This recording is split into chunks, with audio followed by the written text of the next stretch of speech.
All the orders. Yeah. Good evening, everyone. Welcome to Senate. Whether you're joining us in person or online, we appreciate you taking the time tonight. We will do names, or we'll do introductions, names, positions, pronouns, and the question of the day is: what fruit or vegetable do you think you should grow? My name is Lee Duba. I use he/him pronouns. I'm the ASUO speaker. I'm going to go with avocado. Hi everyone, thank you for coming. My name is Kikuchi Apaku. I use she/her pronouns. I'm the ASUO vice president. I think I'm going to go with a dense orange. Hi, my name is Bonnie Peters. I'm PFC Senate seat 2, and I think like a tangerine. Hello everyone, Andy Lopez, PFC Senate seat 3, and these are all good answers, but the right one is the aerodynamics and the waviness. My name is Salma Muhammad. I'm PFC Senate seat 04, and I would throw a dragon. My name is Daniel Villiers, pronouns Senate seat 5 CFC. I would throw a kiwi. My name is Eleanor Potter, CFC Senate seat 6, and I would throw a banana because it's kind of like I don't know what those are called. My name is Jordan Ackman, Senate seat 7, CFC, he/him pronouns. I think anything baseball size, so like orange or apple. Hi everyone, my name is Victoria Pinero, I'm from Finance Committee, and I would do grapefruit. My name is Isabella Morano. I use share pronouns. I'm Senate 10, DFC, and Senate Treasurer. And I think I'm fingerling.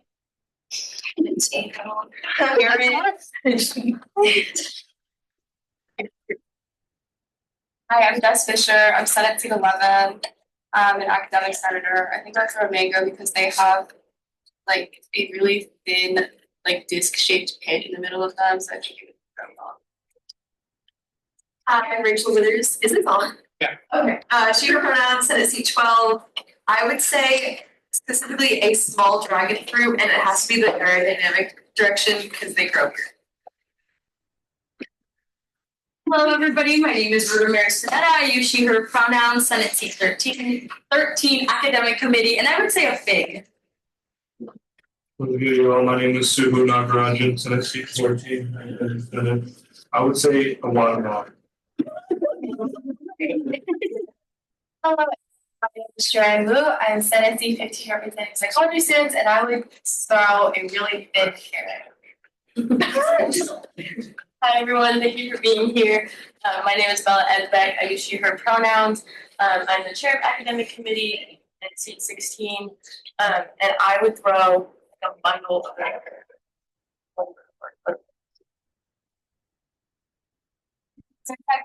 She/her pronouns. Senate seat 17, and I would say her name. Hello, big folks. Thank you all for being here today. My name is Liz Scroach. She/her pronouns, and it's 18 School of Journalism and Communication. I would say an onion. Yeah. I think it's a vegetable. Or vegetable. Yeah. Hi everyone, I'm Jamie Dillon, Senate seat 19, and if you're doing vegetables as well, probably tomato. Not the fruit. Oh, it is. Debatable. There's seeds inside it. Hi, my name is Erin Ludeman. I am Senate seat 20, academic committee vice chair, and I think I can throw a cute. Yeah, like a small tangerine. Hi everyone, my name is Rain. I'm Senate seat 21, undecided majors. I think I could throw like a medium-sized turnip pretty far just because they're really dense. They're pretty dense, especially with the top cut off. Like the top would not pop.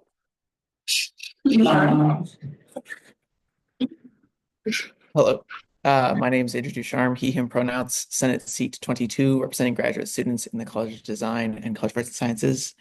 I say lemon.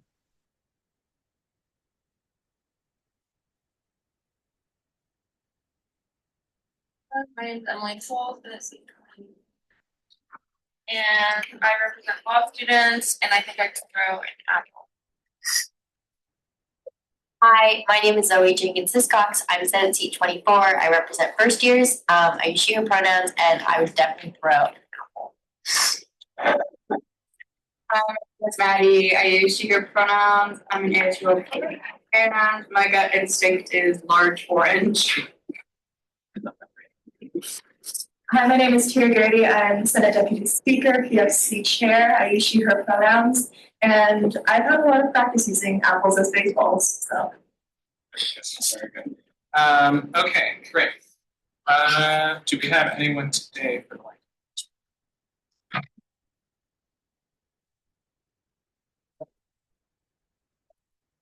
Oh, sorry, but before you go, just as a side note, the mics are not like up in this room for some reason, but the student can hear us. I still use it? Yeah. The University of Oregon is located on Calapooya, the traditional indigenous homelands of the Calapooya people. Following treaties between 1851 and 1855, Calapooya people were dispossessed of their indigenous homelands by the United States government and forcibly removed to the coast reservations in Western Oregon. Today, Calapooya descendants are primarily citizens of the Confederated Tribes of the Grand Ronde and the Confederated Tribes of Siletz Indians, and they continue to make important contributions to their communities, the UO, to the lands now known as Oregon, and to the world. And following the Indigenous Protocol of acknowledging the original people of the land we occupy, we also extend our respects to the 9 federally recognized Indigenous nations of Oregon, the Burns Paiute Tribe, the Confederated Tribes of the Coos, Lower Umpqua and Siuslaw Indians, the Confederated Tribes of the Grand Ronde, the Confederated Tribes of Siletz Indians, the Confederated Tribes of the Umatilla Indian Reservation, Confederated Tribes of Warm Springs, the Coquille Indian Tribes, the Cow Creek Band of Umpqua Tribe of Indians, and the Klamath Tribes. We express our respect to the many more tribes who have ancestral connections to this territory, including the Chinook Indian Nation and the Fort McDermott Paiute and Shoshone tribes, as well as all other displaced Indigenous people who call Oregon home. I move to approve the agenda. Motion made by Ludeman, seconded Sprow. Is there any discussion? All in favor? Aye. Opposed? Other? Do we have anyone today for announcements? Hello, everybody. I'm passing something down to take one. This is a QR code to our lobby day in Salem. Okay. Hello, everybody. I'm Sam. I'm chapter chair of Osberg Students. I'm the vice chair. So yeah, we're passing out a QR code for our lobby day on the 26th. We want to show our state leaders that students in Oregon are rallying behind common sense solutions to problems that impact people all around our state and our community. We often go against billion-dollar industries and corporations who have vested interest in maintaining the status quo. We can make a real difference by sharing our personal stories and showing our state leaders that young people, especially leaders here, care about these issues and want to take action. So everyone here is invited, and if you want to invite anybody else, we have a link there. You're welcome to show. Just to protect the state we call home. It's also good for resumes or just meeting the people you voted for. So Callie's going to be talking a little bit more about the bills we're lobbying on. Yeah, so we're working on the Better Bag Ban, which are on-campus campaigns run by Priscilla. We're working on this issue because plastic pollution is everywhere, from our lands to our waterways to our clothes, and single-use plastics are part of our daily lives in Oregon. Nothing we use for 15 minutes should pollute our environment for hundreds of years. So this year we're working to strengthen Oregon's plastic bag ban. Additionally, we're working to tackle food waste. We waste too much food in Oregon. In 2022 alone, we wasted 968,000 tons of food. It's insane. And House Bill 3018, the Food Date Labeling Act, would standardize date labels and require large food waste producers to dispose of their food waste responsibly. We are also working on our oceans campaign because our oceans and coasts house incredible ecosystems like forests, tide pools, water, seagrass, meadows. These areas contain wildlife like migrating gray whales, puffins, and tons of other birds, mammals, and fish. But unfortunately, these environments are threatened by climate change and plastic pollution. And we need to prioritize solutions that make them more resilient to these stressors, like safeguarding Oregon's underwater forests and protecting our rock habitats. And finally, we're looking to expand right to repair, which we passed last year, to wheelchairs, because many Oregon residents rely on powered wheelchairs and other mobility devices to live their lives. Even small repairs can take weeks or months to complete. And in a recent report from US PIRG, 83% of wheelchair users who responded said that a right to repair law would make life easier. Senate Bill 550 would expand Oregon's current right to repair law to require manufacturers to provide necessary resources from parts and tools to embedded software and essential documentation to both wheelchair owners and independent repair providers. Yeah, so you guys should definitely attend because one, we know it works, and we'd love to have you. At our 2024 lobby day last year, we had representatives from ASUO and SGAs all across the state. Thank you. Just to help us advocate for right to repair laws and all the other bills, textbooks that we're really interested in, and yeah, that support was critical in passing campaigns. In other news, we're having our DC lobby day, same day Talik's there. Very excited. Hopefully we can see him. I'm gonna talk to you a little bit more next week, but we're lobbying on safe swimming, right to repair, tax credits for clean energy, and textbooks. So very exciting. And this week on campus, we've ran 2 tables and Oceans table tomorrow for Food Aid Labeling Act and health and safety. Yes, exactly. And then on Monday, Priscilla met with the mayor for sign-ons for Better Bag Ban. It's very exciting. So we're going to be presenting that letter of support when we go up to lobby day. So all of you will be attending.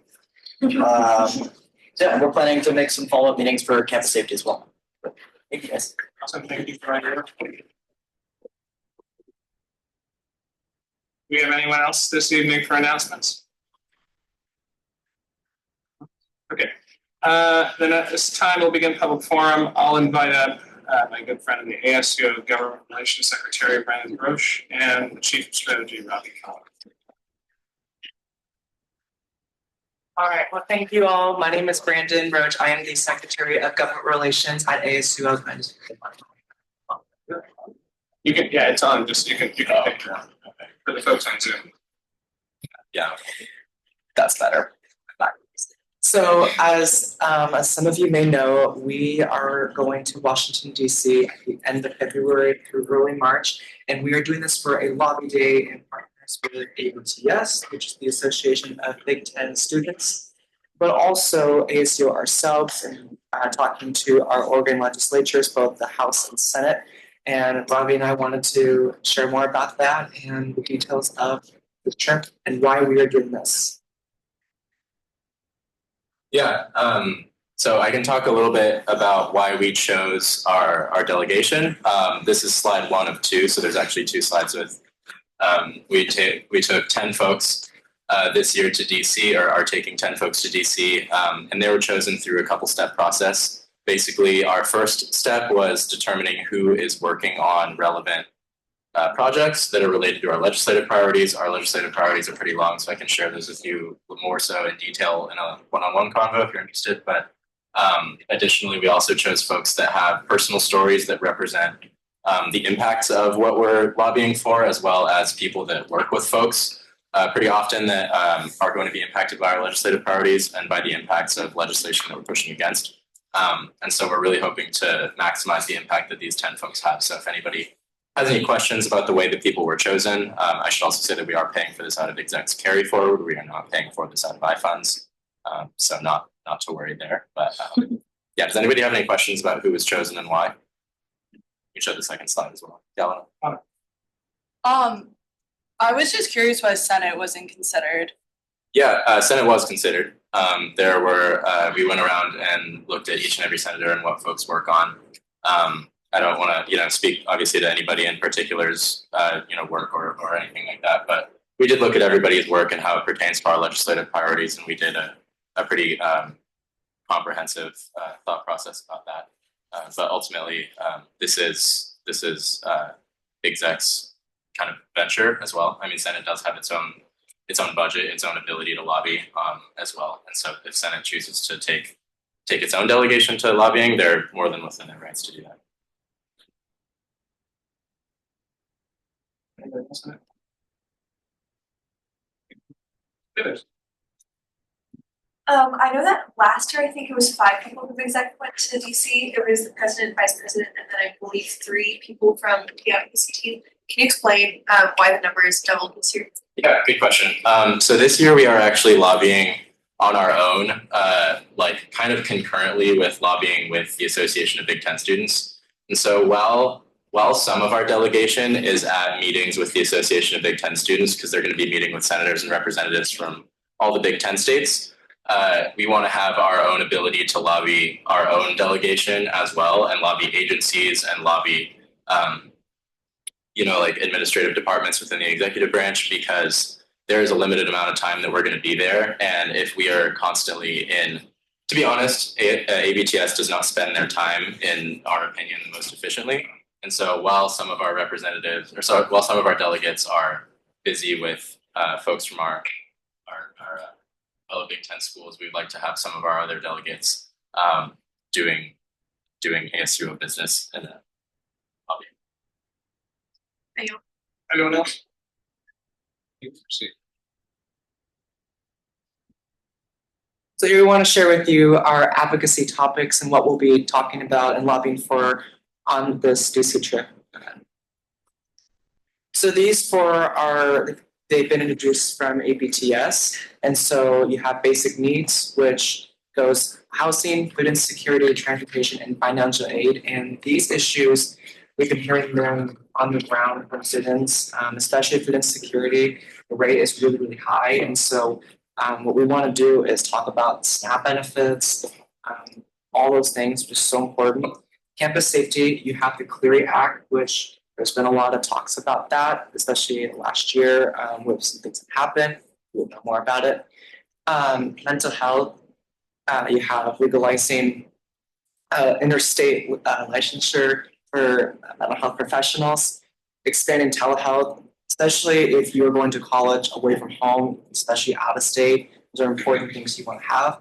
And then general health, which is always a topic that we hear everywhere, not just federally, but also in our local communities. It's really important that we talk about that on the federal level, and that's Medicare and TRICARE.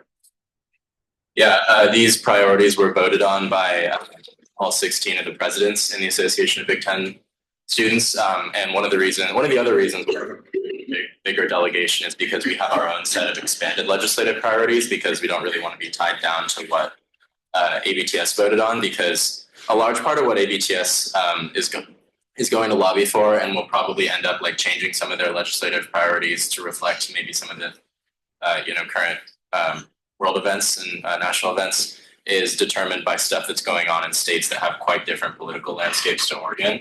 And so there just are some things that Oregon is more in need of that other states just kind of don't have the luxury to consider right now, because they have a lot more dire circumstances. And so this is all stuff that we will be lobbying for together.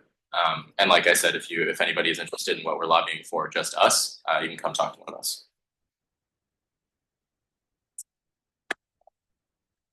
So we want to share through what we will be doing exactly, to be transparent and to show that we are here for work. We're here to represent the entire student body of the University of Oregon, and I think it's really important that we tell everyone what we're up to. Wednesday, February 26th, which is the day we are taking off. That's both just a travel day, and so we'll be leaving early in the morning, arrive in the afternoon, and then we will sleep, because that's very important. Thursday, which is a big day for us, we're going to be meeting with Representatives Bonamici and Mount Hoyle, who is our congresswoman from this district in the University of Oregon, and then one of our senators, Jeff Merkley. We're going to be meeting with all 3 of them that day, and we'll be talking about what we've mentioned, from SNAP to public safety to how to cost of tuition and living, and then that'll be the majority of our day. I am still waiting to hear back from other representatives, including Senator Wyden. And so what you'll see with those fillers is I have those reserved for Congressman Salinas, Bynum, Dexter, Wyden, and Benz, if they would like to meet with us. We hope they do. Is a yes, I'm just waiting for the final date and time on that, but we will be meeting with them during that time and talking about those same issues. And then we'll have the plan. This is the first day of the ABTS conference. So this will go from March 1st through March 4th, which is the day we do come back. So as you see, we'll be doing a lot of network and advocacy planning. Like he mentioned, a lot of states have different issues that maybe we agree with or we agree with, but it's not in our priorities. And so some people may be doing things with ABTS and some may put off and meet with the Oregon representative. Again, like I mentioned with the FOA thing. And that's the majority of the day is really planning advocacy and really going into the issues that matter to our communities. And we will have the chance to listen to people from ABTS, and as repeated, more advocacy planning, more or splitting the group if an Oregon rep wants to meet with us. And then we'll be doing seminars later on the day to learn about all these things and to take this back to campus. Final day is lobbying day, and this is where all of us are together lobbying on the issues that we have talked about and agreed on. And so that's going to continue throughout the day. Again, we could split if an Oregon rep wants to meet with us. And that is our last full day in DC. And then if you go on the next slide, that is the day we will come back and bring all of this stuff to our campus. I should also mention that we're working on getting a meeting on the books with the Department of Education to talk specifically about the Clery Act.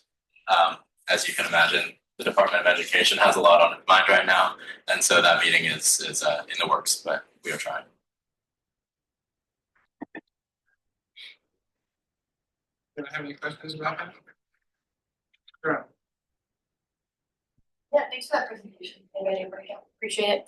You just said that that's when you're gonna come and bring it all back to campus. I know you both are part of the exec and probably will do a lot more internal work, but can you talk about both internal and external work that you're planning on implementing on campus as a result of this trip and the connections you're making? I'll speak on external. So with these legislations and bills on the federal level, they do make an impact for our campus, whether that is scholarships, tuition, and staff benefits. And what I want to do is completely share this with everyone, what we talked about, what the outcome is, and what is next. What we need to do next, not just this year, but next year and so on, to have a plan both short term and long term on the external level. Because I think when we are doing things on the external level and meeting with our leaders and talking about these issues, they do impact our campus, boots on the ground. And even if we see it as a federal thing, it's just we up in DC, like your backyard is so important. Yeah, I will also say that lobbying is. Oh, sorry. I was going to say lobbying is probably a little bit different from your typical student org conference, and that you don't always see an immediate return on your investment. Once the folks get back, because I'm sure any of the folks from Osberg could tell you, lobbying sometimes takes a really long time to get the changes that you're really pushing for enacted. But what we're really hoping to do is give our own congressional delegation as well, all of our senators and representatives. We're trying to give them data, testimonials, et cetera, from students and constituents here at U of O, so that they can work day in and day out on the Senate House floors, pushing for these bills, pushing against some of these other bills, and hoping to give these administrative agencies something to think about as well. And then once we get back, the advocacy work does not end by any means. We still have our own plans for continuing to push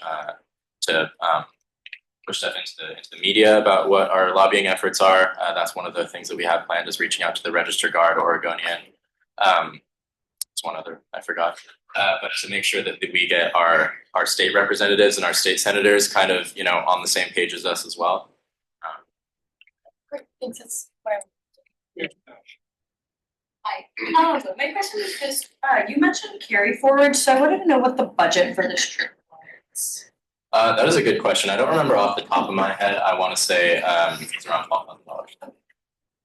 Great, thank you, I yield.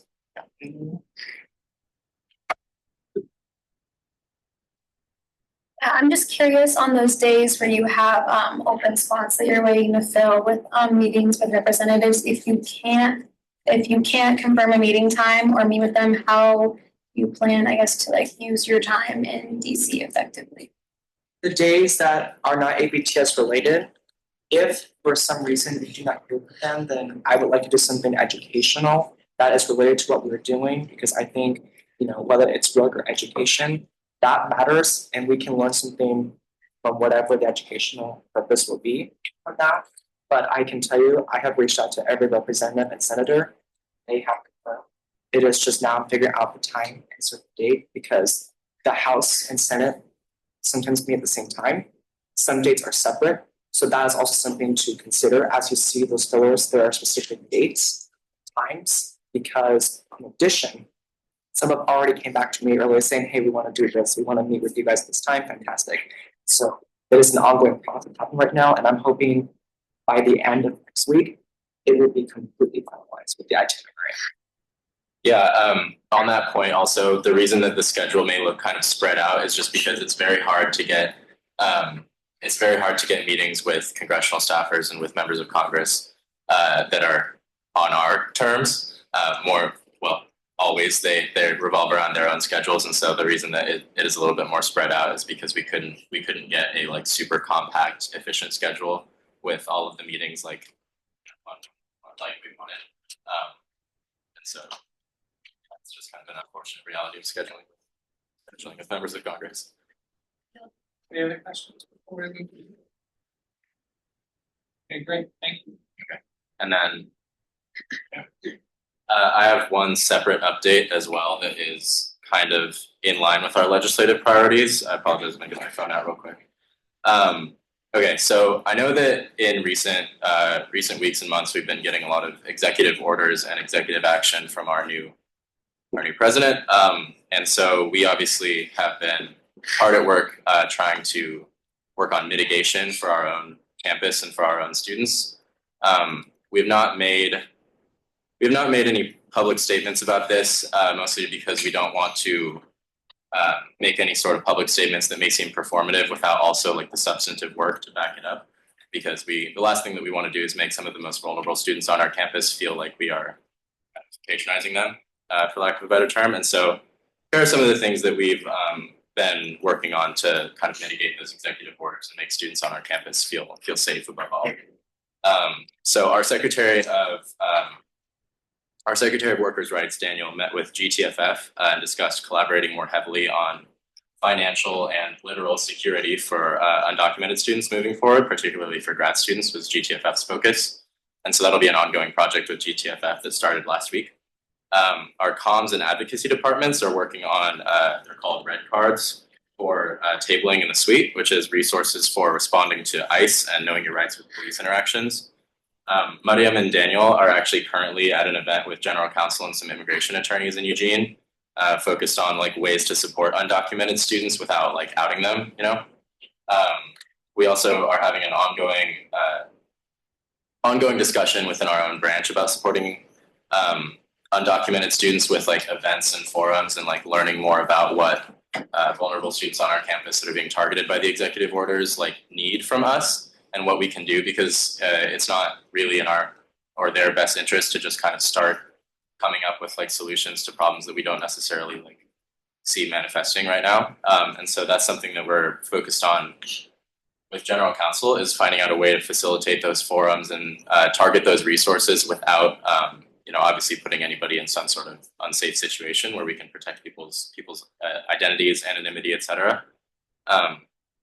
Fiona, our Secretary of Health, has been researching the Equal Rights for All Amendment to the Oregon Constitution, which the ACLU is trying to get on the November 2026 ballot with protections for healthcare rights for trans people, like IVF, abortion rights, modifying the Oregon Constitution to effectively protect Oregonians from those kind of things. And ASUO is interested in helping mobilize registered voters to get it on the ballot, because the process for getting a ballot measure on the midterms ballot is pretty arduous. The advocacy department is researching ways right now to effectively integrate protections for DEIA, as well as students that are being targeted by these executive orders into our legislative priorities. The reason you haven't seen them up there is because they're actively being researched, and it would be kind of a waste of our time to talk about them right now, since they're not fully fleshed out. Alongside the university's lobbying team, I should say, Brandon just had a meeting with them earlier this week about that. Another thing is, in addition to these 4 lovely interns that you're about to meet shortly, a 5th intern will be starting soon with the sole purpose of supporting the sole purpose is supporting those students being targeted right now, and that will be their one project. So if any of y'all are interested in working on any of this with please reach out. There is more in the works that is less fleshed out. Just for clarity's sake, I don't want to get too far into the weeds on that. But if you have suggestions or questions for exec, please reach out to any of the aforementioned exec officers that are working on this. We are being very meticulous and intentional, and we are not trying to kind of preempt ourselves with any sort of overreaching statements or goals that we don't have the ability to carry out fully. And so if you have any issues with the way that exec is also handling this, I would just like to request that people speak with Maria and Kiki or myself, and not any secretaries or directors. So thank you. Any questions? Yeah, congratulations, speakers. I just want to say I appreciate the actions that you've taken thus far. We're living in an incredibly dark time right now, and I'd like to also thank the person working for this and ready for last week. From what I understand, it's been good. Yeah, I read that earlier today. It was fantastic. Senator Burnett. I would just like to make a suggestion to the executive branch to come out with a statement, even if it's not packaged with resources just yet, because as somebody who is impacted and feels threatened by some of these executive orders, the silence from the executive branch is extremely loud to me. Yeah, we have definitely had our conversations about that. Our director of communications, I won't speak too much to her own situation, but she has her own thoughts about that as well, that obviously are we've been trying to respect and take heed of that. So I appreciate your words, and I'll pass those along to her. So thank you. Anybody else?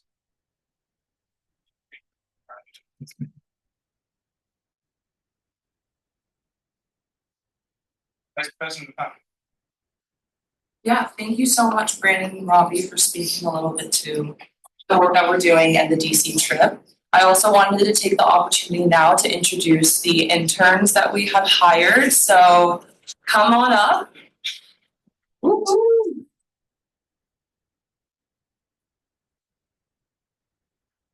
So I'll pass the mic over to them in a second, but a little bit of a recap these past 2 weeks. My main focus has been hiring while Mariam was away, and also since she came back, we have been selecting interns. We were looking for interns who are passionate and have a drive. We weren't necessarily fixated on finding people who had a lot of prior experience with ASUO. That's not really the point of this internship. It's about people who feel like they want to engage more with the community, who want to learn more about ASUO. And so we kind of came down to 4 interns, and 3 of them are here, and one of them has actually just been recently hired as of today, which Robbie has mentioned. And so you'll meet her probably next week, because she definitely wants to tackle on some really, really important issues that have arisen as a result of the executive orders on the federal level. So yeah, without further ado, I'm going to have the interns introduce themselves. So if you guys could please just say your name, your major, your year, the whole 9 yards, and also which department you're working under, like what you're looking forward to.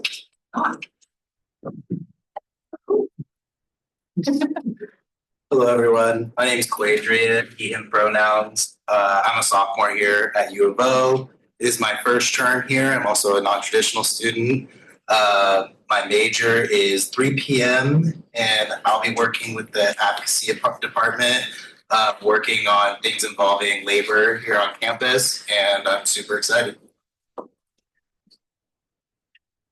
Hi, my name is Lucia. I use she, her pronouns, and I'm a political science major. I'm really excited to be working in the advocacy department, specifically on lobbying, and hopefully working a little on the Student Basic Needs and Workforce Stabilization Act.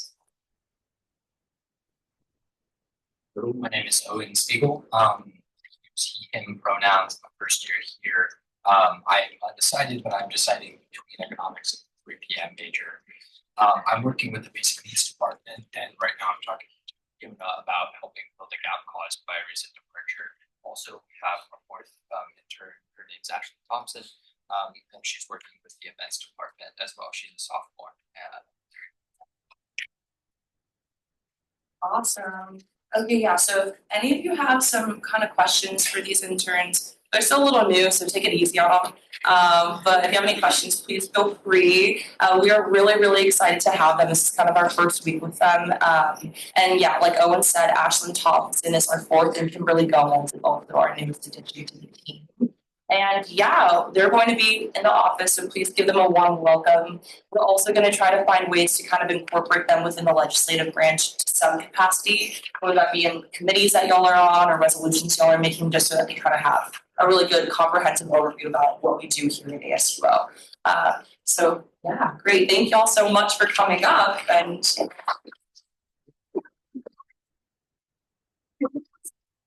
Congratulations, you guys, and welcome to the team. Do we have anybody else? Hey, come on up. So if y'all, good to see you and good to be here. I wanted to be here because you guys have to listen to me, but I'm just here to follow up on the conversation in the chat that you all got earlier today. As you know, the filing is going to open Monday next week and campaigning will begin the week after that. So and spring election season is upon us. And so the elections board is kind of going full throttle right now, and we could really use all of your guys' help. You know, especially academic senators, but all of you have access to listservs and just, you know, contact with people, you're representatives of the people, you're one of the most front-facing parts of ASUO, so you talk to a lot of people. So if there's anyone that ever has any inclination or shows attention of wanting to become part of ASUO, running an election is a great way to do that. And we're trying to, you know, get a list of as many people going as we can so that we can support them through this entire process. And you guys can help with that.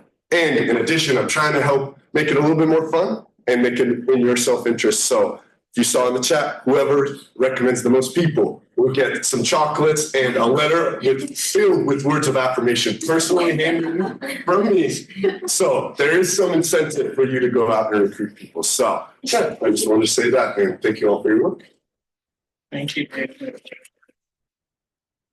have a question for you, actually. I was reading through, and maybe this is something related, but I was reading through the elections rules the other day, and in 3.2, it says all other elected positions are not required to collect signatures, everyone besides the president and vice president. But then 3.2.2 says each candidate must gather signatures in support of their candidacy. So I guess my question is, who is required to? Only presidential and vice presidential candidates. Okay. So you said 3. I'm going to write that down. 3.2 and then 3.2. Okay, yeah, that's my bad on that. So yeah, no worries. Okay, thank you. Senator. Yes, well, I want to quickly acknowledge before I go into this, I appreciate all of you packed house tonight. Oh, sorry, thank you. I wanted to say thank you all so much for being here tonight, packed house, sitting through this really long public forum. We'll get into financial business in just a moment. So I want to preface that because I am going to be addressing more of Senate tonight, just since we're all in the same room. But I wanted to say that I am apologizing for the precedent I have helped set as a member of this board in terms of financial control and responsibility. Throughout this academic year, I have contributed to discourse and votes that go towards that great allocation of our resources. However, it has led me to feel like I have helped this board be fiscally irresponsible and hastiness to approve requests without personally being fully knowledgeable. Not that I don't believe we have incorrectly funded amazing programs and events for well-deserving and hardworking student orgs, but I feel I have not asked the right questions to lead orgs to be the most fiscally responsible as they can be in both meetings I have had with orgs seeking help, as well as during requests in Senate.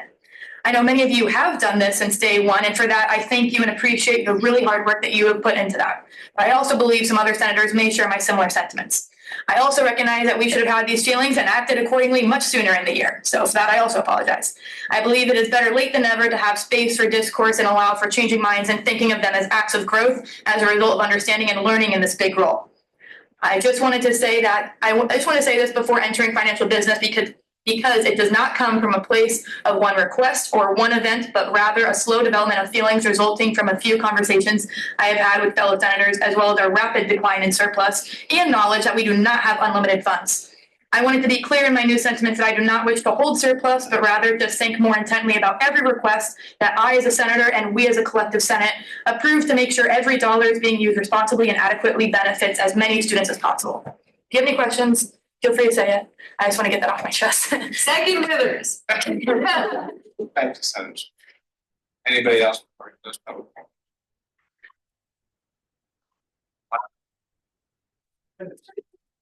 Today is a very special day. One of our own, Justin Begley, is his birthday.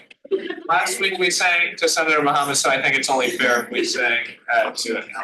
So on the count of three. 1, 2, 3. Happy birthday to you. Happy birthday to you. Happy birthday, dear Johnson.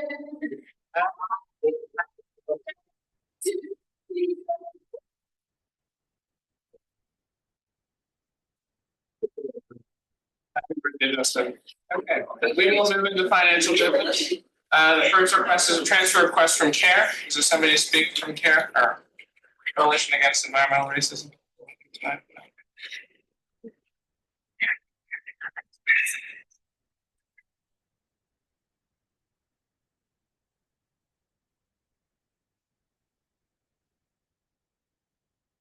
Hello. Hi. We're just asking for a simple line item transfer. I believe it's $1,599 to be transferred into our trainings and community organizing events line item. This is to pay Mohammed's back reimbursement, which has already been on his office, and they've asked us to come here and request that we get it all into one line item. Awesome. Well, thanks for being here and bearing with us.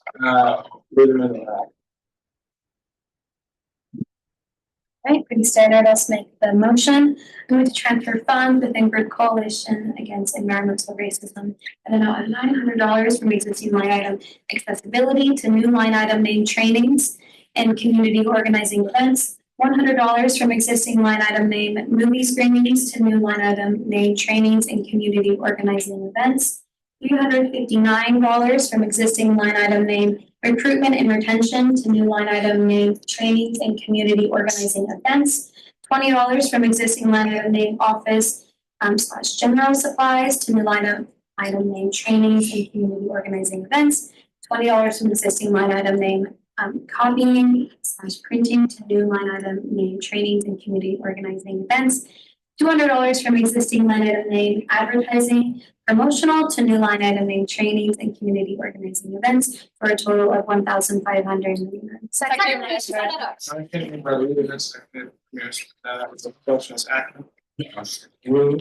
I just wanted to point out, I think it was a mistake to say $200 to advertising and training scheme. I heard $200 twice. I said there's 2 20s and then 1 200. I thought I heard 200 twice. So, Is there a rule about having to say the OS number in the motion? Do you know? was it not included? Unless it was included.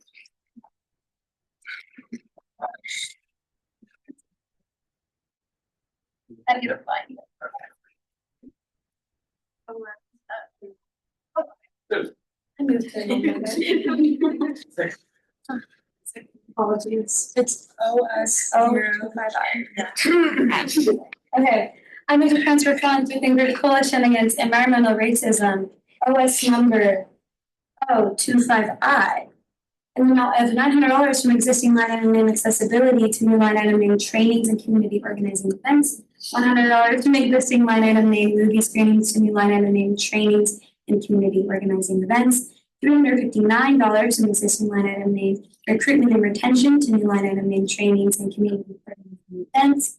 $20 from existing line item name office general supplies to new line item name trainings and community organizing events. $20 from existing line item name copying and printing to new line item name trainings and community organizing events. $200 from existing line item name advertising promotional to new line item name trainings and community organizing events for a total of $1,000. Second, Ramirez Pineda. Seconded Ramirez Pineda. Pointing out what Joanne just said, it does say $20 on the engage for copying and printing. I said 20. I said 20 for the first 2 and then 200. It's the echo in this room.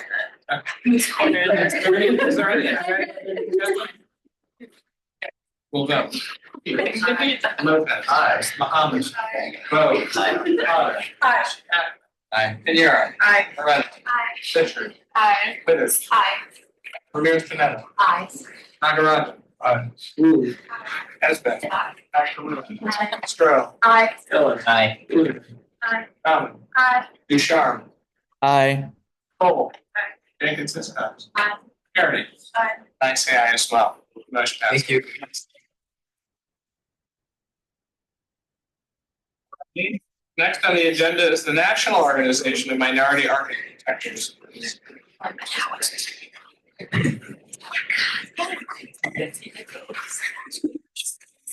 Presentation. It was down or I have it pulled up online. I think it might have only been. Oh. Yes, I just got it.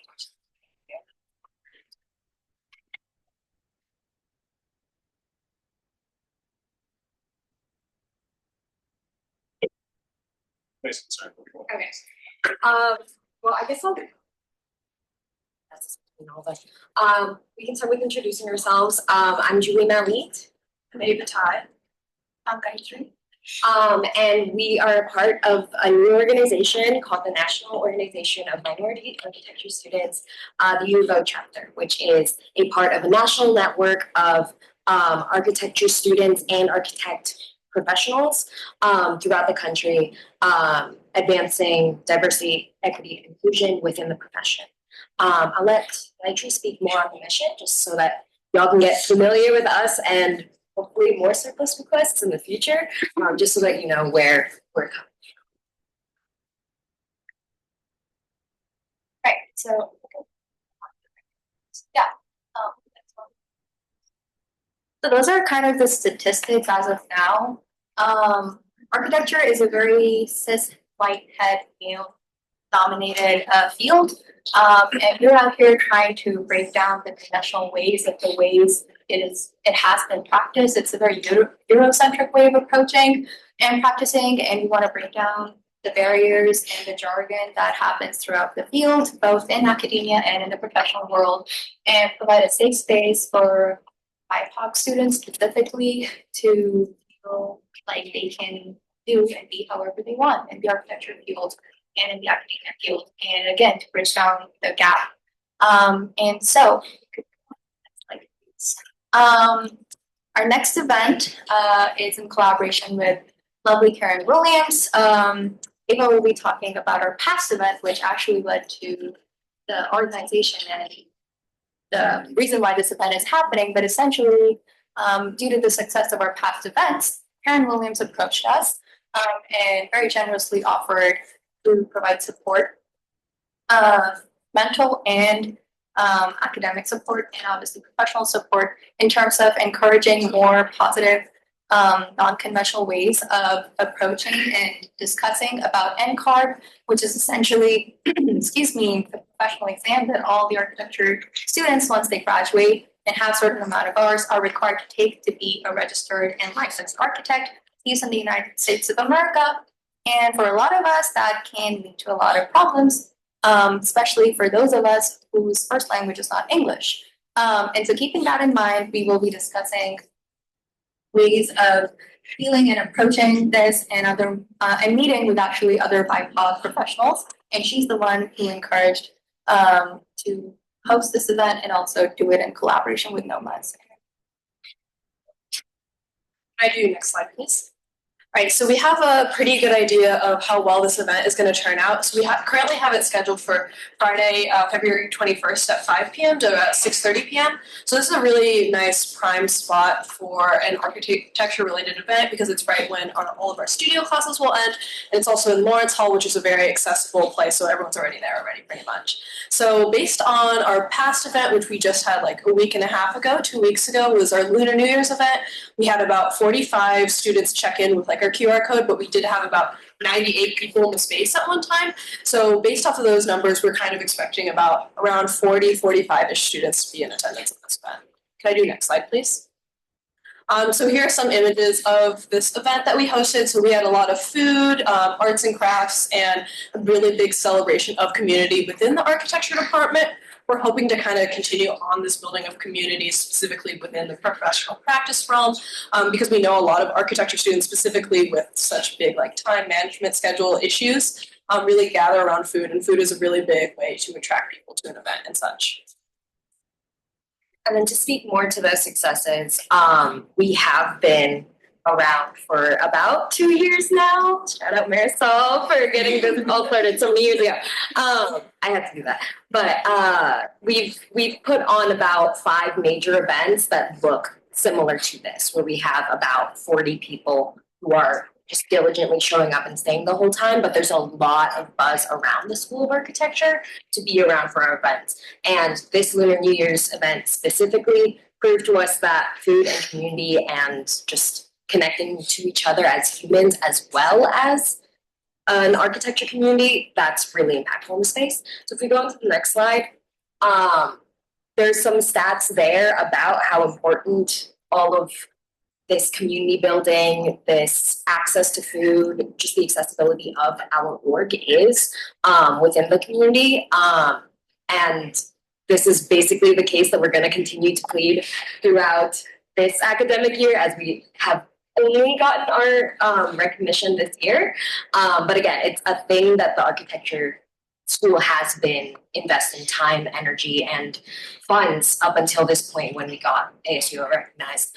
And so we're just looking to continue to circle back. And then to the next slide. Finally, we do have a little bit of a layout for how those $350 that we initially requested could look like, spending wise with UO catering.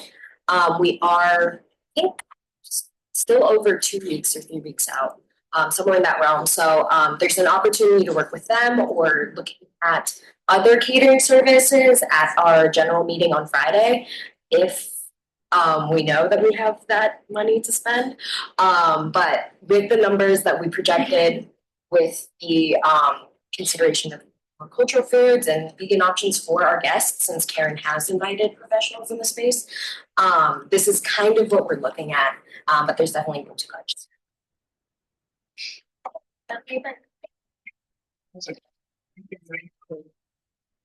Thank you guys for coming out today. That was fantastic. Congratulations. We'll go Withers and then Will. I can attest how important support of diversity is in design, so I'm just gonna make the motion. I move to authorize spending from surplus to group National Organization of Minority Architecture Students, OS number OS 376, in the amount of $350 to new line item named Professionals of Color event. Motion made by Withers, seconded Peters. Will? My question was, is the estimated amount already finalized? Like, are you working for sure with your catering, or is it still kind of up in the air? It's up in the air, but I think regardless of where we end up spending, the 350 is a pretty good spot that we're in. But you have talked with them about kind of plan. Yeah, we have their contacts, and we have to wait for the catering waiver if we go somewhere else. But yes, yeah. Thank you. I know. All in favor? Aye. Opposed? Other? Congratulations, you guys have a great event.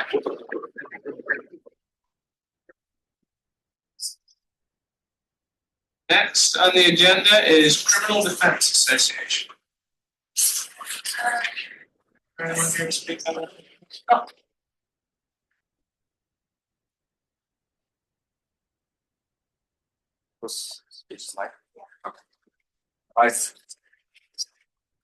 Hi, my name is Jamie. I'm the social media chair of the Criminal Defense Association. Today, we're requesting a surplus of $730 for merchandise, namely stickers. We're trying to increase student engagement at our school. Hold on 1 second. Your engage form was, for some reason, stops had denied it, or yeah, it's. Yeah, sorry, let me figure this. I don't want to make you go through I that. think they denied it and then we resubmitted.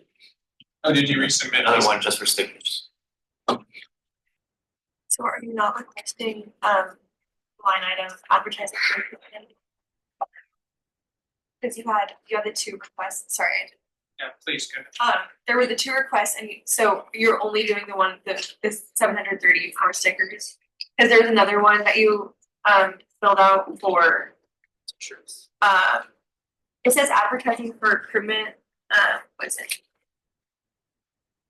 Yeah, other merch, yes, t-shirts, so did you cancel the t-shirts then? I thought, we were under the impression that that was denied, but. They were both denied because. Hey, sorry, I just submitted the new, they just sausage time, but there's a new engaged link that I just sent to the chat, and that one appears to be $730 for advertise for the advertising recruitment line item. Yeah. Okay, great, sorry. You can keep going, sorry about that. Oh yeah, student engagement. There's a lot of interest at the school, but doesn't seem like a lot of people know about the club. So we're trying to get more engagement through it's free stuff because I mean that's the easiest way to get people out. And we would like to have this approved by the time we have our next events, which would be two know your right events, one for police interactions and the second one for immigrant rights. So yeah. Okay, great. Thanks for coming and being here and working with SOPs to resubmit that. Do you have any questions?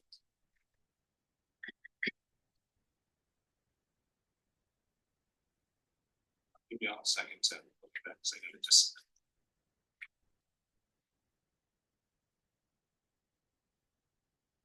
Witness. Hi, do you have a breakdown of how much the stickers cost each? Cause I see that it's 125 and how much design for two designs. Yeah.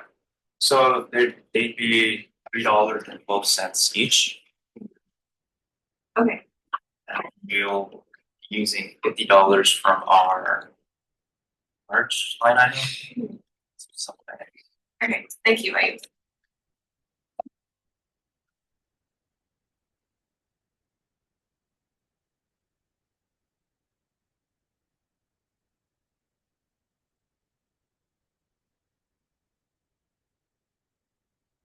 Person. It's fine.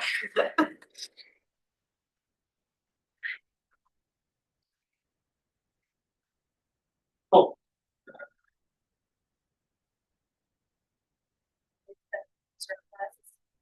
Through Criminal Defense Association, OS number 3251, in the amount of $730 to existing line item payments.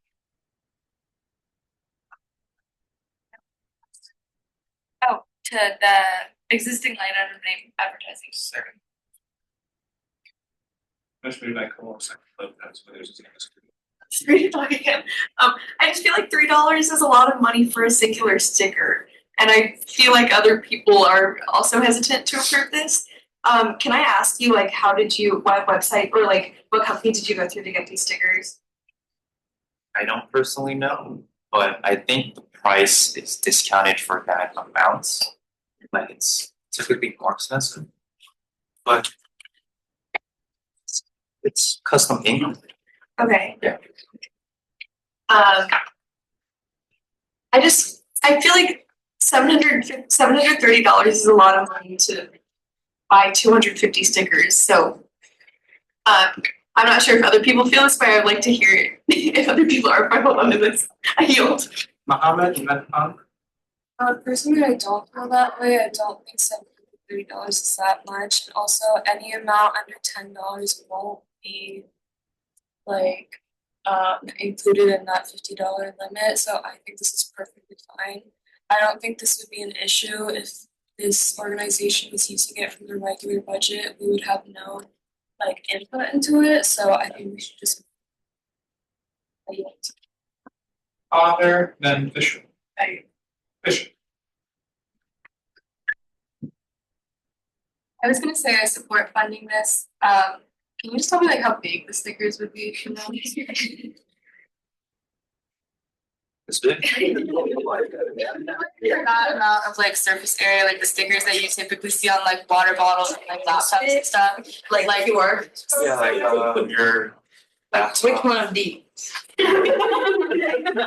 Around this one. I think that those run for like $5 if you're like buying it. I think that that's really reasonable. So I would pay for supporting this. Can I add something? So we're not going to get stickers every year. It's more of just like we're gonna have some left over. So it's not gonna be like a yearly expense. Thank you. Wonderful, thank you. Alan? Maybe I'm not getting something, but are you trying to transfer the $50, and the $780 are in the same line item, right? Like, No, the $50 it should be our advertising line item, and then $730 is from surplus. Yeah.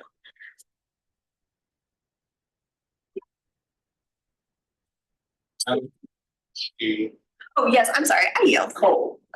There's stickers, where it says, oh, Okay, let's vote. All in favor? Aye. Opposed? Other? Okay, congratulations on your sticker.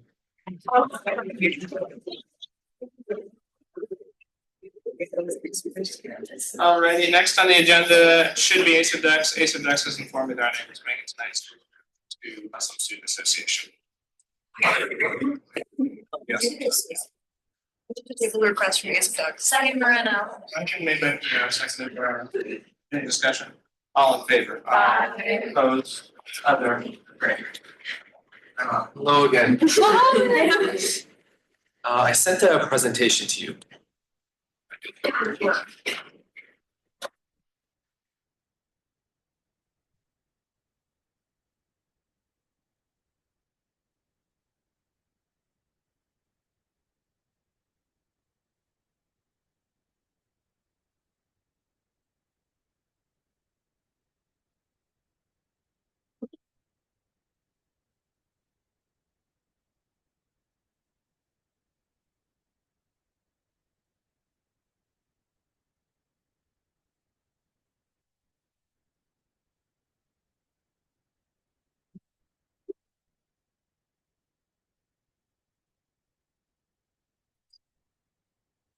Be in the Senate email.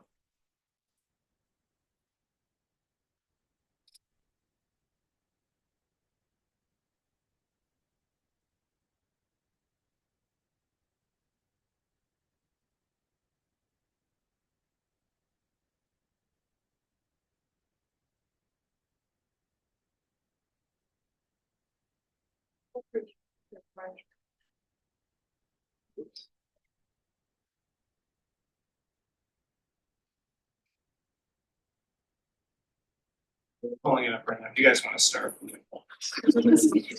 Thank you so much. So hi everyone, my name is Mohammed Shakibnia. I'm a PhD student in political science and co-president of the Muslim Student Association. Hi, I'm Adam, and I'm also the co-president of the Muslim Student Association. Senior neuroscience major. I'm Hannah Sadiq. I'm a political science major and I'm the chair of programming for the Muslim Student Association. I'm Aisha. I'm the vice chair for the Muslim Student Association and I'm the political science major. Okay, great. So every year, the MSA hosts Ramadan events around our community iftars and our Eid celebration. And this is an opportunity to bring community together for when Muslims on campus fast from sundown to sunset for 30 days. And we usually host these events in order to bring the community together, Muslims and non-Muslims, to be able to have this community on our campus. Given that this university doesn't have that many Muslims, it's important that we're together and able to break bread together. So go to the next slide. So there's 3 iftars that we have planned for Ramadan. So there's the March 3rd iftar, a March 10th iftar, and a March 12th iftar that we have. All 3 are located in the EMU. And we're also collaborating with different organizations. So we receive funding from Diversity and Equity Inclusion to help with the room costs for this event. We're also working with the Arab Student Association and the South Asian Cultural Association for one of the iftars on March 12th.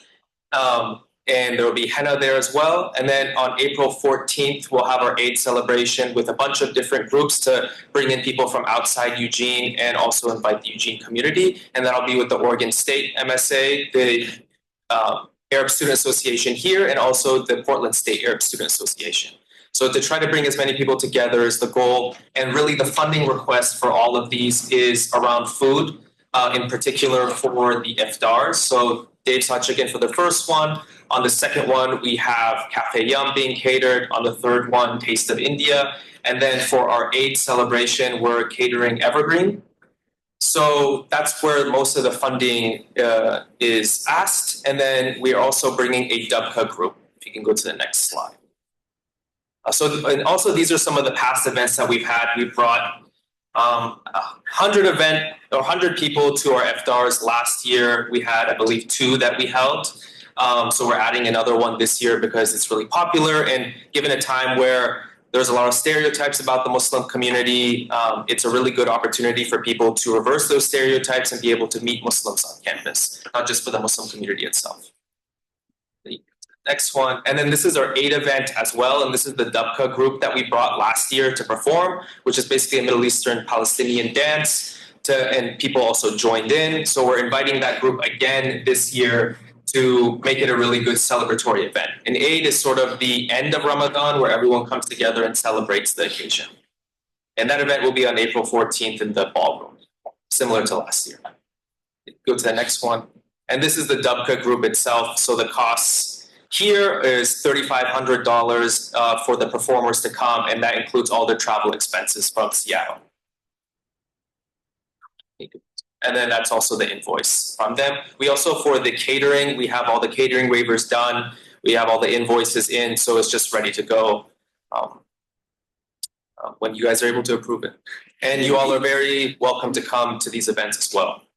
There's some familiar faces here that attended last year, so very welcome. And those are the total costs. So for the catering and then also for the Dubka group to come. So it's $13,624. That's it. Thank you. I'll go on speakers first. I do just want to say I appreciate your due diligence and like the fact that you're getting all like collaborating with a bunch of other groups also. That's incredible. And I love to see that, and also for like getting the catering waiver stuff taken. So that happens last minute sometimes. So I appreciate it. Vice President.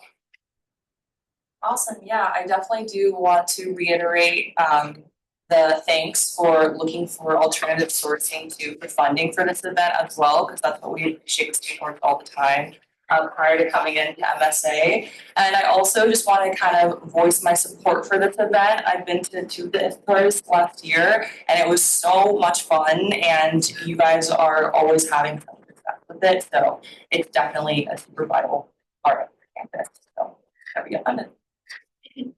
Wow. I'm gonna make the motion, but not ready. Okay. You're right. Yeah, I'm in full support of funding. I've been to a couple of MSA meetings. Very nice community, you know. I'm very excited for the Dubka group. I'm really trying to partake in that. That's the main motivator for me. But yes, I think we should fund it. Senator Skro, the next. Hi, yes, this all sounds really great, and I love that you've included things for 3 different events and serving that. Like, it seems very holistic, and you guys have really broken everything out very clearly, which is very helpful. I wanted to ask in regard to this slide specifically, what was your thought process behind having 4 different types of catering when there is such a drastic price difference between each one, and not just going with one catering that's the same every day, so there's the same quota? Or like, okay, Dave's Hot Chicken is cheaper than obviously the Cafe Yum catering, so why wouldn't you just do like Dave's Hot Chicken every day, or like to fill that? Yeah. Yeah. So that's a great question. Some of the feedback that we received last year is we had the same caterers for events and people wanted to switch up the food. And then also we're limited to halal options as well. So Dave's Hot Chicken does halal, Taste of India does halal and evergreen. So it's also a way to support these local businesses in the community who serve food that accommodates us. Well, okay, yeah, so you just instead of, like, you just wanted a different option instead of doing dates twice. Yes, that's correct. And the price difference is also due to just like having more people at the 8 event, which is like 250 to 300 people. So that's why Oh, that's it's why, more that expensive. wasn't like a restaurant thing, it was seriously just like the amount of people that go to the different versions or different dates. Okay, that more answer my question, thank you, I yield. And then Mohammed. I'm gonna go ahead and make the motion if there's any more discussion. I move to authorize spending from surplus to Group Muslim Student Association, OS number OS 061I, in the amount of $8,500, existing line item name Spring Term Events, and $5,124 to the existing line item name Winter Term Events, for a total of $13,624. Motion made by Ahmed, seconded Mohammed. Is there any other discussion? Let's vote. Peters. Aye. Lopez. Aye. Mohammed. Go. Aye. Potter. Aye. Hackman. Aye. Kanyara. Aye. Moreno. Fisher. Aye. Withers. Aye. Ramirez Pineda. Nagarajan. Aye. Wu. Nesbitt. Aye. Agtaloon. Sterl. Aye. Dillon. Aye. Lumen. Aye. Fallon. Aye. Ducharme. Aye. Cole. Aye. Jenkins Scott. Aye. Garrity. Aye. And I say aye as well. Have a great day, guys. See you all there. Alrighty, next on the agenda is Native American Law Student Association.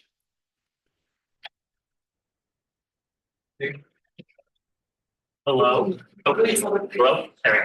Hello. It's great to see everyone again. My name is Alex Shadle, he and pronouns, and I am the treasurer for the Native American Law Student Association. My name is Jordan Harrington. I'm a tribal member, and I'm here to advocate for some of the undergraduate students. So this year, the Native American Law Student Association has the opportunity to travel to Albuquerque, New Mexico, to participate in the Federal Bar Association Indian Law Conference. This is the largest conference related to Indian law in the country, and is a fantastic opportunity for both law students and undergraduate students both to get a better understanding of what's going on currently in Indian country and make connections with professionals and educators throughout the country. And also requesting $7,500 to send 13 students to Albuquerque, New Mexico. That is larger than what I originally sent through Engage. The reason being that we had some undergraduate students who had contacted me last minute, and I wanted to try and bring them along with us as much as possible because given the current political situation, I feel it's more important now than ever to try and get people who are interested in Indian law engaged in the field and making those important connections.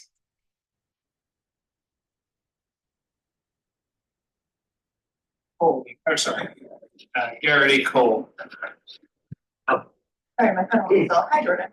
Great to see you. Yeah, I just wanted to echo some of your statements, Alex. It's really important to be engaging in Indian law right now. Indian law is a very, very specialized kind of law. And in my experience myself, as I've been sort of navigating as I've been navigating Indian law, it can be hard to find connections if you don't have connections. The only reason that I'm able to participate in Indian law and even be interested in factions of Indian law is because I have direct connections with my tribe. And I know time and time again that we've been funding conferences on the premise of professional development, but I think that this supersedes professional development, and really at the end of the day, it's ensuring tribal sovereignty for future generations. I yield. Sorry, so there's somebody. Cole. Hey, Alex, you said 7,500?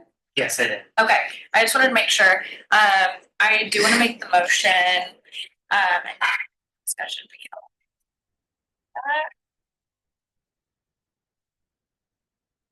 I moved to authorize spending from surplus to group Native American Law Student Association, OS number 062, in the amount of $7,500 to existing line item name, Fed Bar Conference. Motion made by Cole, seconded Peters. There's discussion, there's widows first. I do have a question. Can you tell me how many undergraduates additional where that started? Yeah, we had 3 additional undergraduates reach out to us. Originally, we were going to send 9 law students, and we had 1 undergraduate who originally reached out, and then we had 3 more. So we're trying to bring as many as we can. Okay, awesome. Libby? I yield. Brenna? I yield. Lou? I was at 2 kind of like connecting questions, mostly just out of curiosity. So the dates say from the 27th to the 30th, does that include travel days? Yes, those are our travel days. We would leave on the 27th and arrive back here on the 30th. And then this is more of like curiosity, but like what kind of like events or like activities will you be doing at the conference? Ooh, great question. I can pull up the. Do you want to speak to the events they listed here? Yeah, while he's pulling that up, last year we had discussions on women's health in Indian country, protecting sacred spaces, and there's another really good one discussing changes to the Indian Child Welfare Act this year. Yeah, so I couldn't find the exact full list, but the day one is going to consist of exploring the tribal nation's full exercise of inherent sovereignty rights and authorities and the removal of all barriers erected by the United States. And then day 2 will focus on the United States full delivery on trust and treaty obligations. Now, as far as the breakdown, I imagine that it'll somewhat reflect. And this is an annual event, correct? Yes, it is. Yes, it is the 50th year, so it's pretty landmark. And then how many of the people that are going this year have gone before? We would be bringing 2. Thank you so much. Sure.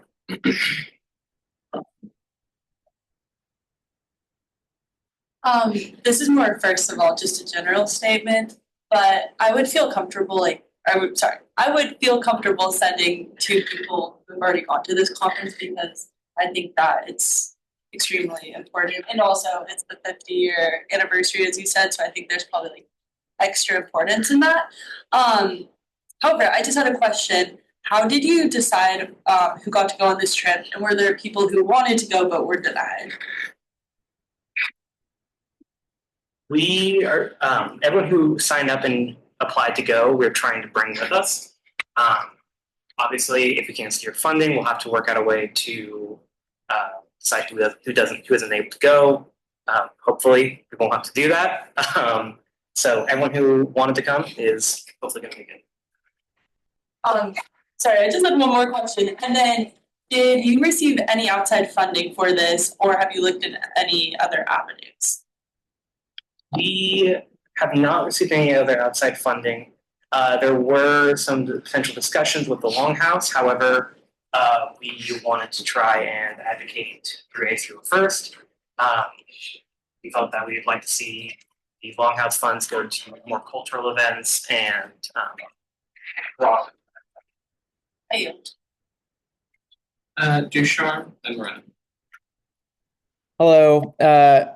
Thank you so much for your time. Thank you for coming. I am just reiterating my point that I will be voting no on this and the other conference travel requests today.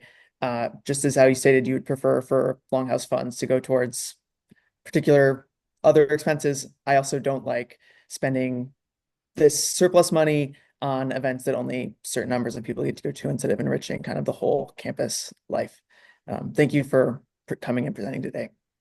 I yield. Senator Moreno and then Senator Scribb. Do you have a cost breakdown per person? I do not have one per person. I do have a cost breakdown per expense per overall expense. As of right now, we have one of our members is currently attending law school in Portland at the Portland campus. So a round trip from Portland to Albuquerque will be $371.36. This is through Southwest Airlines. From the round trip from Eugene to Albuquerque, we're looking at approximately $5,046.72. Registration costs $3,250. Hotel $1,355.06. Per diem per the government website, $3,640. So that comes to a total of $13,663.14. Requesting $7,500 to add a little bit of cushion in case of increases to either hotel expenses or airfare between when we get funding and when it actually all goes through. Thanks, Senator Strode and Senator Cole. I yield. Senator Cole and Senator Cole. Yeah, really quickly, I just wanted to say that it's really important for them to be able to go. This is a field that is not, there are limited resources allocated already. I think it would be irresponsible for them to take from the Longhouse to go on this trip. This is what these funds are for. And I wouldn't expect them to try and seek out funding from like another cultural place that is limited on resources already. So I just want to make sure that we keep that in mind. Senator Vogt. That's good. That's a great call.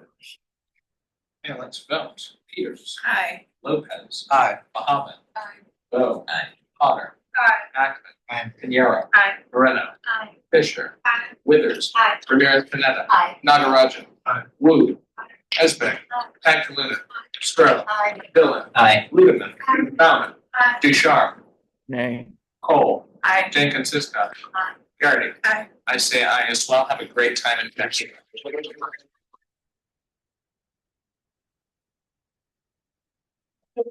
All right, moving right along. Women and economics. Come on up. Thank you guys for bearing with us. I know it's been a long time.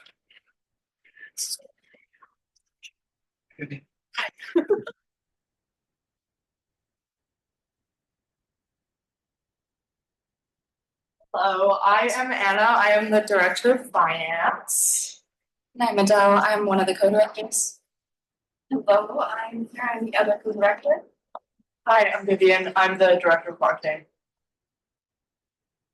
Okay, so we are requesting a total of $20,775 from surplus today.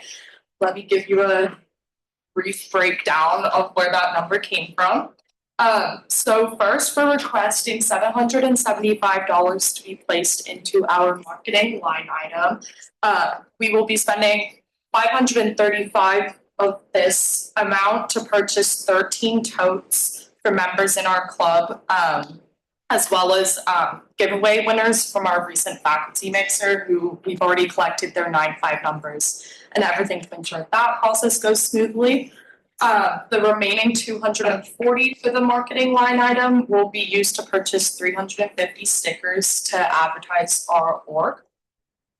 So the remaining of the $20,000, we are planning a retreat to DC from the dates of April 9th to April 13th, and we're going to be taking 12 of our members. This also includes creating a new line item titled Retreat. So the breakdown of this $20,000, after averaging the costs of flights from Eugene and Portland to DC, we found that it would be about $786 per person round trip.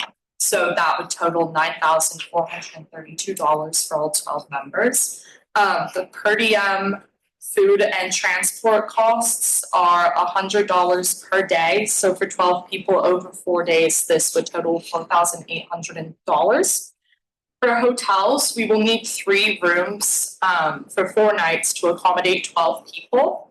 And the official Washington, D.C. per diem rate for lodging is $300. So that would total $3,600. So in total, that would equal $17,832. And we're requesting to like approximately a $2,000 buffer to bring it up to an even $20,000, just to accommodate the increases in hotels or airfare between now and when we actually book.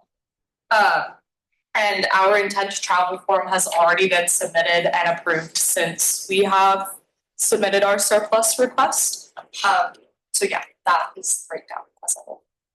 Okay, wonderful. Thank you, Anna. Does anyone have any questions? And Willis. How did you choose which 12 would be going? I would be happy to explain. I apologize if my voice sounds weird. I've kind of lost it. So what we did is we made our first public announcement of this retreat at our recent economics winter social, in which we invited the entirety of the economics department, plus marketed to several related departments such as 3PM, data science, and business. And there we asked people to express interest if they had any desire to go, and they filled out an interest form in which they were asked questions about their membership and their participation in our meetings. We opened it up to all people, but we prioritized women, gender diverse individuals, and active members to best support our community and our mission statement. Thank you, I yield. Willis. Hi. I was wondering, do you have your meetings with like the think tanks and the politicians confirmed yet? No, we don't have those. Okay. So do you have like a general breakdown of what you're planning on doing each day? Yes.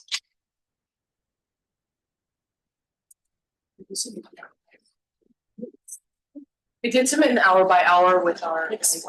Yeah, if you would like me to walk through it, I totally can. I was gonna say, if you'll look at this. Oh, okay. So you can see it. We also have spoken with representatives from the think tanks we're planning on going to, with Capitol Hill to get it toward there. We just didn't want to confirm anything before we call funding. Exactly. Before I yield, I just want to remind people that our original surplus accessibility guidelines were $1,000 per person for retreats and conferences.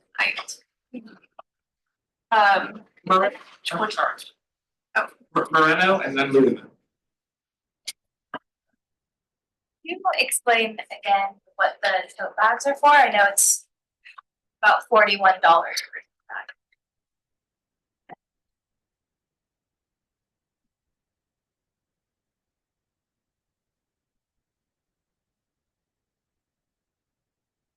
Tote bags, first for the ones we gave away at the faculty mixer, that was mainly to promote and get like more attention drawn to coming to the event. It's like, yeah, you could get a free tote if you come. And then the remaining we're obviously giving away to members within the org. It's mainly to promote the organization, get more like traction of members coming to our events by seeing it around campus.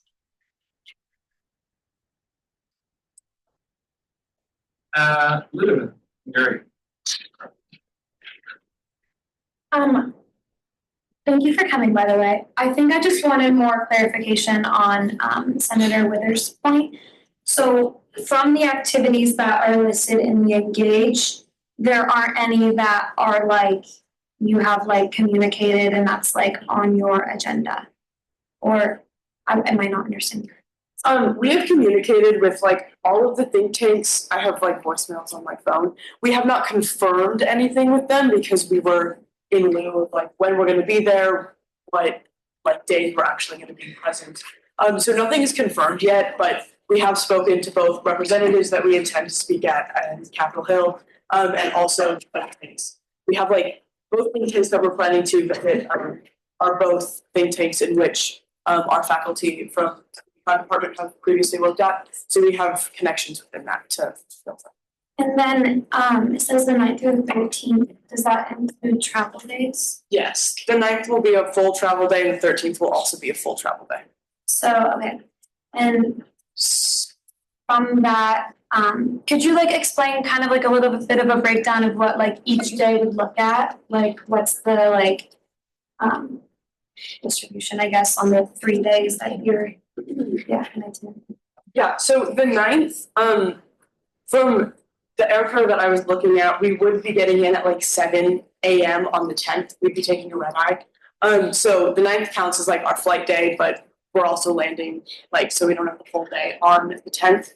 And we intend to obviously land, and then we were just going to spend the afternoon meeting with representatives and such.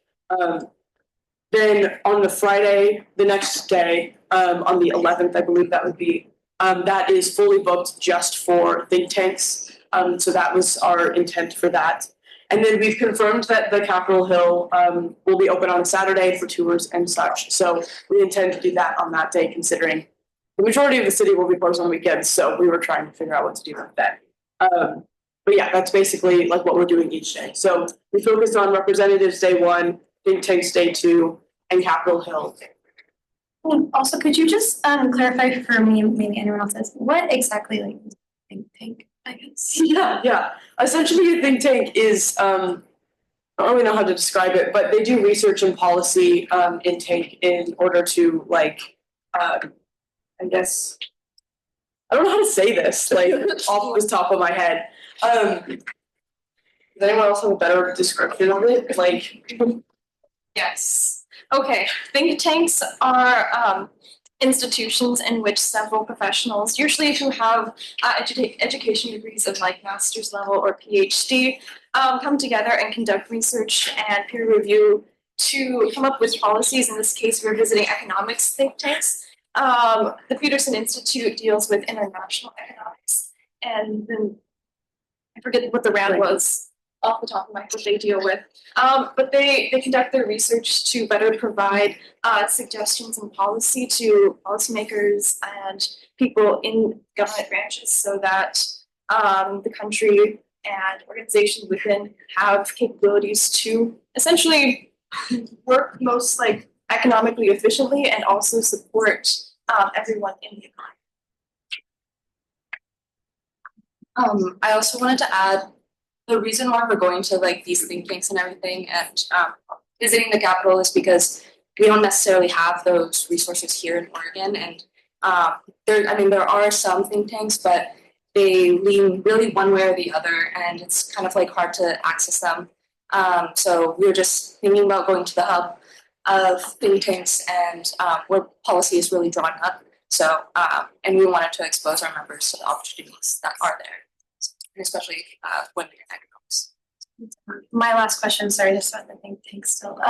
Are you able to like engage with like these individuals that I guess are leading them, or is it more like observational? No, we're planning on going like full tours around the building and talking with professionals who work there. Thank you, I yield. I wanted to bring up the retreat resolution that was presented to us a few weeks ago, ASUO Senate Retreat Resolution 2023-001, passed on August 15th, 2023.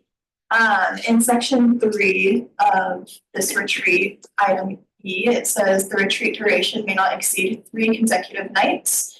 I understand that there is travel, but in the way that I'm perceiving it, that's really okay. If there's different perceptions of this, it might violate that, emphasis on might. And then it also does specify in this resolution that retreats can only use methods of ground transportation.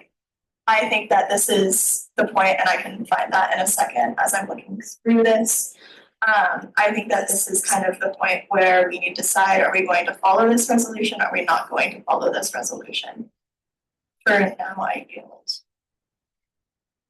Senator Stroh, then Senator Potter.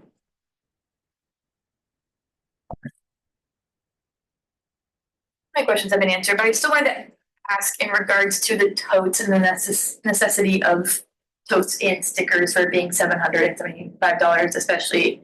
I don't know if anybody else is like somebody else said something about $41 per tote. I appreciate the plan out for the 20,000 for your trip.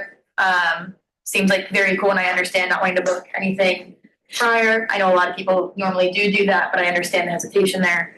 I guess more of my question for you guys is why totes? Have you seen I don't know if this is nitpicky because we do stuff for merch and such, but I wanted to ask you guys, have you seen a return on that investment in terms of people saying that those genuinely do help and that is necessary for your guys' outreach? I would say so, yes. We're just kind of like following other clubs' leads with like sweatshirts or t-shirts or and we wanted to do some sort of like fun interactive raffle at our faculty mixer too. And a lot of people really enjoyed that. And so yeah, and we were just thinking totes because it's a slightly cheaper option than some of the sweatshirts too. It was just more unique. But yeah, we're open to looking into other options too. We are getting 350 stickers as well for 250. It's for $40. So that was like the best price for those stickers. And we bought stickers in the fall and we've almost used all of them. So we're really Okay. And could you also restate one more time about why you selected, I know you went into how you selected the 12 people, but why did you choose to take 12 full people to go? Well, I can say for one, for airfare, you need 10 or more in order to get discounts in terms of rooms. And in terms of sharing beds and getting hotel rooms, an even number was the most ideal, in which we could get 3 hotel rooms and make that work. So it was really just logistical in that case. I yield to now. Senator Potter and Senator Bauer. This is more just for Senate, but I did notice that I think some senator already said this, but the request would be over $1,000 per person. And I do think it is important to note that we have already funded similar programs that were $1,000, or sorry, that were more than $1,000 per person. And I don't necessarily argue that we need to continue this trend, but I think that we need to set a precedent because it's not fair for us to kind of like pick and choose like, oh, this organization over 1,000, this organization isn't. So I think that tonight we need to decide, are we going to stick to the $1,000 or are we not? Because we can't just keep going willy-nilly around it. I yield. I agree with that. I think, over the last few months, whether it's in our financial priorities or not, we have sort of been setting precedents that we haven't done. Senator Mountain, that's Senator Rivera. Sorry, one more follow-up for the application process. How many applicants did you wind up getting? 16 applicants, so we had to choose 12. All right. Ramirez Canada.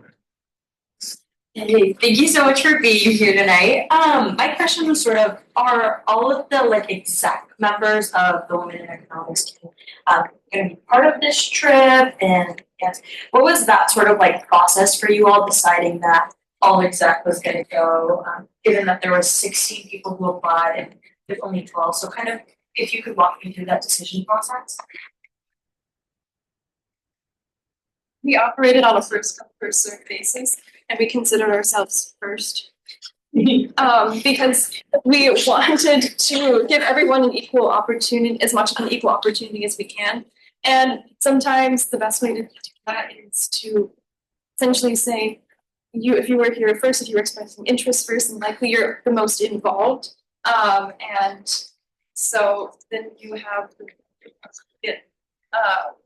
out of the program or out of the opportunity.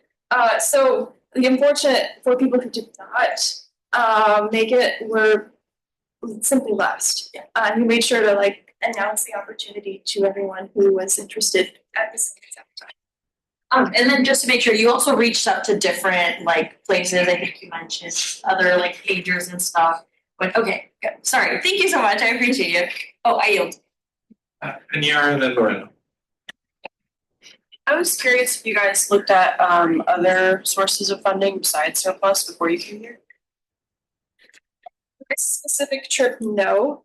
This is our second year as a club, and so we are not even on the budget. We start being able to participate in the budget process next year. However, as we mentioned before, our economics winter social that we hosted was funded by an award that we won with the Advancement Diversity Committee for $1,500. So we have been overall in our organization consistently looking for opportunities to fund.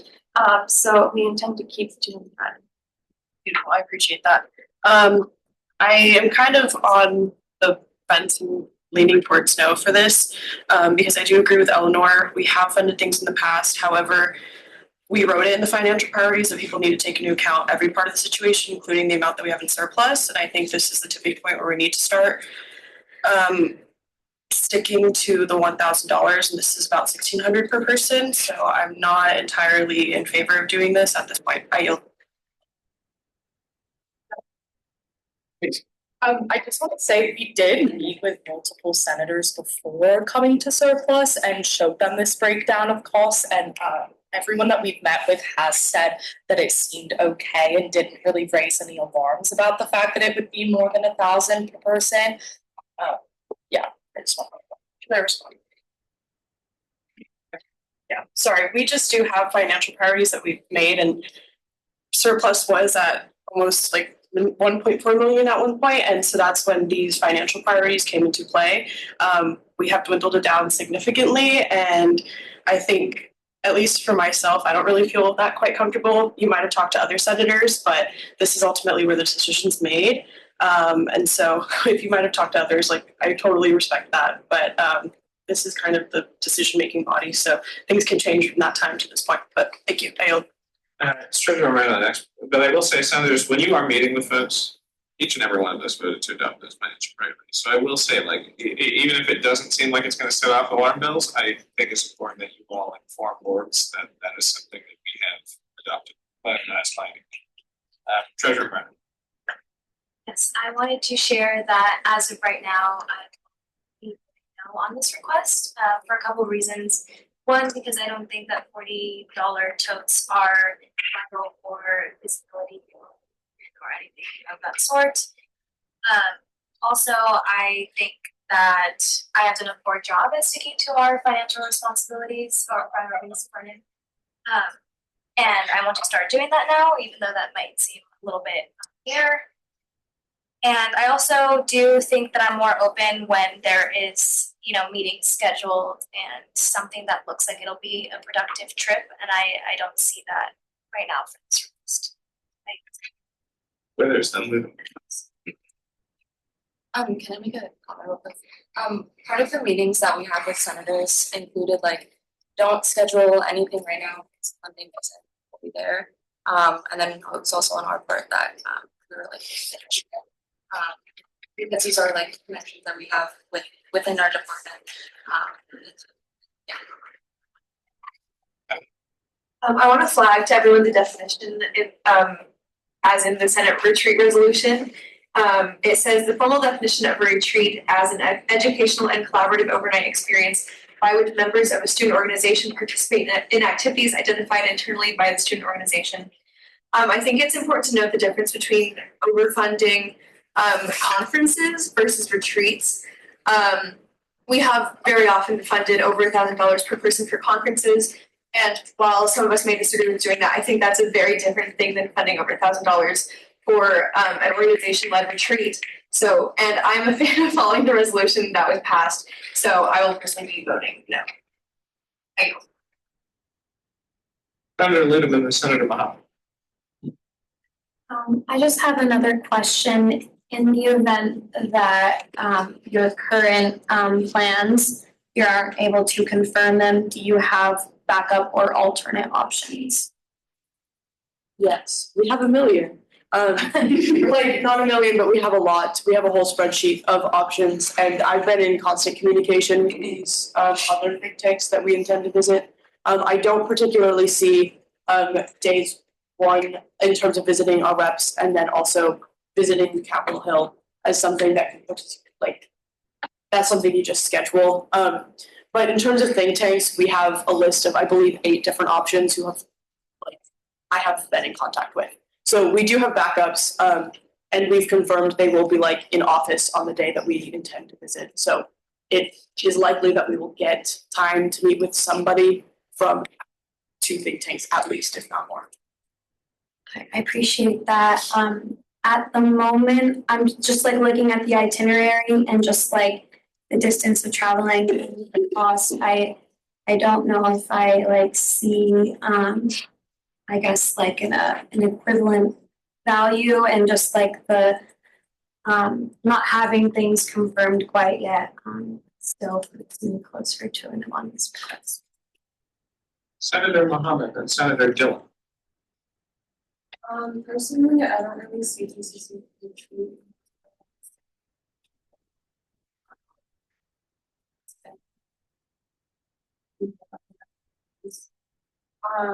I think that we should apply our like the way an approaching surplus request that we get years and timing it was. It's not really fair to the organization. Like they could have possibly something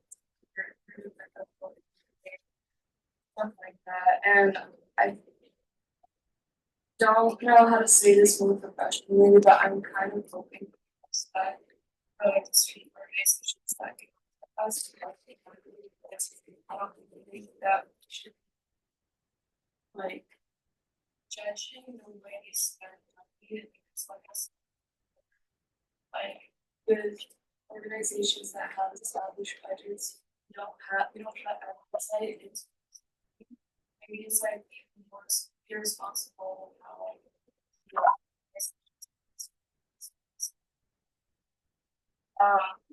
but yeah, personally, I will be voting yes.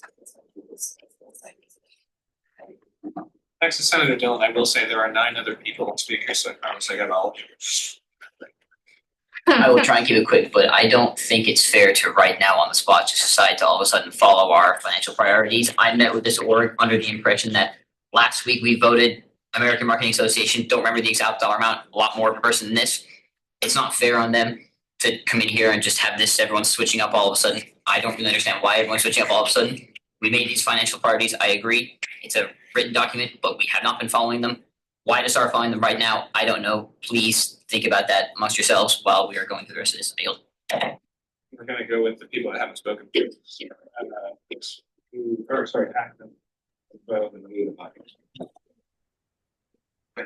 Yeah, kind of echoing Senator Jamie's point. We should fund these tonight, but I think we really do need to take a hard look at these and really stick to this and say before like next Senate meeting, hey, here's what happened. But I do think we should fund this and the other surplus requests tonight because it's just luck of the draw. We haven't like been sticking to this, so I think I don't know. On top of that, the $1,000 per person is really the best measurement, but that can get into like the ins and outs of it. I have some other ideas for restrictions, but for tonight, I do think we should fund these. Thank you. I yield. Senator Cole. I did want to ask how many people are on your board? There's 5. There's 5 of you. Okay, so a majority of the people who are going aren't on the board. Okay. From my eyes, I think it looks like they made every effort to bring down costs. They're taking a red-eye flight. Nobody wants to do that, but they are. Things aren't confirmed yet because they're trying to make professional connections and don't want to cancel on their professional connections last minute. That would look bad on them and on the university. I think it's important for them to go because there aren't a lot of women in this field, and I think it's important that they have a chance to go. I also don't think it's realistic to hold every org to $1,000 per person. I do think it's a case by case basis. I don't think it's just like switching it up. I just think it's hard to like tell what every org will need. It's hard to hold people to $1 amount, especially when you're planning trips and like these prices are changing every day. I'm not thrilled about the $40 codes. I will tell you that. I would prefer not to fund that, but I would like to fund your trip. That's my yield. Senator Bell and Senator Wu. I mean, everything's pretty much said. I just wanted to kind of echo the same thing that Dylan was saying. Like, if we followed through with our financial priorities, that's what my decision would have been. But our actions say otherwise, and I think that speaks louder, so. Senator Wu and Senator Nakarada. Hi, I just wanted to start off by thanking you for being here and for your patience. Everything kind of was said, but I will just very concisely echo that I think it is completely unfair if we start following the rules for this organization right now. It's not their fault that we did this, it's actually our fault. And so that's the discussion that we can have on our own. I also want to emphasize that I really understand why you guys haven't booked anything officially yet. I have been on their side and I have been in front of the microphone with my own experience with one organization. And it's really difficult to commit to that when you don't know 100% if you can even go. And I do want to echo about the professional relationships. You don't want to cancel on them. So I completely understand that. And I want to show my support for it. Thank you. Senator Nagaraj and Senator Potter. Pretty much sharing the same sentiments as Jamie and Daniel. I also, it's my belief that investing in people going to very professional and high successful people, I think that gives us opportunity to bring a lot of opportunity back to the school. I think it's worth the investment. But I also do hear what other senators said about like following the rules. I think we should. I personally do have to start. I feel like I need to lock in on that. But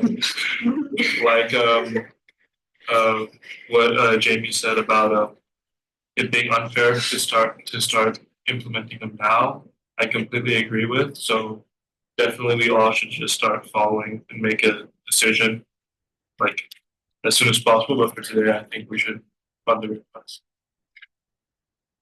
I do. Thanks. Senator Potter yield. Senator Ramirez Pineda with Senator Brown. I yield. Senator Brown. I definitely think that we have set a bit of a precedent with some of people's concerns, like you guys haven't booked it. Like we've chewed other people out for booking stuff before they have the money. So I think that and having the request be a little bit be a bit over $1,000 per person. The thing that I'm more concerned about is the point that Tara brought up with the the Senate retreat resolution in 2023. I was wondering like what I know some of you guys were around during this. Okay, what prompted you guys to like what prompted Senate to write this? Like what was the reason? I wasn't around when this resolution was being written, but I do believe I voted on it as one of the persons. And I think it was because we were seeing a large influx of comments and retreats as we were seeing now. And so I think Senate, sort of like what we did with financial priorities, wanted to establish a set of parameters that we could try to apply broadly to a lot of the press. All right, thank you. I yield. Yeah, well, I was. Oh, you got it. Okay.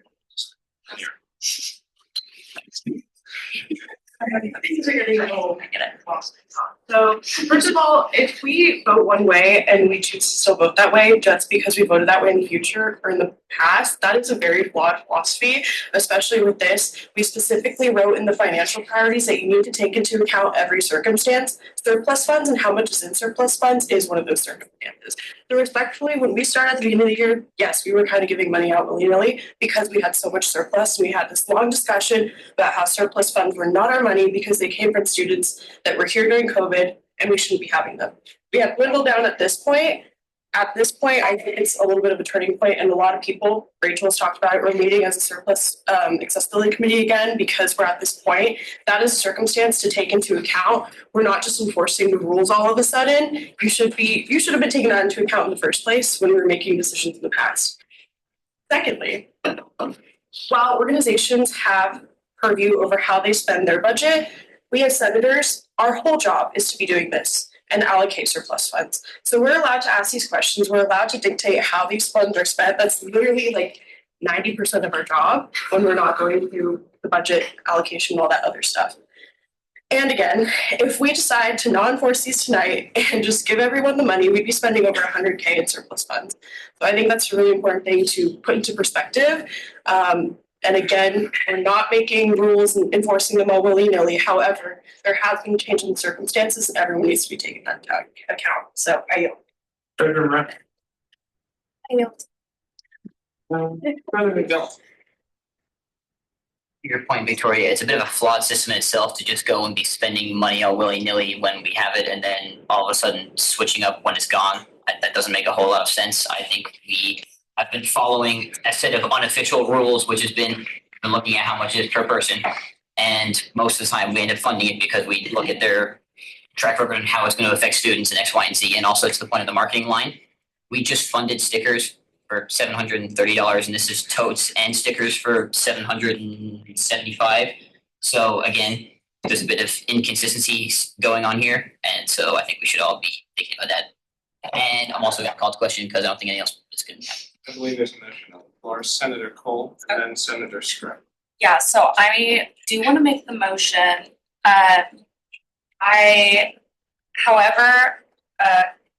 Just a side note, I am making the motion minus the 13 totes. So if anyone wants to make the motion with the totes, you can also do that, but I'm just not thrilled about that. But now I'm having to do math, and give me a second. Okay. I move to authorize spending from the surplus to group women in economics, OS number OS 354I, in the amount of $19,465. And to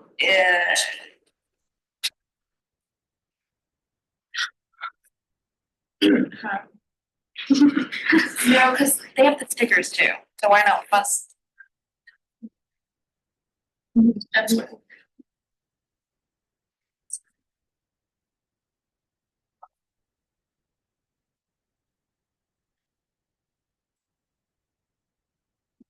Okay, so it'd be $20,240. Wait, no, and scratch that. That's correct. That's correct. No, but they have different line items. They're 200.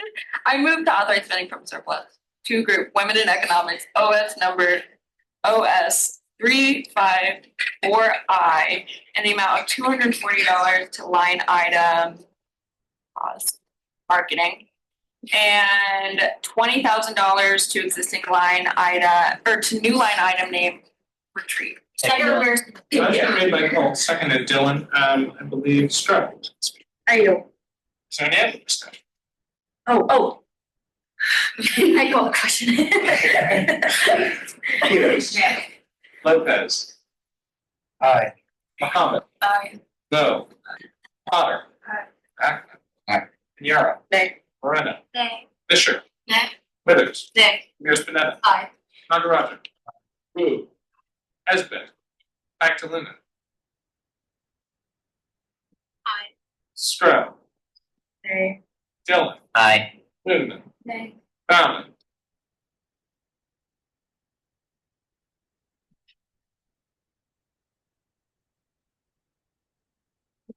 Char. Nay. Cole. Aye. Jane Consistent. Aye. Harriet. Nay. I say aye. Give us 1 second.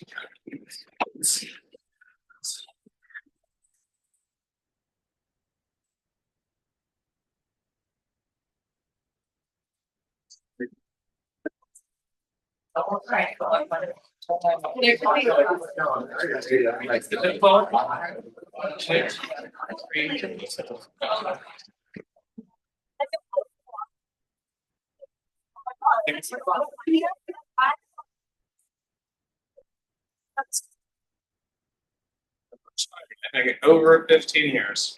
The Senate being equally divided. Vice President. Oh.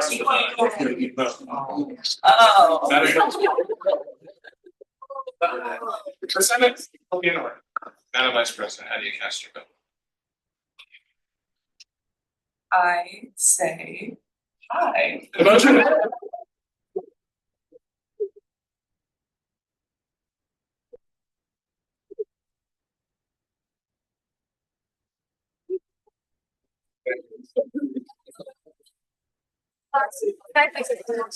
I'll yield my time to Senator Stroh. Hi, again, I'm happy that it passed, because regardless, I think it's all Senate's job. We need to have a mandatory meeting, because that conversation was so important, but it should not have happened to these poor girls. It should not have happened. Something that I have felt, that's why I came and I brought that statement to public forum, because it's something I had felt for a few days, but it's something that I am in the wrong, that we should have had that meeting so far beyond this meeting, and we need to have one before next Wednesday, because that needs to be sorted, out. It needs to be sorted out, and I move to recess, or I call for recess. The Senate will be in recess for 5 minutes.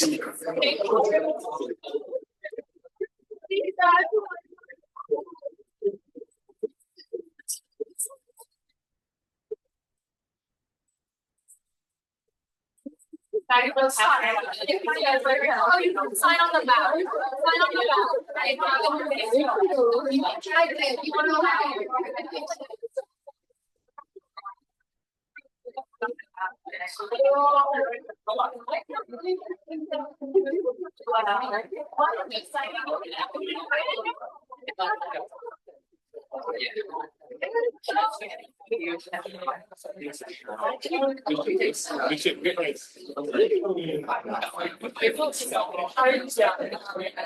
I think you need to specify. It's a different solution.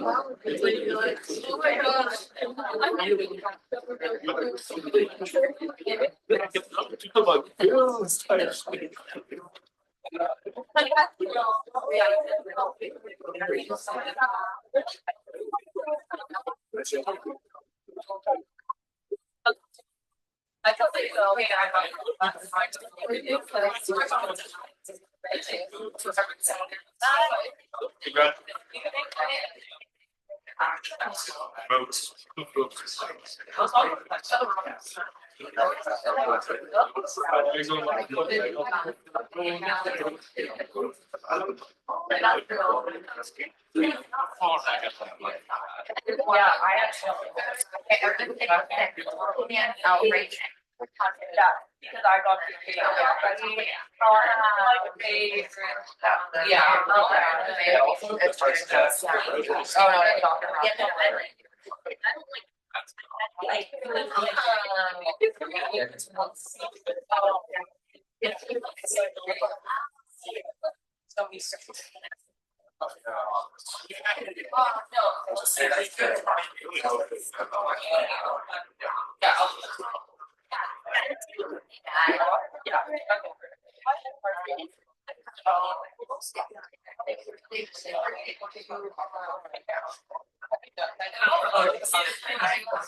My first year.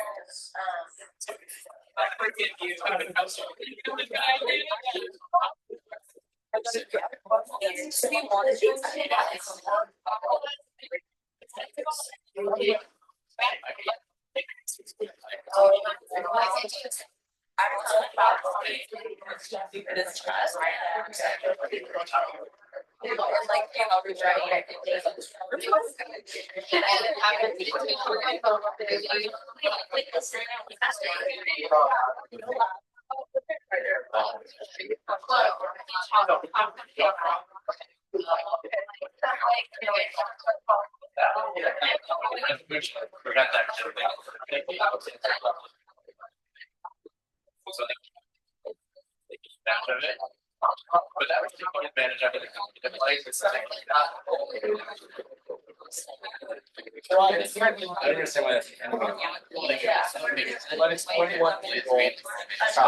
Yeah.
Yes.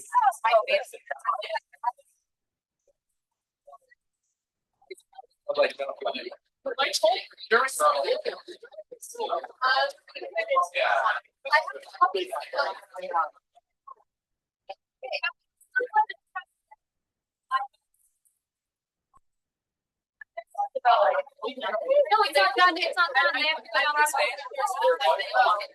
Wait, do this, yeah.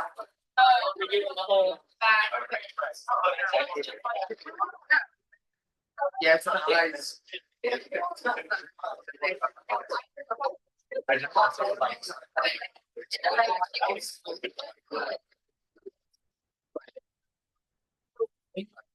It was actually like.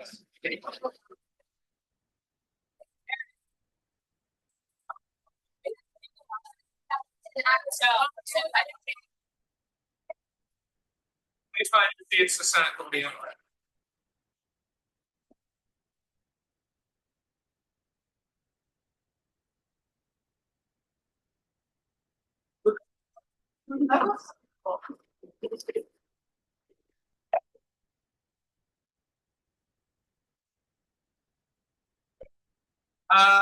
Next we'll hear the request from the head of diet.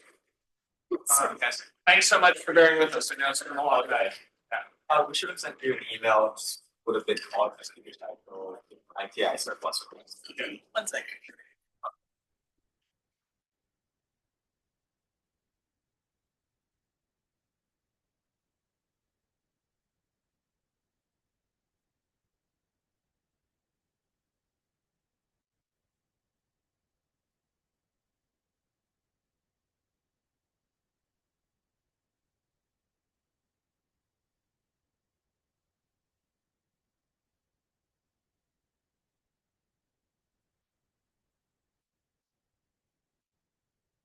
Hi everyone, my name is Akira Samoki. I am the Administrative Director for UNIVACO.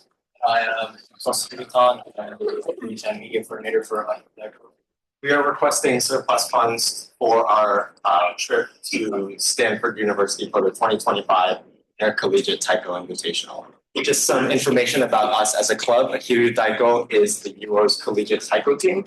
Taiko is a traditional Japanese style of drumming and has a long history within the JA community as well as Japanese American history. Our club itself was founded in 2010. This is actually our 15th year anniversary, and I'm excited about that. We typically perform at UO cultural events. So just this year, we performed at ASUO's Fall Reception and at the Taiwanese Student Association's Lunar New Year. We also perform at non-Euro events. So we just recently submitted a request to go travel to Seattle University for a competition there. We also perform at OSU and every summer at the Wayne County Football Festival every summer. Our team is currently 21 members, and that's something actually we're really proud of because coming out of the pandemic, we had. So you can move on to the next slide. We're going to break down our surplus request. Next slide. So a little bit of information on the Intercollegiate Taiko Invitational, also known as ITI. It is a gathering of primarily West Coast community. It's been happening annually since 1995, where it was first held at Stanford University, hosted by Stanford Taiko, who are this year's host of ITI. This year there are expected 15 schools participating, including us, and over the 2 days we'll be there. We'll be participating in Taiko intensive workshops, culminating in a large concert showcasing every single one of the team. Hugh Deco has been attending ITI continually since 2012. Last year was a little bit different for us as we were the host of ITI. It was the first time ITI was hosted outside of California, and it was the first time our group had hosted ITI ever. So, some collegiate taiko information. The collegiate taiko is part of the greater North American taiko diaspora. The first taiko group, collegiate taiko group to be founded was at UCLA in 1990. Our host this year, Sanford Taiko, was founded in 1992. Most collegiate groups are primarily located on the West Coast. That's why ITI is a primarily West Coast conference. Our friends at the UW have a group, but there are also many groups all across the United States, as far as Pennsylvania, Ohio, even Idaho. So by going to ITI, we hope to build more connections with the greater collegiate taiko community, and build a lot of great bonds with fellow taiko enthusiasts, taiko players in the collegiate sphere. It also is a great way to connect with professionals in the taiko community, especially those who want to play taiko post collegiate wise. During ITI, as I said, we participate in workshops taught by professionals and vocationalists, where they teach a variety of topics, helping to improve our technique, performance skills, and even teach new songs. Yeah, and we just want to improve on the cultural expression. As I mentioned briefly, taiko is a very important part of Japanese American identity. Following World War II, taiko was one of the main ways that Japanese Americans were able to reconnect with that cultural identity. It's especially important with ITI, where, as Max mentioned, workshops are presented by professional taiko groups. Some of these people are founding members, really, of the Japanese American taiko community. Next slide, thank you. So this is a breakdown of our daily schedule. Our day one on May 23rd is our travel day, so we'll be driving from Oregon down to Stanford Taiko at the Stanford at the Sheraton Palo Alto Hotel. That's starting at 7 a.m. and we'll roughly arrive there by 8 p.m. Day two is the first day of the conference. Workshops begin at 8 a.m. and there are two during that day. Day three, it starts the same. We have a workshop in the morning, and then in the afternoon, we have a second workshop as well as the final collegiate concert, where all of the collegiate teams play together. And even the final piece is kind of this shared performance from all of the teams. Our last day on the 26th is our travel day, so we'll be driving back from Stanford to the University of Oregon. Next slide, thank you. Now we'll go down into the individual cost breakdown. Next slide. So we're looking for the following categories. We're requesting $6,777 for lodging, $6,762 for food per diem, $3,150 for registration costs to attend ITI, and $1,641 for UO motor. In total, we're requesting $17,331. So just going into lodging a little bit more, we'll be staying at the Sheraton Palo Alto Hotel, which is a Marriott hotel.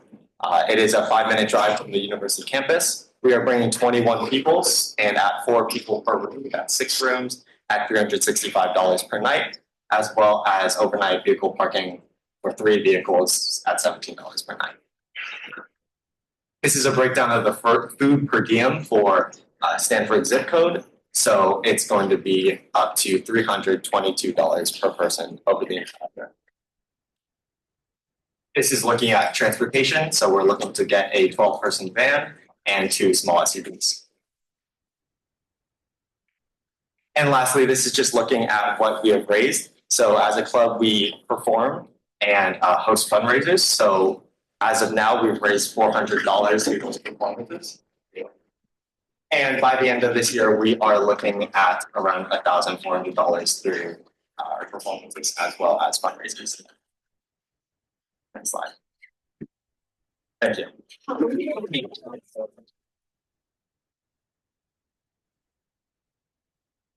Mohammed. No problem.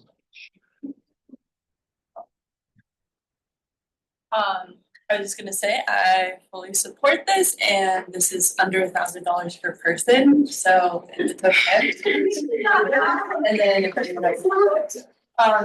I moved to authorize spending from surplus to group. Can you tell me how to say that? I'm so sorry. Hiryu Daiko. Okay, thank you.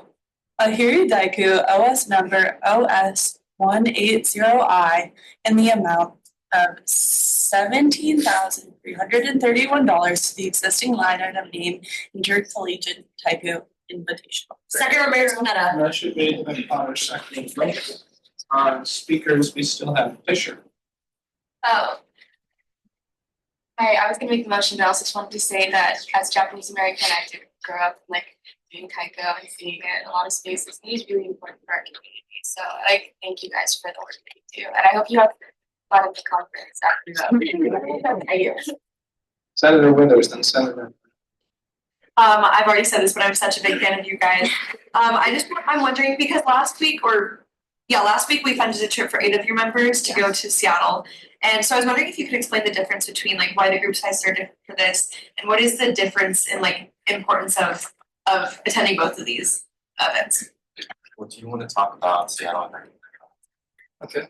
So Seattle is a event competition held by Inochi Taiko, Elias Chantelope, and Hidaka Taiko. It is not as much as a conference as more as an event and concert where groups are to perform original pieces that were written like 3 months. And yeah, there were only 8 people going because that's all who volunteered to go. For ITI, yeah. So for ICI, that is an annual event that happens every year. And so it's a much larger event that we really encourage all of our team members to attend. Just going over a few things, like it's for professional and personal connections. By attending, we really do improve our skills. And by doing that, we can then bring it back to the Eugene and county community. This year, we're hoping to host a spring concert where we can use all of the skills that we learned at ITI and hopefully put on a great performance. Thank you. Ayo. Senator Moreno and Senator Liu. Yeah, I just wanted to say that sometimes we see similar numbers, such as 17,000 for this request and the last one, and we think that they're the same, but like Pinheiro was talking about, we need to consider circumstances. So I am in support of voting yes on this because this does come back to our community and it is a national event that people are learning from, and it's important for minority groups on campus to connect with others in that way because that's not something that's accessible here. I yield. I have 2 brief questions. Also, thank you so much for the presentation. That was super helpful. You said this was an annual event. Have you guys gone in the past? Yes, we've been continually attending every ITI since 2012. And it's 21 people, correct? Yes. And is that your full team or? It is the full roster. Okay, so everyone is getting amazing. Thank you. Anybody else?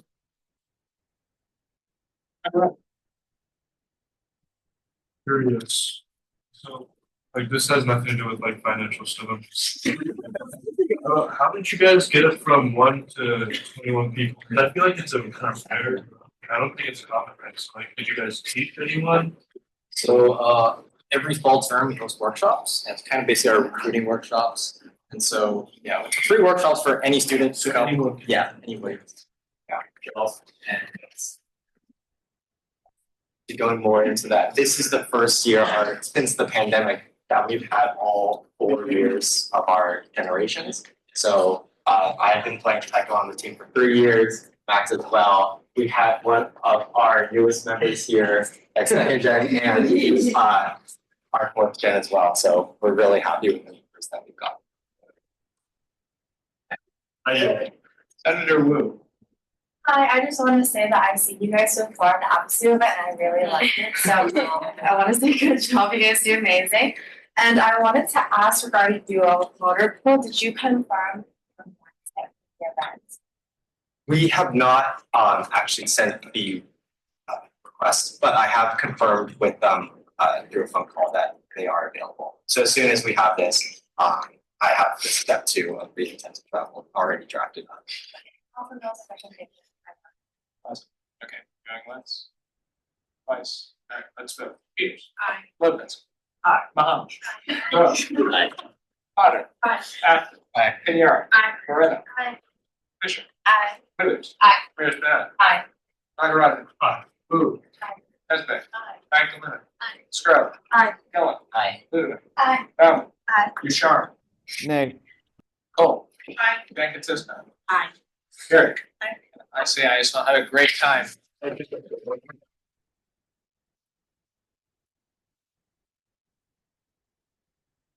Alrighty, next up is women in business, and if you guys want to bring it bigger.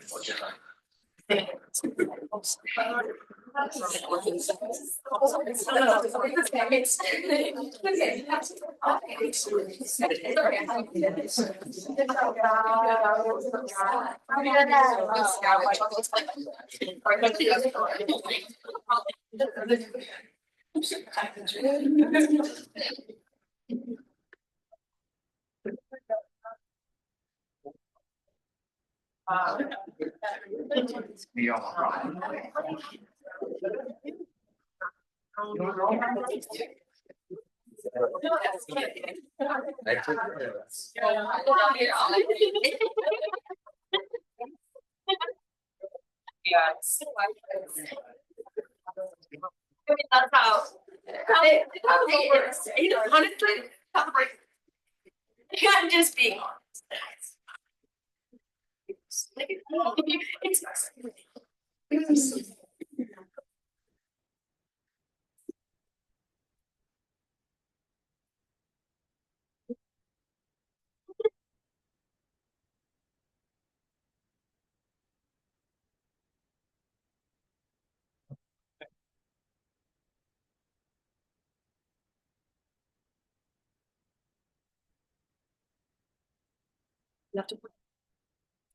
Okay, that will work.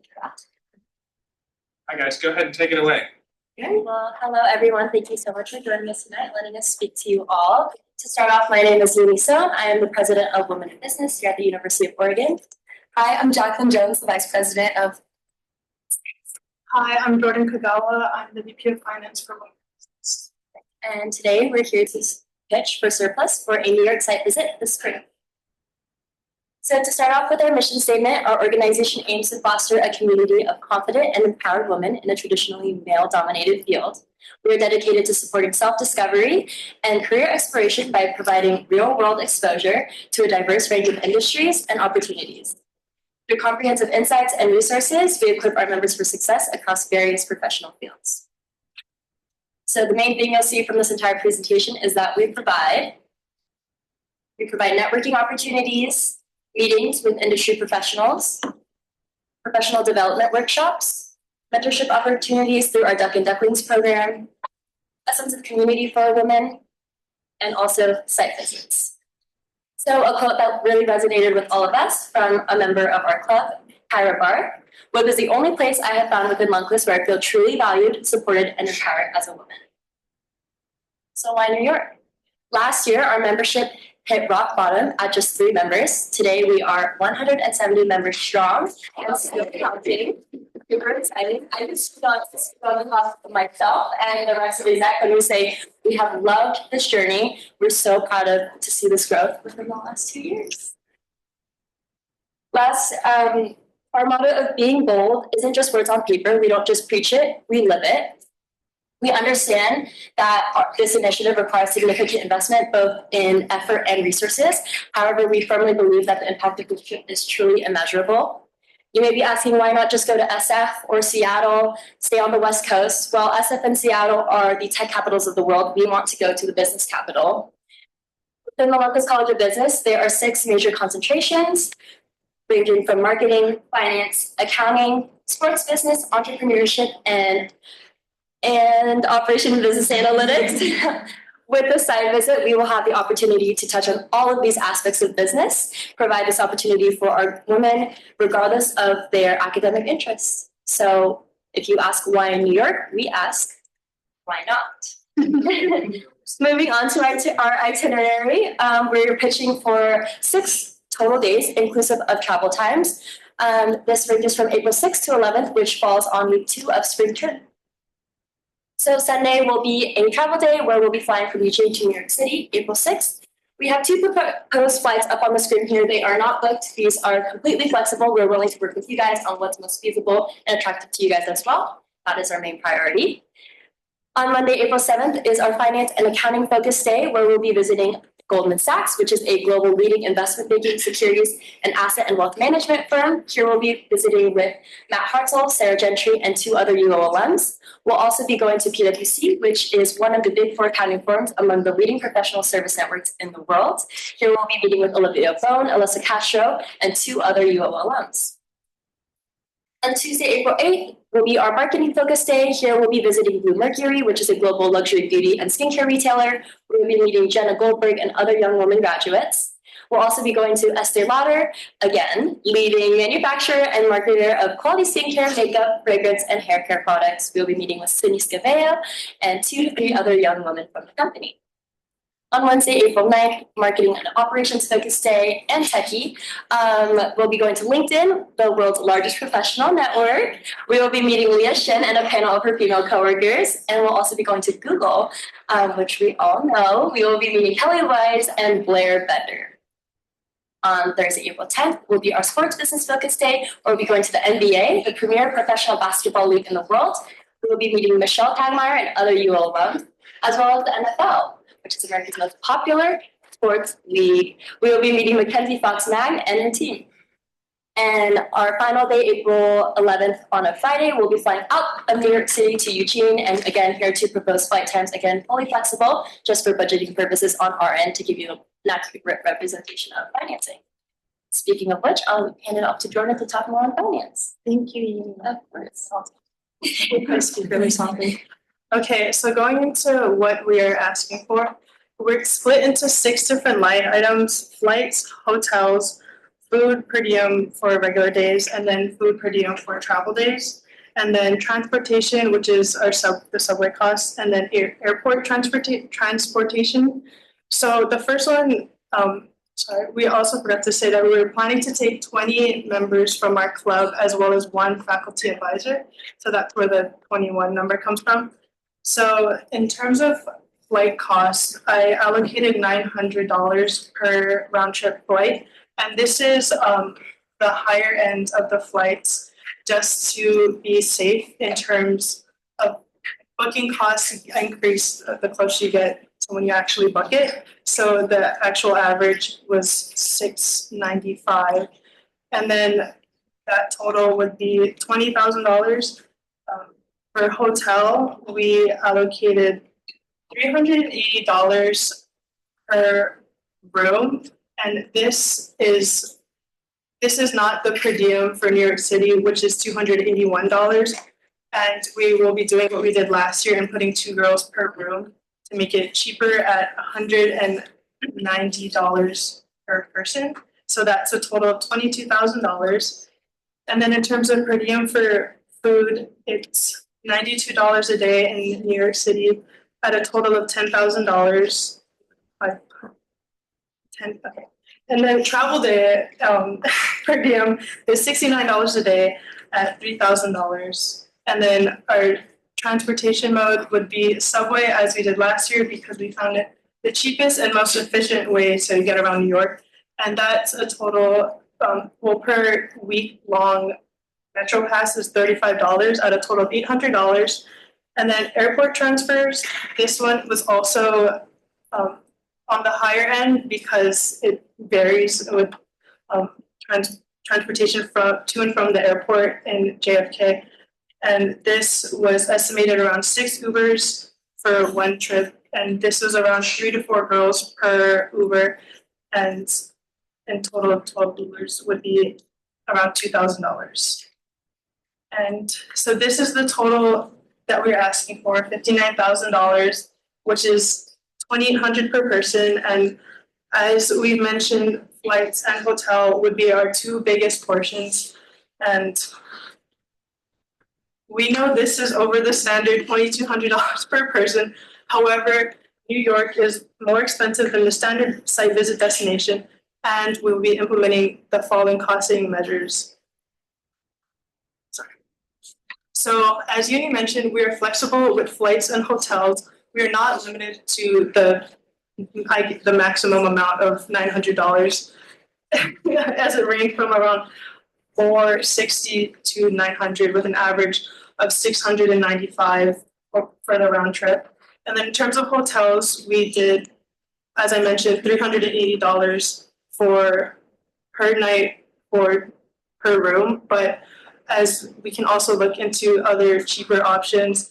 But the reason we chose to use a hotel that we did last year was because it was the best in quality for price as well as safety, which we will not compromise for our team, but we are so flexible to find another safe hotel.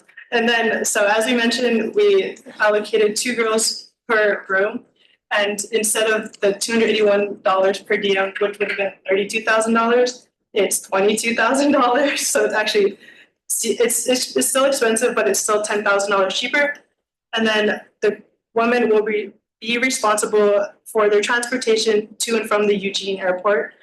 And then, as I mentioned before, again, subway and walking will be our main form of transportation because of efficiency and is the cheapest. And then group rides and pods will efficiently be used in terms of Ubering to and from the airport. And lastly, in-kind sponsorships from brands like Liquid IV and Poppy to refresh throughout the trip and also slightly cut back on food costs. Now, to Jacqueline. All right, thank you, Jordan. Okay, so the mission and value of this trip is a twofold. Now, what do I mean by that? This trip is not just for women in business, but for the University of Oregon itself. For those unfamiliar, Goldman Sachs is arguably the top financial firm in the world. LinkedIn has revolutionized the way that we connect, network, and do business, and Estee Lauder is one of the most influential beauty brands on the planet. The one thing that all of our companies have in common is that they are the best of the best, and that is why we chose them. Meeting the minds behind these global giants is an education beyond what the classroom can provide. It's a masterclass in leadership, innovation, and impact. Our peers in major cities like Seattle, like at UW, don't thrive because they're better than us or have a better education than us, rather because their location offers direct access to professionals and opportunities and industries that Eugene, Oregon simply does not. The reality is UO isn't a target school for a lot of these elite companies. If they won't come to us, then we have to go to them.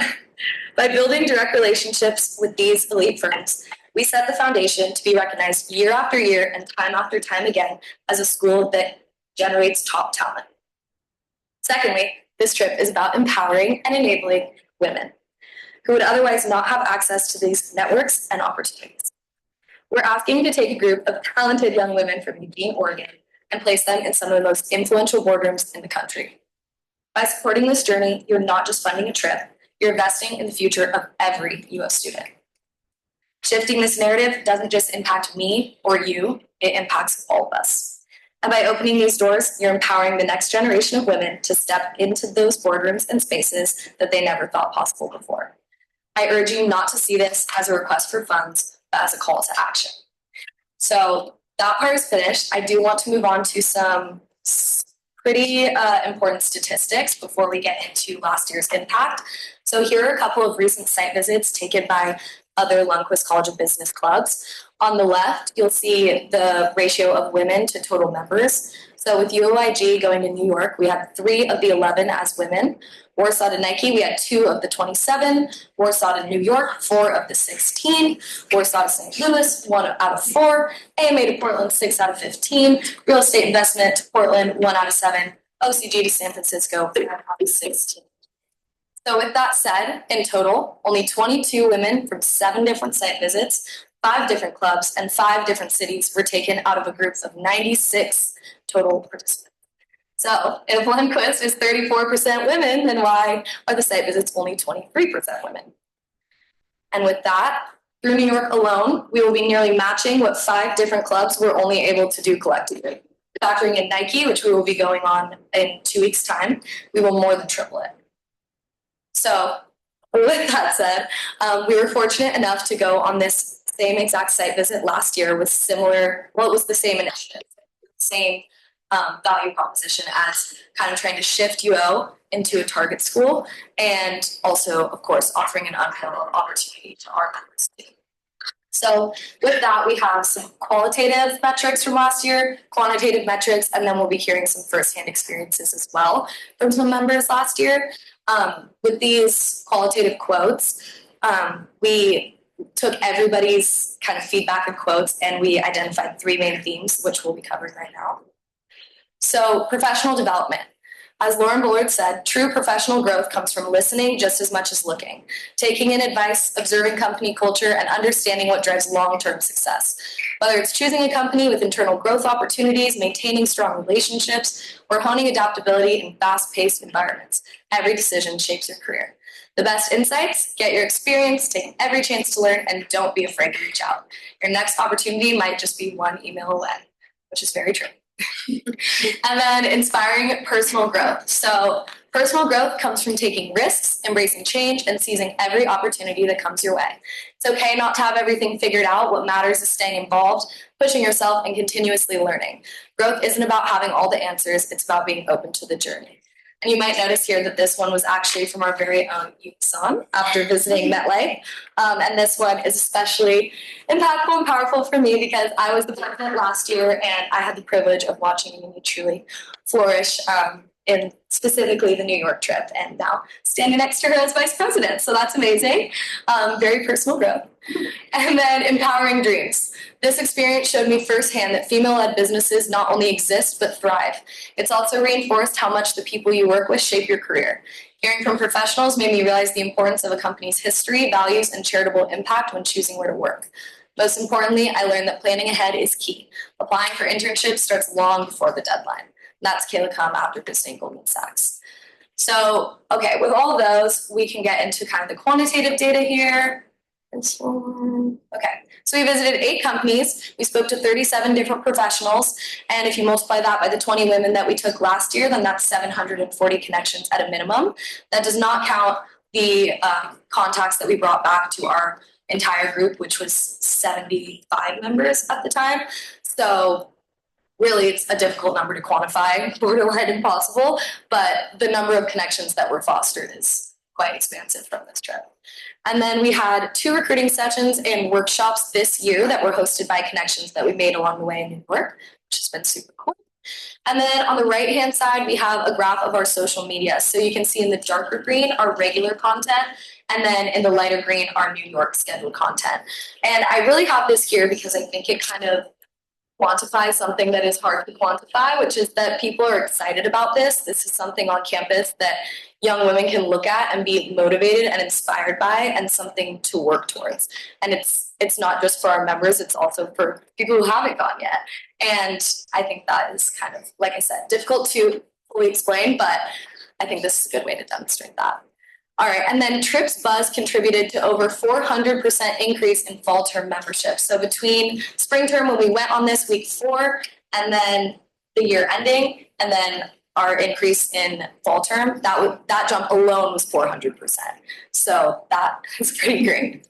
All right, so enough from me. Let's hear from a couple of our executive members that are with us tonight, who at the time of the site visit were just regular members. Julia Haley. Hi, my name is Julia. I'm the Vice President of Marketing for WIB, and I had the privilege of going on this trip last year. And of course, it was amazing in the connections that I made, not only with the companies there, but also with the other women on the trip.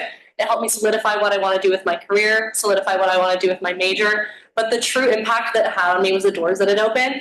To be quite frank, I'm a poor kid. I'm paying for college by myself. I'm on food stamps. This opened a door that was completely closed for me beforehand, and that frankly was through ASUO funding.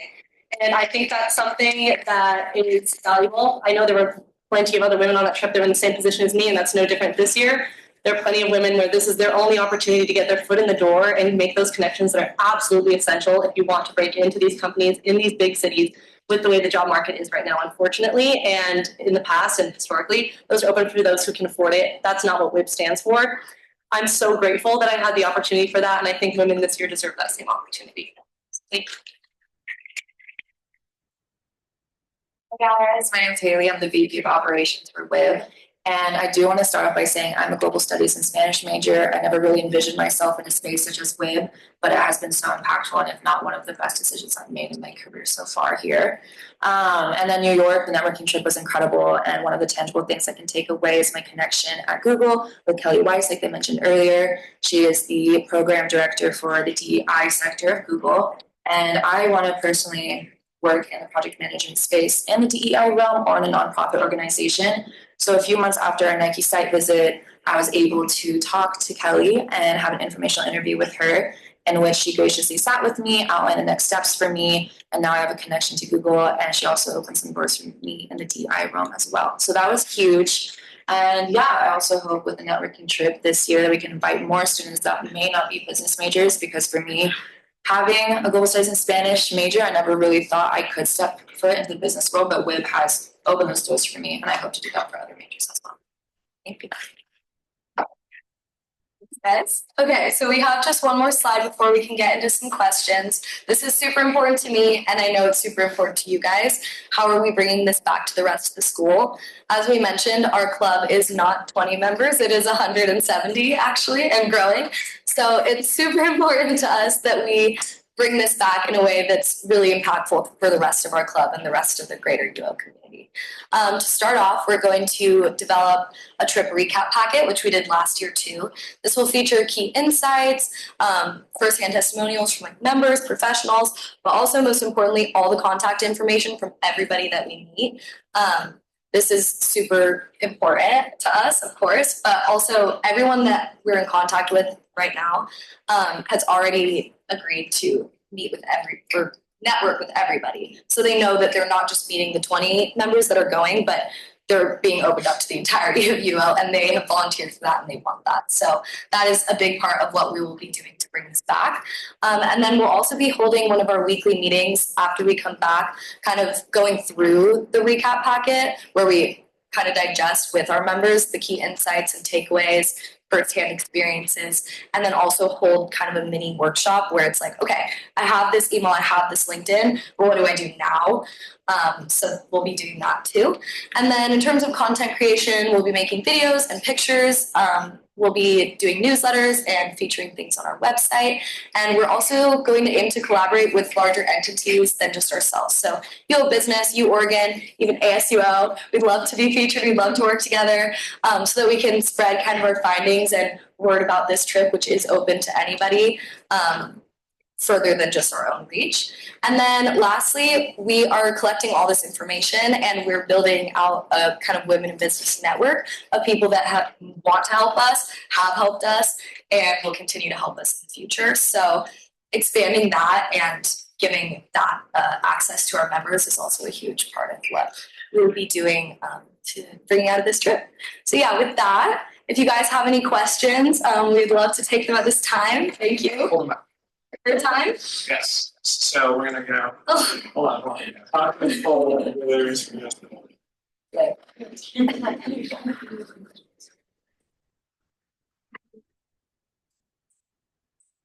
You guys raised to scroll and legitimately. I'm going to ask that we're all respectful, that we all direct your comments, not and not at people.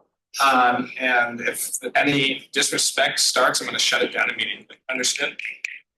Okay. Go. All right, y'all. Wait, I gotta use this. All right, y'all. Crazy presentation. You guys came prepared.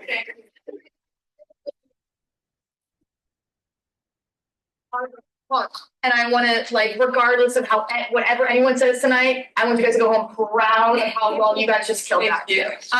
Okay, I do have several questions because 55 is a lot of money. But also I wanted to praise your takeaway strategies, the way you broke that out. Very awesome. Yeah, great. So I want to believe this. I want to fund this. I believe in this wholeheartedly. We've funded things like this in the past. This is a board of very sentimental people, like all of the testimonies and everything. We all believe in these types of trips very hard, like wholeheartedly. So I don't want you to take it personally when we are questioning you pretty rigorously tonight, because $55,000 is so far beyond the amount that we approved. But we're going to hear some things about how other groups have been approved based off of like per person. That's been similar in the past, but doesn't change the fact that $55,000 is a lot of money. So I wanted to start off, why did you choose to select it at 20 people? Well, that is the metric that we used last year. We honestly just wanted to provide this trip to as many people as possible. In our minds, it was like, if we're gonna do it, we're gonna do it. And our club has been rapidly growing. As Uni kind of spoke on, when I first took over as president last year, our club was literally 3 people big, which is crazy. And by the time that we were interviewing people and starting the process really of New York, it was already 60, I believe. So we were like, oh wow, that's a lot. And our Nike visit last year and this year brings 40 people. So at the time there was this idea of like, okay, everyone gets a little bit of something.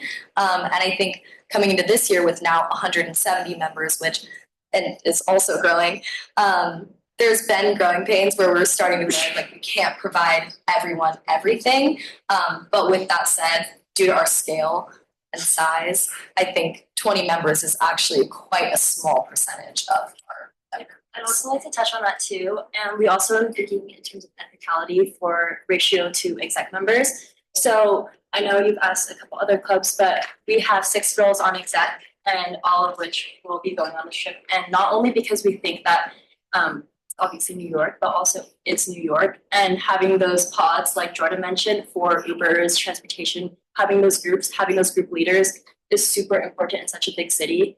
So that's another factor that we took into consideration with that number. And can I ask, just tangent off that, how many people on that point are returning, like have gone to New York trip and are going on this trip now?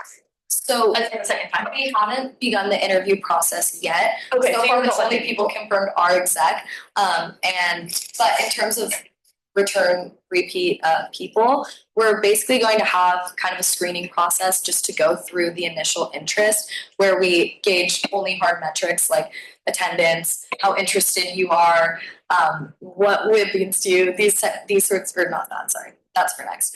Kind of hard metrics, essentially.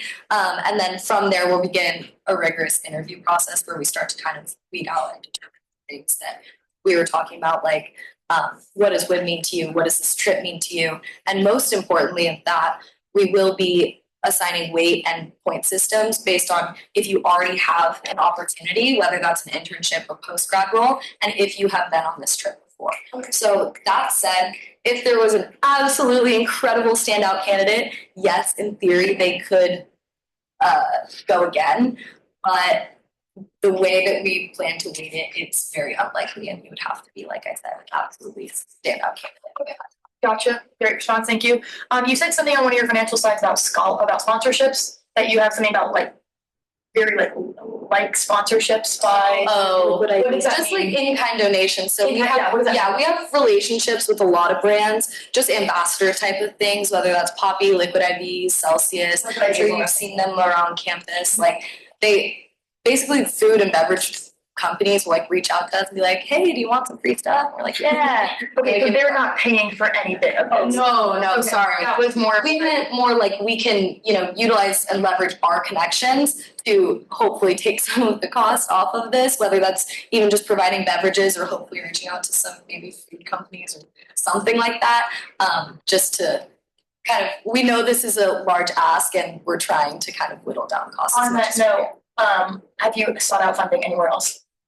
Yep, I can touch on that. So actually, this was a question that was asked last year too, and that's why we took this initiative. So this is my baby. We brought back as an exec team a annual gala, and this is a fundraising gala. Now, unfortunately, this year we had hoped that some of the funds could go towards this to take off some weight from you guys, but we didn't even break even. The cost of the gala was exactly $60,410.25, and I know that because we got $16,000 in sponsorships, which means we are $410.25 technically in debt to the Northwest College of Business because they are our mentors in this process, because the gala used to be a thing pre-COVID and used to be the main source of funding, just like any of the other major Longquest clubs on campus. We want to be comparable. We think our size is comparable, so why not our finances? And so that's why we brought it back. But yeah, we didn't even break even this year. But we have a solid foundation for the event this year to start outreach earlier to these sponsors so that hopefully next year we might be pitching for less than what we're asking for now, if at all. So that is something that. And you're referencing an event this trip that you did last year. Do you by chance know how much it was and why, if it's higher this year, why it is higher this year?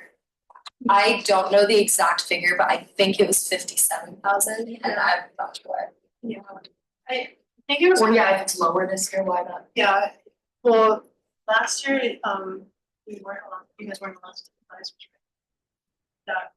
That's why we're 21. Oh, yeah. So it's higher because we can take a person.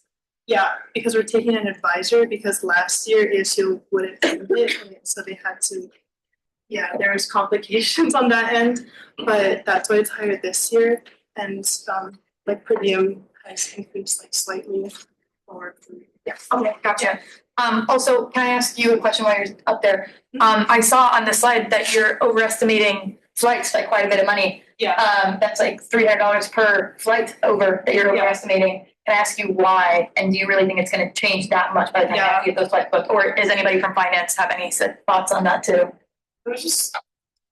Yeah, go ahead. Okay, I was being really conservative on that end, and I know like the finances are a really big portion. So I actually was like averaging. So I did like the average of $695 for like right now, as well as allocating a little bit less for hotels at around like 300. And so I came up with a number actually at 50,000 as like less of a number for flight and hotel costs. Okay. Yeah. Also, Talik just sent in the chat that it was $57,000 approved by Senate last year, which is helpful. Thank you. So wait, just to be clear, that's with the actual estimation if you were to take like the average flight cost today, right? Yeah, like that right now, that's just the estimate right now. So it's overestimated, but it's we're not going to spend $900. How much is it of this? $205. Yeah. Oh, yeah. But there's also like fees and stuff like that. And they have to be refundable and all of that. Yeah, exactly. And so any leftover will obviously be going back to ASUO, but it's just a precautionary like overestimate. Yeah. I just do you want question, sorry.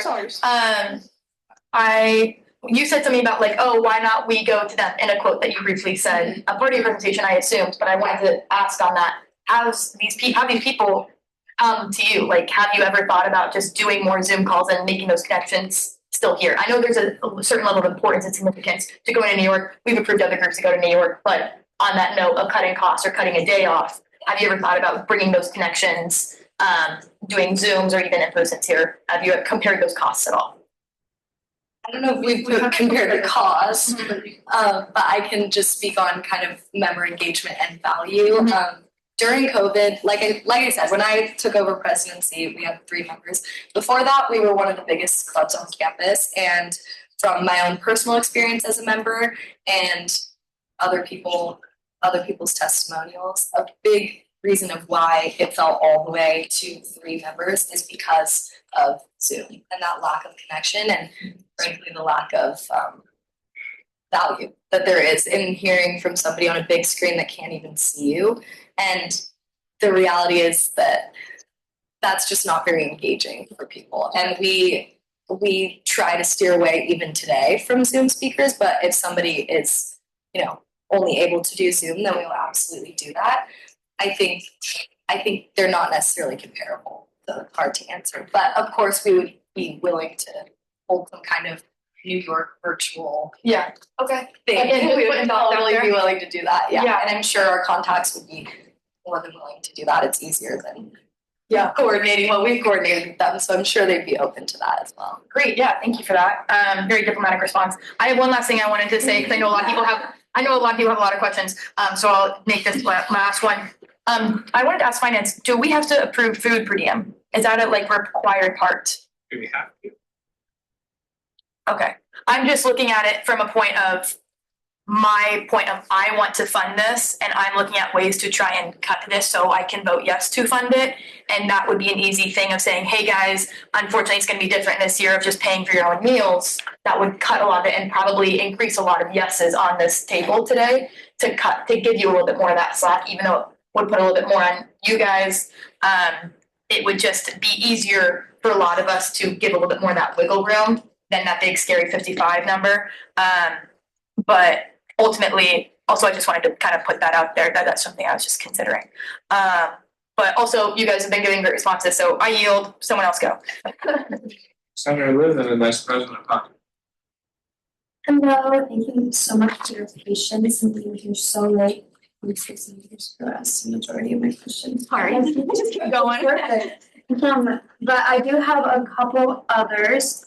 So going off of the question that she asked about people that have gone previously, are the site visits the same as last year or are those different, and could you like tell us what they were last year?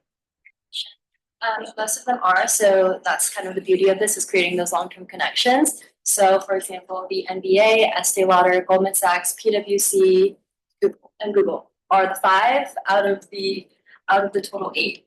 Yeah, that we have visited last year that we're returning to this year, and we're actually the first to be super excited and upfront about having us again. So yeah.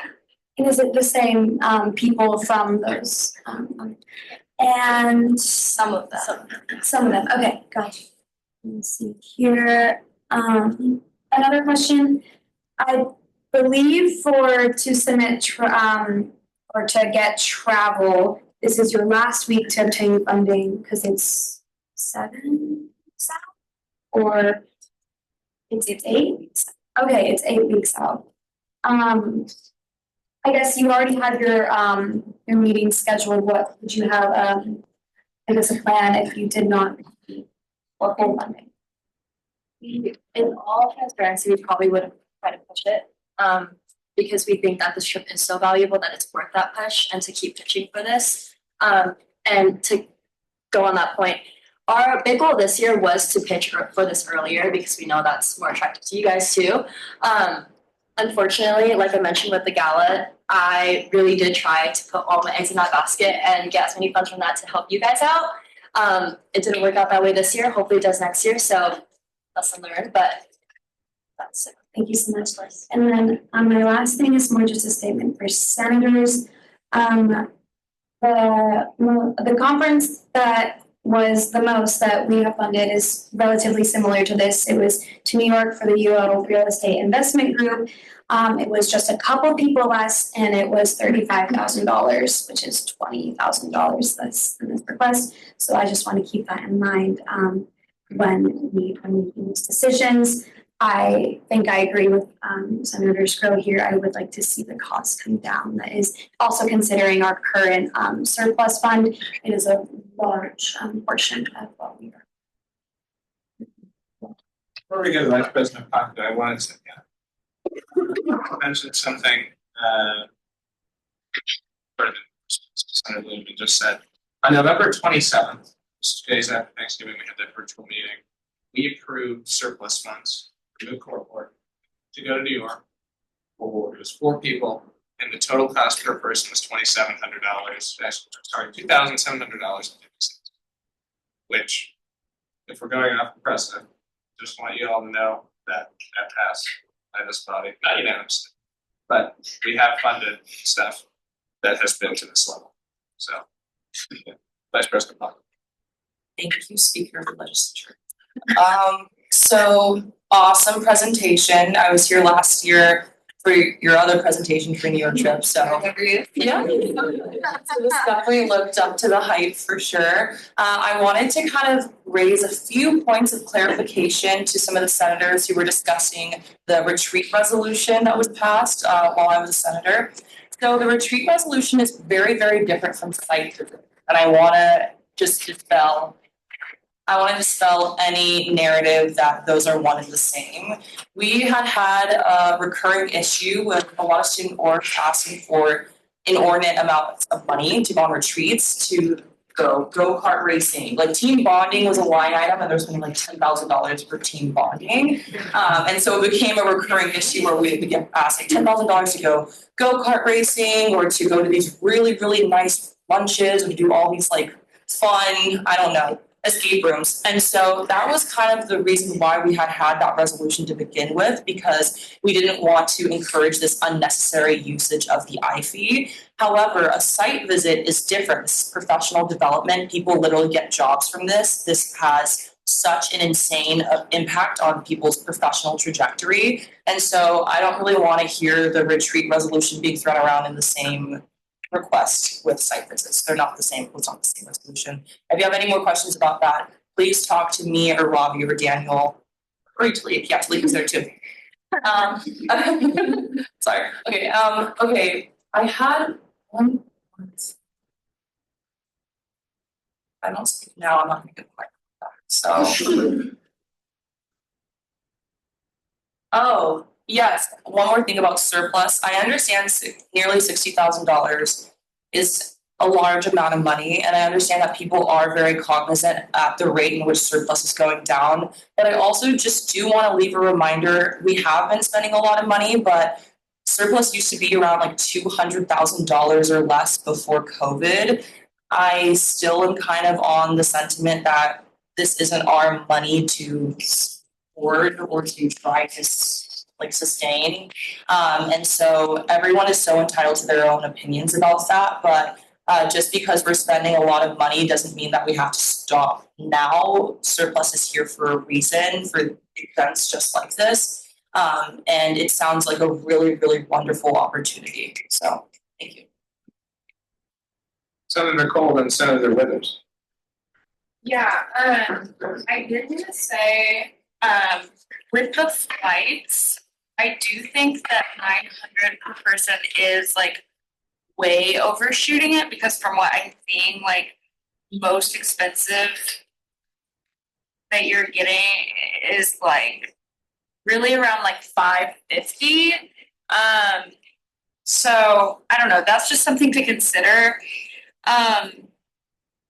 But also, yeah, I think this is an important trip for you guys to go on. I do also think it's important to remember that whatever they don't use will be put back. So, like, if they have money left over, it's not going to be going to things that aren't on their like that aren't like budgeted out. And obviously, like this breakdown, if they spend less than that, then great, and we'll get it back. So it's just like kind of, I don't know. I just don't think it's unreasonable to send them. And then I also feel like I think it's really important to fund the per diem. I think if students are going on a trip and they expect it to be paid, also we have students who have probably like never even been on an airplane, or like, you know, like I think if we're sending them fully and not like withholding food and saying that has to be on their dollars, especially when you have students on food stamps. Those only work in Oregon. So we're not gonna like send students to New York, which is the most expensive place in this country, and be like, good luck. So those are my thoughts. Thank you, Senator Cole. Senator Withers and then Senator Ramirez-Pineda. Hi, thank you so much for the amazing presentation. I think we thought over how good that was too fast. Like I was completely floored every time you kept going. The attention to detail was insane. Like this is the best presentations you've seen this year, like by a long shot. I have to say, like, okay. I feel like I often take the stance of like I love like sticking to the financial priorities, and I'm a big fan of like $1,000 or less. But I think that this is like so much different than any other trips that you've seen. The bang for your buck that you're gonna get out of this seems like, I think it's way better than a lot of other things. So I'm not as hesitant about that. One thing I will say is I feel like a lot of groups put like 4 people per hotel room. Like one of the groups who came here today had 4 people per hotel room. And if you did that to 2, it would cut your hotel costs by like $10,000, which I think that we would all feel a lot more comfortable funding $10,000 less. What was I saying? I don't know, I'm a big fan of also decreasing how much we fund for the flights because you are overestimating, but at the end of the day, this is a lot of money. I'm not sure exactly how I feel about the per diem because I do really want to support students' food and, you know, basic necessities. But like I said, this is a lot of money, and I think if it's more likely for us to fund you guys without the food, I think it's better that we fund you without the food than not fund you at all. You know what I mean? I would really like it if we could all kind of try to figure out ways to lower the cost before we rush into making a decision, because I do want to fund this. I think it's amazing, but I would really like to see the cost come down. Yes, I yield. Senator Ramirez Pineda and then Senator Potter. Wonderful. Thank you guys for being here. Thank you for sticking through all of the things. Your presentation was amazing. Also, you are all so very beautiful. I just didn't know that. Like, I keep staring at you. I have a couple of questions. One, I'm not really familiar with your club, and so the first question is there a due for the club? Like, do members pay a due? And I think Warsaw, there is a due that they pay. And so that was my first question. We do have paid member dues, and it's mostly for like club fees and like food and just like management and other like necessities. And then a lot of like our ASUO money, especially this year, we'll be doing our Nike visits because we wanted to maximize our like member opportunities. So that's why majority of our ASUO money will be for like 2 Nike site visits that we're planning, and then the rest of like member dues, usually like food, miscellaneous expenses, and like member engagement, like mentorship, like fun activity, you know, yeah. Okay, perfect. Good to know. I wanted to know that. The second thing, kind of, I know everybody's already said it, so I'm just gonna echo the idea that as well. Like, I wouldn't feel comfortable funding a trip and not funding like them being able to eat. Like, that's just a little crazy to me. Like, if we're gonna fund it all. Why are you funding it half? Like, absolutely not. Also, just something in vocabulary that I noticed. To reiterate Kiki's point, like, this isn't our money, this is students' money, and so why wouldn't it go back to the students? And also the metric of women of linguists, like being able to go out there into these sites visits, like that was shocking to me. Like, that is insane. Like, getting out there and putting yourself out there and opening these opportunities for so many women is something that I love and hope to see you keep doing in your club. And yeah, and I yield. Senator Potter and then Senator Pinero. Thank you so much for coming tonight. My first question is, I believe before you said that part of the metric is that if someone has already attended like the Nike site visit or something, is that no? No, we were talking about specifically New York because Nike is a significantly larger pool, which is kind of why we try to do both, because Nike has, obviously we have a strong relationship with Nike and they're willing to take literally as many women as we want and as is feasible. So that's why we're doing that twice, because like I said, our base has grown. Perfect. So it's only New York that would like yes. New York. And then this is more of a statement. I think that so currently I wouldn't feel comfortable funding it at this cost. I think a lot of people share that sentiment. I would feel more comfortable if it was for a room, and maybe I guess also if we cut down on the amount of students that went. I understand the value of 20 students, especially with 5 board members. I just also, part of me is thinking about like the fairness of this, of like surplus being allocated to all the orgs. So I think like I guess I'm just trying to think of a way to get the cost down, and the first thing that comes to my mind is limiting the students. I'm not like set in stone on this idea, it's just a suggestion. I yield. Senator Pinero and then Senator. Yeah, I am certainly concerned with the request and the way it is right now. Additionally, I was on Senate last year. I remember this request from last year. Surplus functions is a one-time funding thing. Obviously, groups come back to us for different things all the time. But I like remember last year we were like, that was a big request even at that time when we had still $1 million in surplus. So it's just concerning to me that you came back asking us to cover the whole thing and not looking for other sources of funding. I'm not really in favor of this right now. I actually am in favor of not doing per diem because they've already said it themselves. They have sponsorships for food. They could do it for beverages or the other way around. But there's ways around that, not just forcing people to pay for their own food. I yield. Senator Esbeck. You can chime in. Okay. You can make a comment. Okay. Thank you for those points. And with all due respect, I know that it was a one-time thing last year.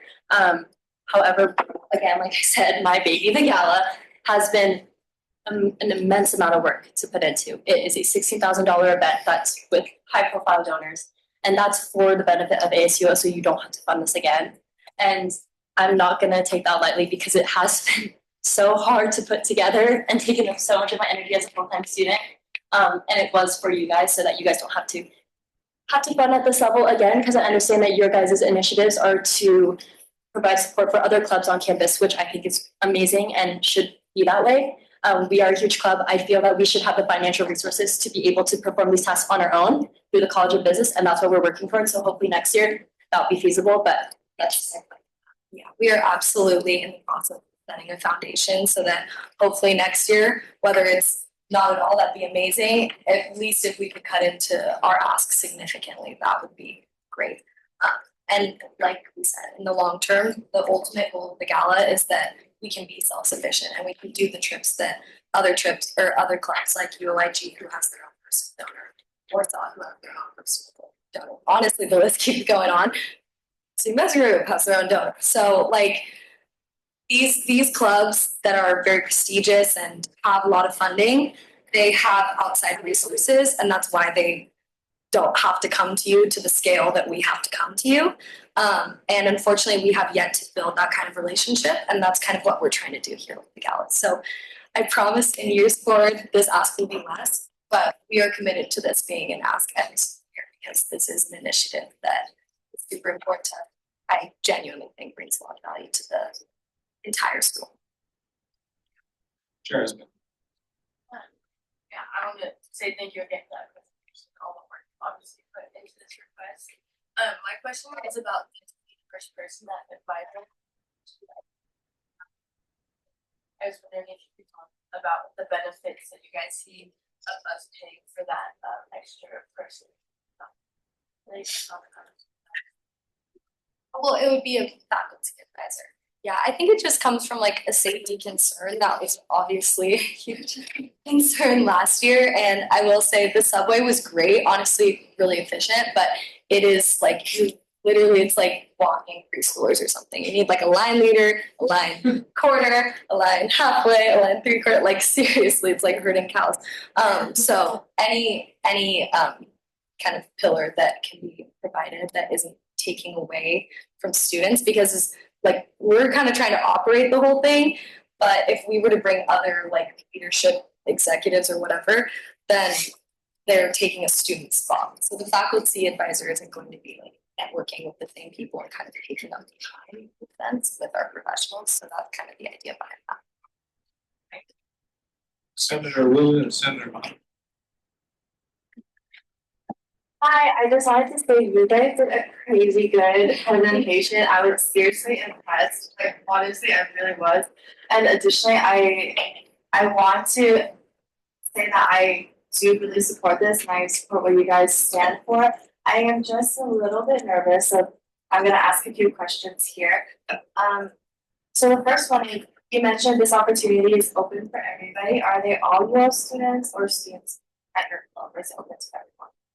So it is, women in business in a whole is technically open to anybody.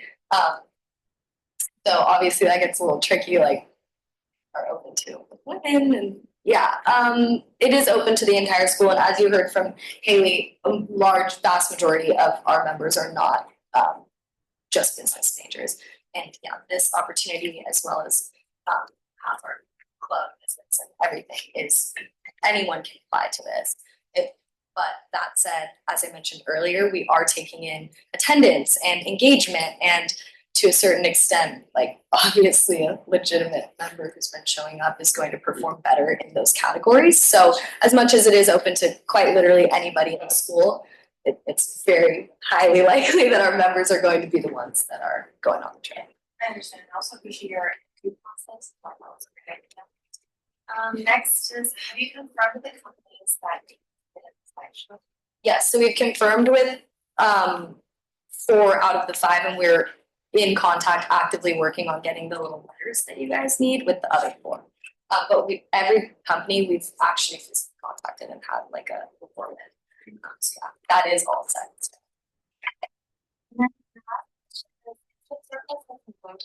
Can I hear some of your backup plan or methods to bring down the cost or even Can you talk about what the difference is between the Yeah, so with the estimated, like the average, I literally just like, what's it called, like highlight all of the prices in the whatever airlines, and then I literally in Excel averaged it all to, and it was exactly like $695. So with that number as well as the hotel being cheaper, I did like a 2-person room that was a little bit lower at like 300, and we can still do like a 4-person room and make it even cheaper. That cost was exactly like $50,000. Yeah, $50,183. Yeah. Yeah. So that'd be 5,000. And so for the hotel rooms, it's gonna be 2-person or 1 bed. It's like two beds, like 2 beds, 1 person in a bed. Yeah. Okay. Like 1 room, 2 beds, and then 1 person in each bed. Yeah. Gotcha. I think my thought process with that is I wonder if it'd be possible to cut down the hotel costs with maybe like 2 people sharing a bed if they're comfortable with that. Maybe like 2 beds, 4 people in a room. I just wonder if it's kind of help with the cost. That's just an idea that I have, but that's all I had to think for your answers. Senator Muhammad and Senator Lopez. I'm gonna vote yes for this. I think that the 4 per or the 2 per bed is a really good idea, but I don't really think we could shape that budget right now in this meeting. So I think it'd be a good idea to just move forward with the amount that they're requesting, and then later on they can return that, and that they should work directly with senators and the travel agency to like shave off as much money in every area as they can. But like now is just not really the time to do that. We can keep it, but maybe like they just cut back their access funds. I completely agree. Senator Lopez, Senator Brown. Yeah, going off of that, also thank you guys for your time. It's long, but I will say, just coming from a PFC perspective, we've dealt with time and time again with these type of things, especially with our season coming to an end. And we've never really like looked at it as cut people to get like try to like attempt to do this trip or anything like that. But I think the only thing just coming from like what Ms. Mohammed said was how we would look at it was pretty much if you guys are able to like cut down the prices on hotel and like, flights, which I'm pretty sure you guys like already done that perspective already as well. And I wouldn't want to cut the food because this economy, I wouldn't. But I would say the only thing like I would really look into, because if everyone in the group is able to afford it, would be cutting down the subway costs, because subway is the most important thing. And I feel like if you guys are all able to pay your own tickets for that, that would help within the cause. But yeah, going back, I think the 2 main things is going to be the hotel and the airplane flights. If you guys are able to cut down on that and get the numbers on that, it'll be closer than you guys. It'll be closer to your guys' budget from last year, which personally I wouldn't be like had a problem with at all. It's the same thing pretty much. And I also will say that the time now in America, how things are being shaped for the next 4 years, I think this is like one of the most important things, especially for marginalized groups. Women, now more than ever. But that I yield. Thank you, Senator Lopez. Senator Brown and then Senator Sproul. I know that other people probably did this, but I just wanna say, for the cost with floor to the room and, lowering the estimated airline flight to about 700, it's a decent difference. It's, 45,248. I'm not sure if I trust my ability to do that, but that, I feel like it's definitely, it seems like it's definitely possible to shave more off, but I do also think I'll be voting yes on that. Before we go to Senator Square, I think that's an excellent point. I think it kind of goes to what Senator Mohammed was saying, is if we do allocate the full amount, they're able to save $10,000 via flights or hotel, just like that. It'll just get returned at the end. So, Senator Stroh, Senator Ludeman. I wanted to ask, so you're doing 2 tours a day. What are the tours each like 4 hours? Like what are you doing in between those to fill that time? Because other groups that have come in, again, if we're talking about that, they have done like 4 tours a day. So can you talk a little bit more about your itinerary per day more so? Because your clients are awesome, but Yeah, we actually have an itinerary that we could show you guys too, but in terms of why we do it that way, so one of the things that makes us as a club so unique is that we are all a different range of concentrations. So with these other clubs that could do all these site visits like back to back to back, it's because they're all within the same concentration, like finance, marketing. So they could just have a bunch of finance firms back to back. Unfortunately for us, fortunate actually, because it makes us more applicable to a diverse range of students, but because we have all those different ones, we like to allocate. That's why we allocate it the way we do. And then in between, we have obviously spots for lunch and the breaks, but within those windows of time, they are blocks of like reading back to one. Yeah. yeah. Also, yeah, this is a good example. So I was just more wondering if like, is that 11 a.m. NBA flight or NBA tour ending and you guys are immediately going to the NFL one? Okay. So that's a good example, and it kind of varies depending on the availability of the people that we're talking with in the panel. Last year, the average visit in total, I think, was around 2-ish hours, sometimes going longer and sometimes cutting a little bit shorter, but really not much shorter than 2 hours. And then with that, you kind of touched on this, but none of these places except for PwC and Goldman Sachs, because the financial district, they're like completely opposite ends of the city. So when we're talking about subway, literally, like we would be like, okay, we gotta go, bye. Okay, and then we get on the subway and we would like, herd everybody in there, and we would have to like get on the connecting subway and get on the next connecting subway, and then you come out and you're still 20-minute walk away and you have to walk all the way there, and then you really can't be late because it's the NFL and you're like, oh my god. So yeah, honestly, there were multiple days where it's like, oh, there's a break or you can get food, and it's like, the entire time, honestly. But this year we are going to really try to get breaks in there because it was kind of crazy last year. Okay, yeah, all right, thank you. Just wanted to ask about that. And then also, didn't mean to crease to anybody about saying cup food. That was just an idea. Totally get that though.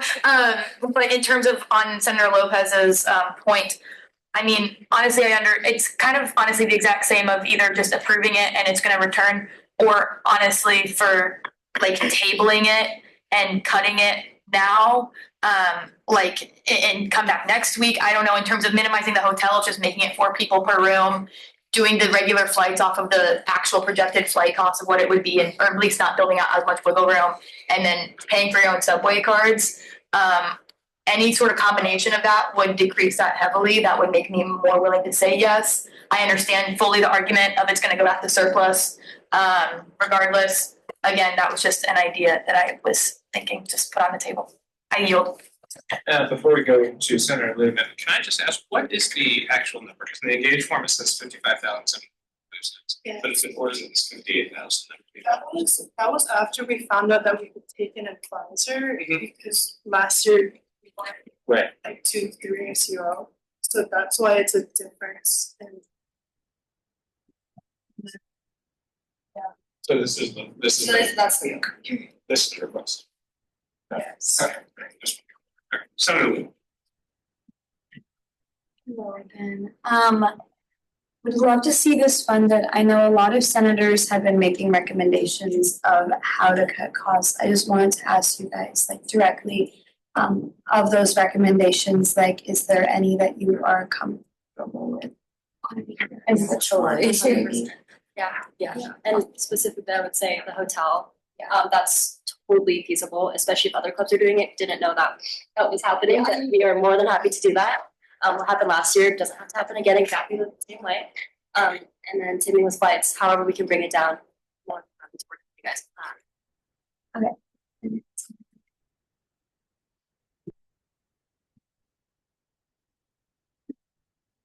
Vice President.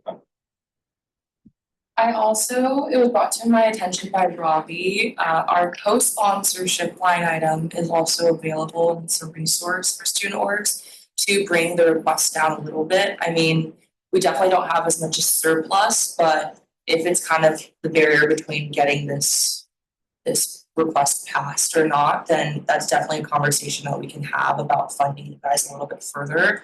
Right now, I understand we have a little bit less than $7,000, but even if that means like we cover one component of the trip, that's definitely something we would be. I yield. Senator Cole and Senator Potter. Yeah, just really quickly, I think that this is the last week that they can come to surplus, so coming back next week isn't gonna work. So I think more like just a better way to use our time is to actually figure out if we do want to fund them from where and how much, and just focusing on that.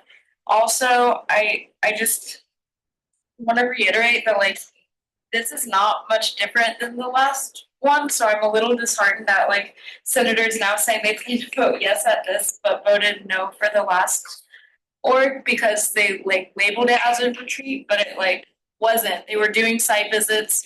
They were, and I feel like just like them using a different word than maybe we would have used. A lot of people voted no, and it just, I mean, this is more per person, and it sounds like a lot more people are in favor of voting yes, and that just isn't making any sense to me.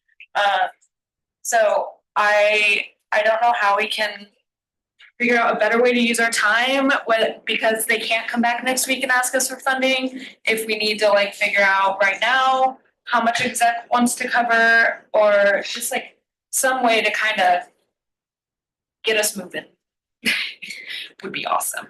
I don't know what our options are. Okay, well, I will give you all an option. I'm gonna make the motion. I move to authorize surplus to group Women in Business, OS number S24. Oh, okay, OS 224I, and the amount of $59,225. The line item to existing line item site visits. Motion made by Lopez Duval, seconded Dylan. On discussion, we still have Senator Potter. My suggestion is, would exec be willing to pay for the advisor? How much is that? I feel like Yeah, you guys go for it. my calculation is basically the same. 2,800. Yeah. Why not? I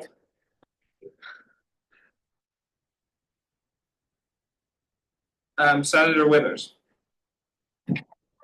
Okay, I'm over here like frantically hyped on caffeine, and I was trying to do some math, and I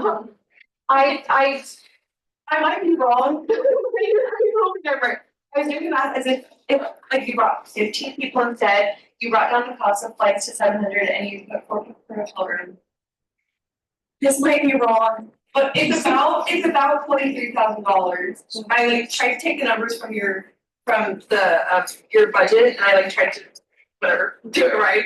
So I think that if you make like, I know bringing less people is probably not something you really want to do, but I really am a fan of, squeezing people into hotel rooms more, bringing down the cost of the flights, and possibly lowering people. Because that would save a really good chunk of money, and I would be way more in favor of funding that.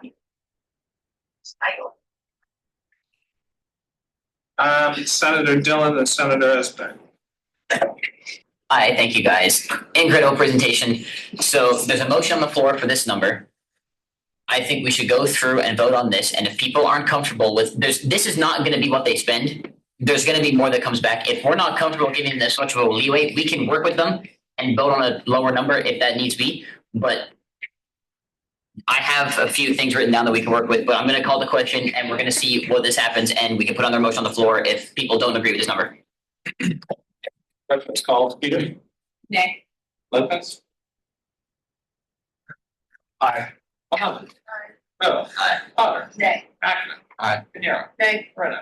Nay. Fisher? Nay. Withers? Nay. Mears Panetta? Aye. Nagarajan? Aye. Wu? Espen? Agtaluna? Aye. Stroh? Nay. Dillon? Aye. Luna? Nay. Bowman?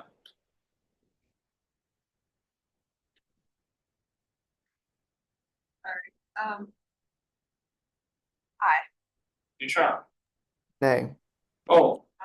Jenkins is down. Aye. Gary? Nay. I say aye as well. Half again. Nay? Aye.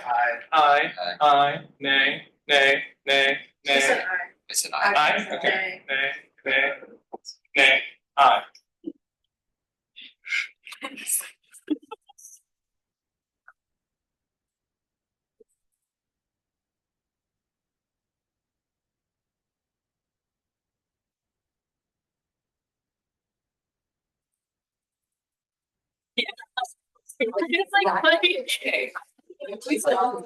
I'm not very good at it.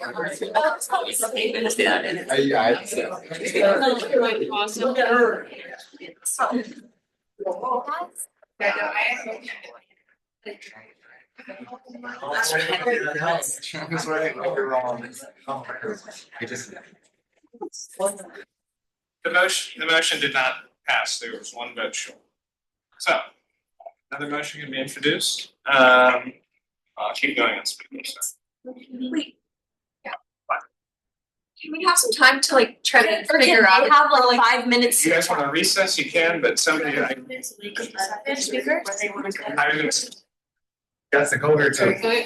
Alright, so we're gonna POC this, everyone, wait. We just need a motion to recess as well. I move to recess. the sign will be in recess for 5 until I call us back. Next week. Go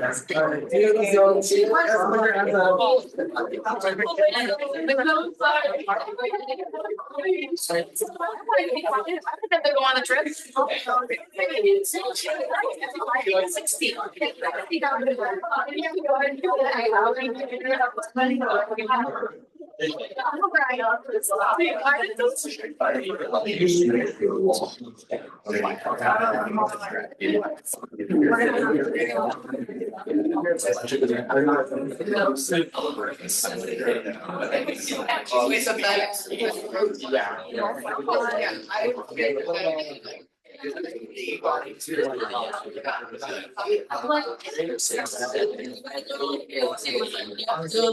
Yeah, for real.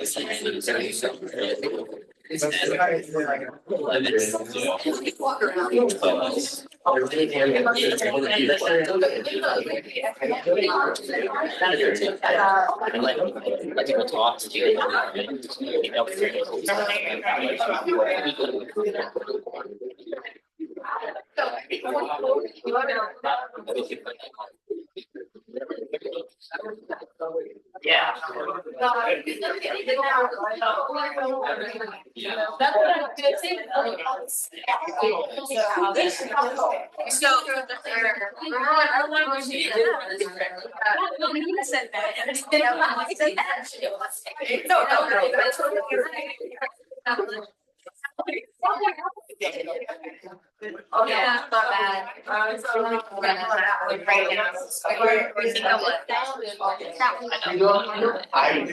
If you want.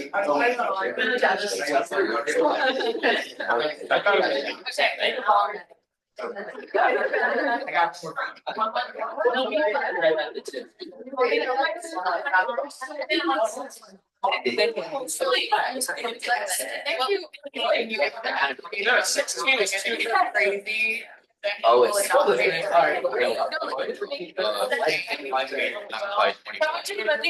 I got two things, and I only paid for one. Wait, that's awesome. It was my literal lucky day.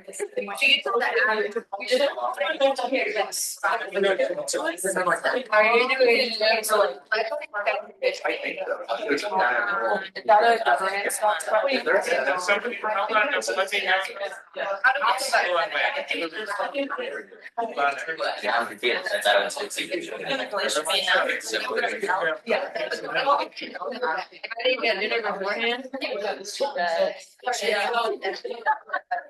It's not rules, it's not something I saw it last week.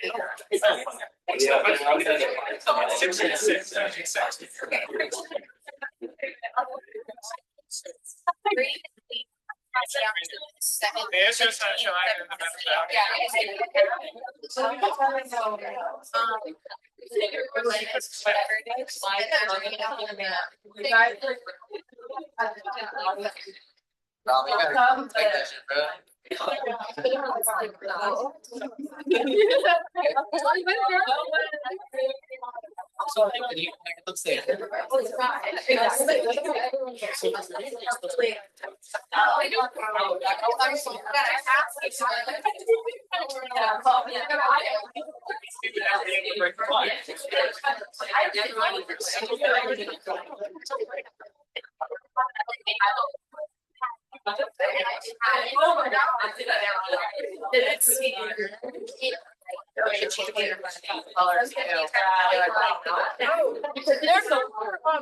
Actually, I should give these back. Like,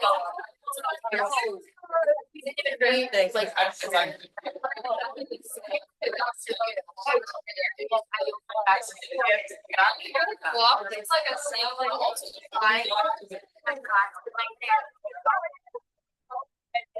Eleanor.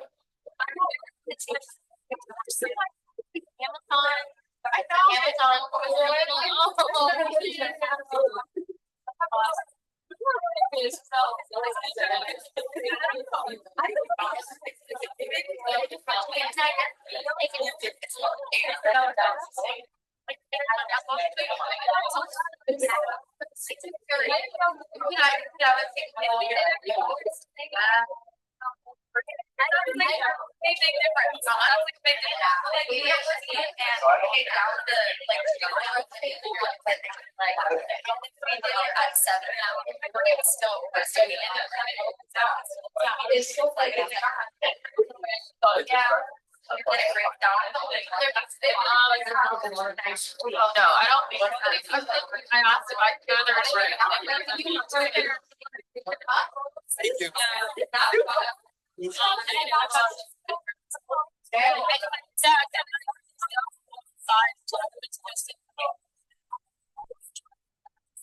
I don't know exactly from mailers, like. So like their side, no, recess. No, that's what I don't know exactly. I know that. No, like you get about when I was like they think like I was shocked every day, like similar or not, like all that.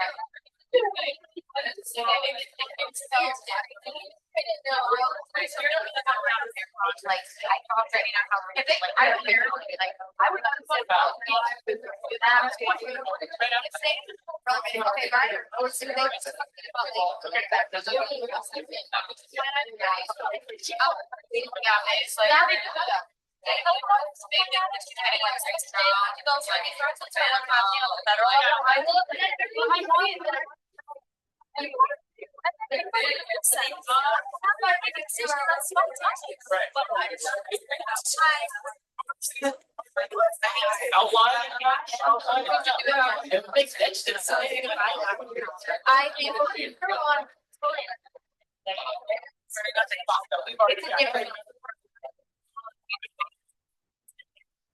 that's why I'm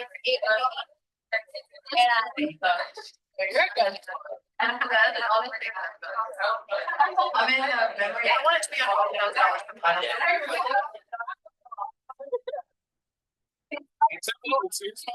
and I don't want any Yeah. Eleanor.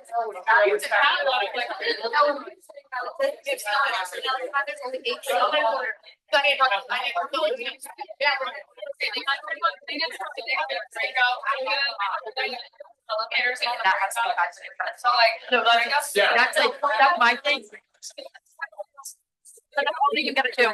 I'm funny this time that I'm gonna do something like that. Yeah. Cause like, we should have stopped at the 35. That should have been our mark, but I'm just standing on business and be like, those people, but it didn't go well. But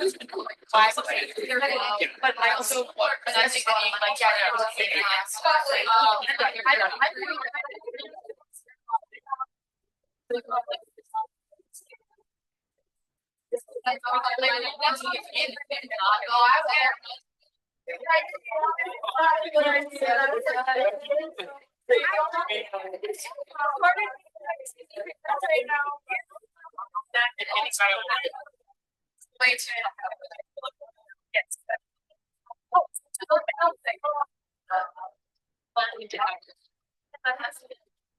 Okay. I'll lay it, because of the hard work of PFC, thank you to Lopez, Pew, and Gary for working.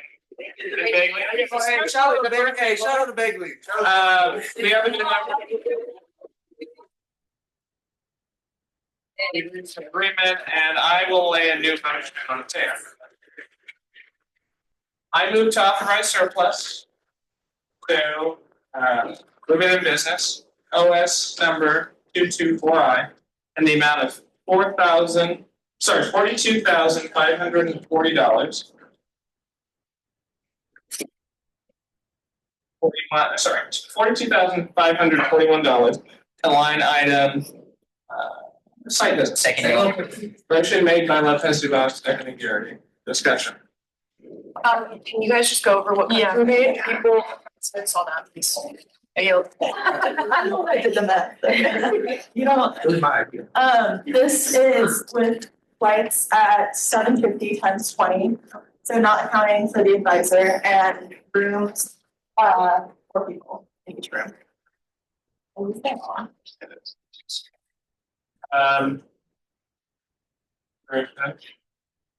There's something. So to clarify, does that mean that the exec fund, whatever that was, is covering the cost of the advisor, and then you just cut down the projection of the flight and then put 4 people through? Okay, cool. Thank you. I yield. I still support cutting down the amount of people going on this trip, given that you only have 8 meetings left up, and if you're going through a rigorous interview process, I think you can identify the people that can benefit from this the most, and I think that's less than 20 people. And then the other thing that I was going to say was that I don't think that exec's co-sponsorship line item should be used for this, because I think there's a lot of things going on right now that resources need to be. I think that exec has an opportunity to do that with the co-sponsorship line item, and I would like a repeat on the numbers. Final number was $42,541. The Vice President. Hi, yes, thank you. Well, I just want to reiterate that the funds are available for student orgs like this and need situationally. And so we will support student orgs who need them for their events. If you have any interest in having input on that, then I suggest maybe be with us outside of Senate or join the executive cabinet.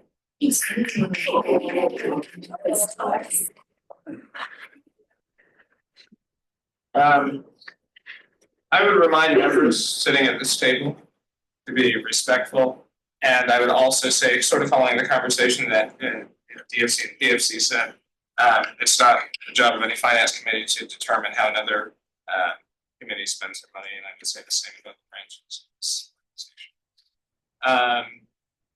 Anybody else? Yeah, let's vote. Peters. Aye. Lopez. Aye. Bo. Aye. Potter. Aye. Ackman. Aye. Kenyaro. Aye. Moreno. Aye. Fisher. Aye. Withers. Aye. Ramirez Pineda. Aye. Nagarajan. Aye. Wu. Esbeck. Aye. Pactaluna. Aye. Stroh. Aye. Dillon. Aye. Ludeman. Aye. Bauman. Aye. Cole. Aye. Ducharme. Nay. Jenkins Sisters. Aye. Garrity. Aye. I say aye as well.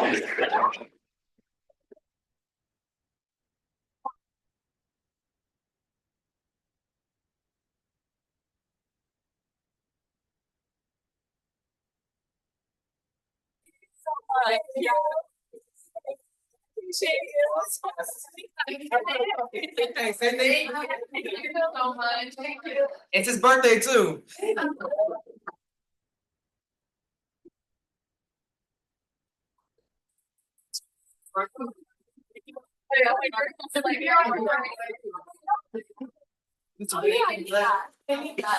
Okay, the Senate will be adjourned. Oh yeah, sorry, you probably want this back. It's my bad. Thanks, guys. Where you guys put the light from? That's. Clicker, Amazon. Okay, dance organ. Thank you for waiting.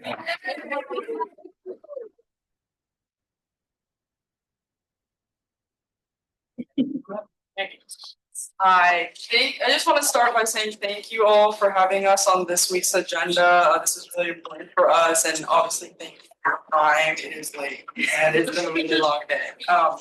My name is Emily. I'm the president of Dance Working. My name's Eleanor, I'm the finance director.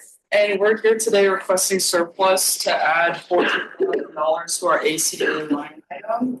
First, I'm going to give some context about Dance Oregon as an organization and explain what ACDA is. So Dance Oregon has been here at the university since 1970, supporting dance students in our community.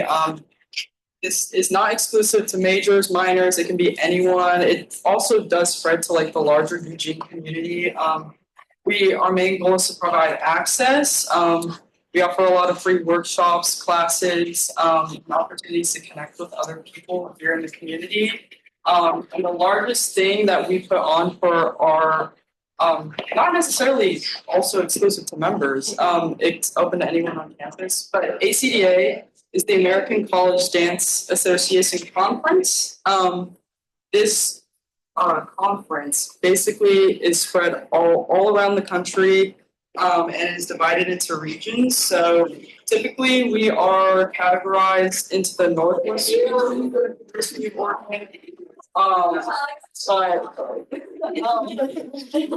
unfortunately, the Northwest Conference is held during week 9 of this term. So we decided to go out of region to the High Desert Conference, which is held during spring break for you though, which is a very intentional choice. But basically, it is going to be in Laramie, Wyoming.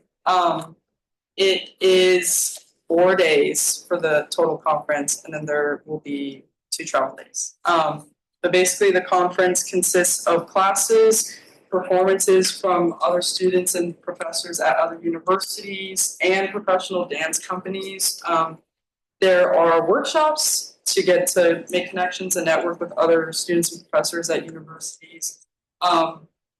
Also speaking to performance, these are performance opportunities for people that are selected to go to ACDA. That includes the people that we have selected, and they have an opportunity to be selected for a gala and perform at the Kennedy Center in Washington, DC, which is, yes, it's huge. It's a very great opportunity. And most importantly, U of O, I will be very transparent. We're both seniors in the dance department. Has a history of very much undermining dance on this campus. And so one of our biggest jobs about attending ACDA is to show up and show the people at ACDA who U of O is. Because I think we do represent a really great dance community here on campus, and so that's very important to us. Do you want to talk a little bit about the breakdown? Yes. And then I can also go into more about there's a situation, but let's do the breakdown. Yes. So the main things that we're trying to fund are the flights. We already have our hotels booked and covered at $5,000. And that is from March 25th is check-in and March 30th is check-out. We specifically picked a hotel room or like a hotel that is very close to campus. We don't have to worry about transportation to and from the conference. We will be doing 4 people to a room, so it's 2 in each bed. We're really trying to squeeze out the best that we can, do it for as cheap as possible. The flight situation, it's very hard to get from Eugene to Laramie, so direct flights were like $900 each, which we can't afford. So what we are doing is going from Eugene to Denver, and then we're taking a chartered bus from Denver to Laramie. It's a lot of coordination, but it's worth it because it's a lot cheaper. The chartered bus is $2,200, and that will see everyone going on the trip. There's 24 of us. There's 3 faculty that we aren't funding, the department is funding. So everyone, and we're paying for us. The flights are where it gets complicated because when we had originally requested it, the amount per flight was $464. So that would be a total of a little over $11,100. That's what we had requested. I also want to speak to that projection was like very specific based off of what we found online and everything we could do here. What we came to realize was when you submit through the ASUO SOFS, they have a very different way of going about it, and you get completely different projection numbers. So we put that request in, and they automatically can't do that number because they need it to be fully refundable. And the way that it works is, especially with such a big group, we have 24 people going. You have to go through your travel agency. It's a lot more money. So it's hard because when we keep Googling the numbers, we can't get accurate projections because of that. Also, they keep going up over again. So we had the amount ready to go in our budget. We weren't going to need any surplus. And then we were able to get it done in time.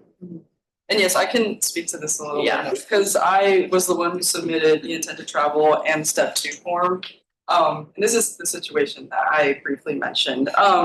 Basically, I submitted the intent to travel before this term started. It was approved in December 12th. I submitted the step 2 form for the flights that allocates for the little over 11,000 number that we quoted from looking at flights online.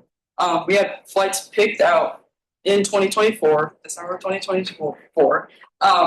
And when I went through, submitted the step 2 form week 2, it was denied twice. One of the times it was denied by accident. The second time I had to resubmit and reallocate for a different number. That number ended up being the 11,000 projection. Week 3, Monday of week 3, we met with a travel, I think their title is travel assistant. They work with softs. We met with them, showed them the flights, showed them the budget. They looked at my step 2 form, said that they would get the flights booked that week. She didn't contact Premier. And also, I will be transparent. This isn't me trying to throw this woman under the bus. She is doing an amazing job trying to get this sorted for us because this has been a very huge stressor for us as an org. But she did not reach out to Premier until Thursday of that week. That's almost 3 whole days later. Premier got back to us, told us that the flight cost was rising by the hour. The new quote was $19K, in which the $11,000 projection could not allocate in order to book the flights that day. So what happened was, and sort of the whole reason why we're here is because we can't afford to have a $19K projection. And so, basically the 11,000 obviously could not suffice. I couldn't get approval for an additional couple $1,000s. But that kind of just leads us to where, This actually happened twice. We asked and she got us our quote, and then it was Friday and they were closing down the office and they said it was 17. We were like, okay, that's a lot more, but we can't account for that in our budget. We said, okay, approved. And then she said, oh, by the time that you did that, which was just a few hours, within the same day, they said, oh, it's 19, which is out of our scope. So, and this isn't to blame anyone because everyone's doing their job. We're doing our job. I know you all are doing your job. It just gets frustrating when we feel like we were so together and so prepared and like we're jumping through these hoops and then the rules keep changing on us, which is hard. And we're trying to represent our department. And it feels like we're the only ones fighting for it sometimes, which is a very harsh feeling. Yes. And yeah, so to finish out, and I'm happy to answer more questions about specifics for the conference. But 12,000 was the recommended ask by someone in softs, and for a little bit extra 2,000 is just for wiggle room in the event, because again, the flights keep rising by the hour, and just keep fluctuating in general. I mean, I checked yesterday and it's between 600 to 700, and I just checked like 30 minutes ago and now it's like 800 and up. So that is for wiggle room purposes. But yes, that basically just covers the breakdown of this request. And again, happy to answer questions about more specifics. Awesome. Well, thanks for sticking through and sticking with us tonight. And I know navigating all that bureaucracy stuff is incredibly difficult. So, those two guys. Scrub, on speakers. Yeah, hi guys, thanks so much for being here. I want to apologize for the very inappropriate disturbances that happened during your presentation just now. You have been here waiting. It is 11 p.m. and you deserve to be heard just as equally as everyone else has this tonight. And I also want to apologize on behalf of all of ASUO for the trouble that you had to go through for that. And softs, you have handled it with grace and shown extreme perseverance through that. And I really appreciate that you guys are here and so composed and so eloquently put your description. Yeah, I just wanted to say that, and I really hope you guys get to go on this experience. I yield. Senator Potter and Senator Wu. Thank you so much for waiting through all of this. Oh my goodness, I cannot believe you're still here. I am going to make a motion. So I moved to alternate spending from surplus to the group Gans Oregon OS number OS031I in the amount of $14,000 to the existing line item name ACDA. Motion made by Potter, seconded Lopez. Ludeman. Anybody else?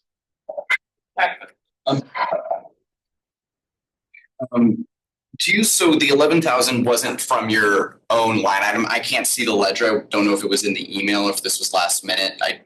My apologies. But if the money, so that's not 11,000 you already have allocated. It is just the 14,000, or is there already money allocated? Am I making sense in that question? Right. Yeah. So, and please correct me if I'm wrong. So basically, we do have an ACDA line item. I was just, when I submitted the step 2, I was doing it in the way that's like, you know how you can request for a certain amount to be used. So what I did was I pulled that projection from the amount that we already have in the line item. So it's not like an additional 11,000. It was like within our budget. Gotcha. And then how much is the total, like including? Actually, never mind. I yield.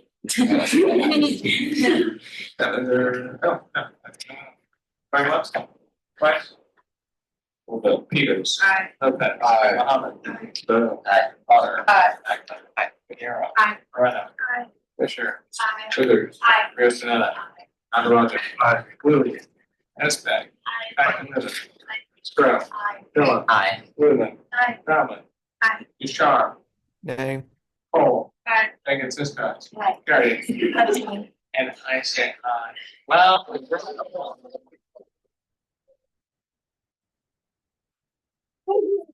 Okay, wonderful. I believe that concludes financial business. And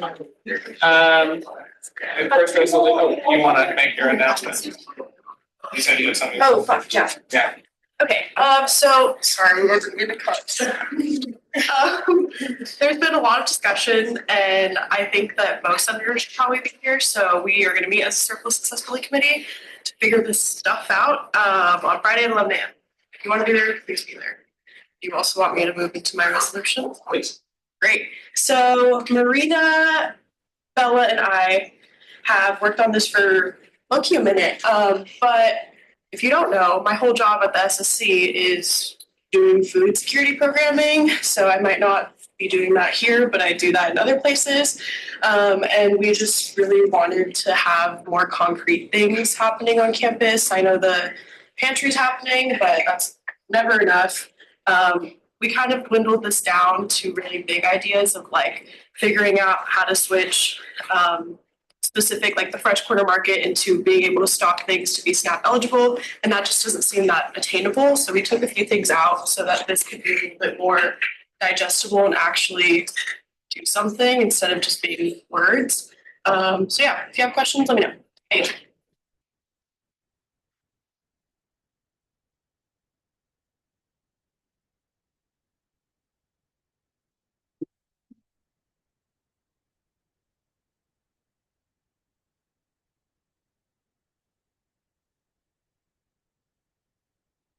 To adopt ASUO Senate resolution calling for the University of Oregon to address hunger on campus by increasing food access and reducing costs. Authors Senator Victoria Pinheiro, Chair Bella Esbeck, Secretary of Food Security Marina Thompson, co-sponsors Speaker Lopez Duval, Senate Treasurer Priscilla. Whereas food insecurity is defined as a household level economic and social condition of limited or uncertain access to adequate food. Whereas in 2023 and 2024, food insecurity was reported by 39.5% of students who completed the survey, whereas 45.32% of LGBTQ plus UO students who responded to the SWASI survey were food insecure.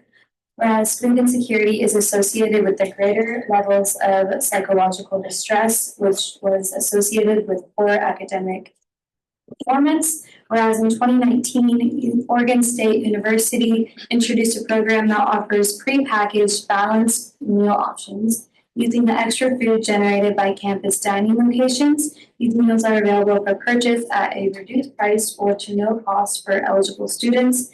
Whereas leftover text over only operates for 15 minutes post-event, and any leftovers not taken do not have a plan for further distribution. Additionally, leftover text over is only used for on-campus food coming from UO catering. Whereas students in dorms at UO are required to purchase a meal plan as part of their room and board, making them ineligible for SNAP benefits. Whereas students seeking greater food security can be deterred from SNAP due to stigma, lack of understanding during the lengthy application process, or due to conditions that make them ineligible, such as being an international student, etc.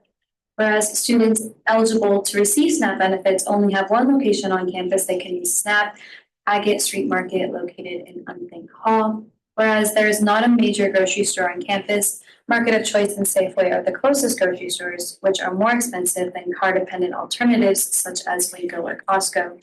Whereas at the Portland campus, the UO Basic Needs program provides free food boxes with canned fruits and vegetables, dry foods, rice, cereal, soups, milk products, and shelf staples like flour and oil. Whereas elementary, middle, and high school students have the option to eat at school for free or affordably during the academic year and even during summer break. Whereas UO dining workers are not provided shift meals, whereas the housing and dining services at UO has to throw away all the hotline food at the end of the night. Whereas some universities have allergy-free stations in their dining halls and UO does not. Whereas celiac disease is protected under the American Disabilities Act, meaning it protects celiac students' right to food prepared in safe areas. Therefore, let it be resolved for effective immediately by the Associated Students of the University of Oregon Senate, acting under the authority of the ASUO Constitution, that one encourages the implementation of a meal point donation program in which students have a constant, easy access to donating excess meal points into a collective bank from which UO Basic Needs staff determine the dissemination of points to students.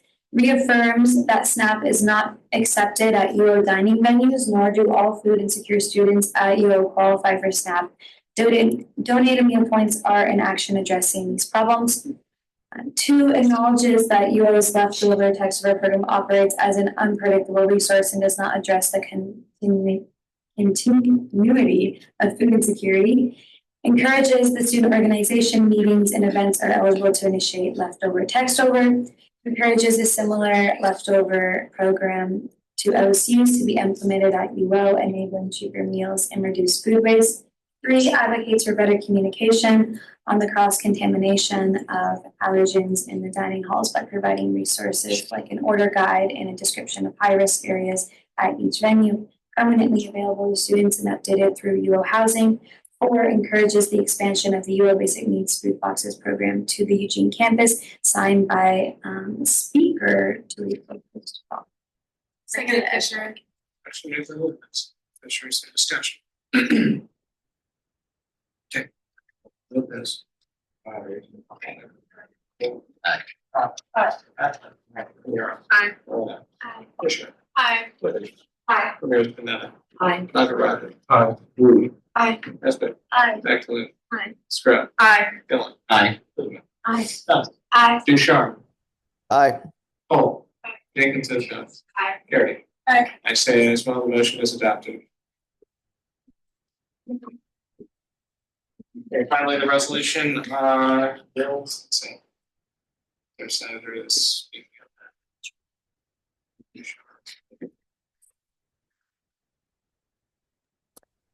that. Hello, everybody. Yeah, this is a resolution. We went through a lot of the bills that are important to various student organizations on campus and ones that exec have been really interested in pushing and will hopefully, will be lobbying for in a couple of weeks' time, hopefully with all of your help in Salem to kind of improve the affordability of life on campus, much of which in the same vein to the food insecurity resolution we just passed. I think we should just get right into it unless there are any questions. Any questions? Senator Potter.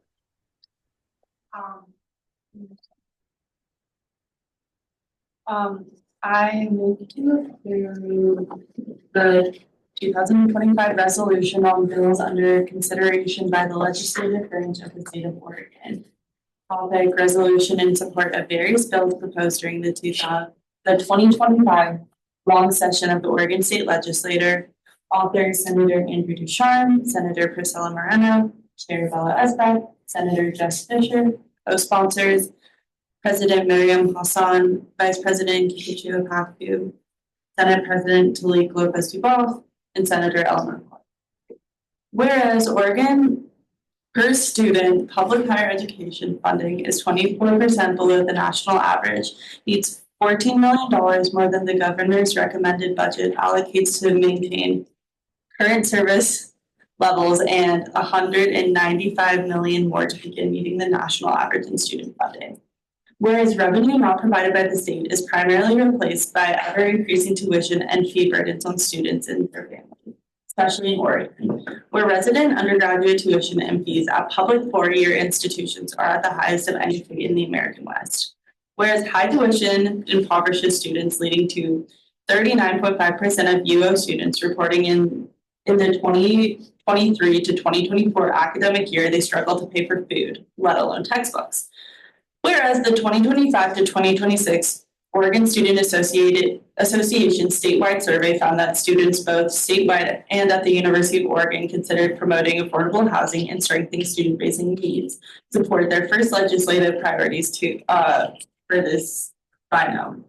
Whereas the lack of state funding and the institution at UO Board of Trustees in 2014 has increased the university's financial dependence on external donations, shifting control of the academic mission of the university towards individual well-heeled donors. Whereas donations to the University of Oregon Foundation given for the usage of the university and often partially due to the emotional connection of alumni to the university itself are held outside the scrutiny otherwise inherent to a public body until and while they are spent by a public body. Whereas the Associated Students of the University of Oregon's purpose includes the advancement of students' individual and collective interests both within the university and the community at large. Whereas the Oregon Student Public Interest Research Group, OSBRG, has represented students on nonpartisan bills in the state, including successes such as the right to repair law, overcoming door-to-door lobbying by Apple to limit electronic waste. Whereas UO students have long expressed a desire to protect our environment and ecology. with student referenda from the last decade overwhelmingly calling for the divestment from fossil fuels, plastic water bottle bans, and energy efficient campus heating systems, among other demands in 2012, 2014, 2015, and 2018. Whereas the Oregon Student Association, OSA, a storied, vibrant, and fondly remembered advocacy group on behalf of the entire public higher education student body of Oregon is now defunct, and a new coalition of student voices must arise. Therefore, let it be resolved, effective immediately by the Associated Students of the University of Oregon Senate, acting under the authority of the ASUO Constitution, that 1, the ASUO Senate recognizes the lack of state funding received by the University of Oregon and calls on the state to drastically increase its investments in public higher education. 2, the Senate endorses the following bills to address the desperate need for wraparound services at the University of Oregon. HB 2593. This bill takes important steps towards giving all students access to state subsidy for daycare, a necessity improvement upon HECC's Oregon Student Child Care Grant, which graduate students, the majority of student parent population at UO are ineligible for. HB 3182, Student Basic Needs and Workforce Stabilization Act. This bill funds basic needs programming at the university and nonprofit organizations that connect low-income students to affordable housing while creating a task force on student housing. HB 3183, this bill creates an open education resource program as a free public of educational materials professors can use in lieu of expensive textbooks and homework access code. The Senate endorses the following bills to improve higher education shared governance in the state. SB 478 requires community college boards of education to include a full-time student as a voting member. HB 3213, Foundation Sunshine Act. This bill makes public university foundations subject to public records requests, like in neighboring California and Washington, and over 20 other states in the U.S. The Senate endorses the following bills to address the climate crisis and humanity's severe ecological impact. SB 551, Better Bag Ban. This bill eliminates a loophole in the 2019 Sustainable Shoppers Initiative bill that permits restaurants to give customers plastic bags that are in theory reusable, but in practice are thrown away. SB 681, Pause Act. This bill enacts a 5-year moratorium in private fossil fuel investment made by PERS, the state's public employee retirement fund. HB 308, Food Waste Act. This bill standardizes best by and used by terminology on food labeling and requires commercial food producers to donate, not throw away unused or unsold food, to reduce food waste in the state. Copies of this resolution will be transmitted to Governor Tina Kotek, Senate President Rob Wagner, Speaker of the House Julie Fahey, Chair of the Senate Committee on Education Senator Law Frederick, Chair of the House Committee on Higher Education Representative Zach Hudson, and the elected officials serving UO campus committees, Senator Floyd Przenki and Rep. Lisa Fragola, Eugene, Senator Lou Frederick, and Representative Tawana Sanchez Portland, and Senator Dick Anderson and Representative Boomer Wright, OIMB. Is there any? Seconded Esbeck. Motion made by Connor, seconded Esbeck. Thank you, Senator. Is there any discussion? Okay, let's vote. Lopez. Aye. Mohammed. Bo. Potter. Aye. Ackman. Aye. Rivera. Moreno. Aye. Fisher. Aye. Withers. Aye. Ramirez Pineda. Aye. Dr. Rogers. Aye. Rude. Aye. Esbeck. Aye. Dr. Lewis. Aye. Stroh. Aye. Dillon. Aye. Whitman. Aye. Fallon. Aye. Stoll. Aye. Ducharme. Aye.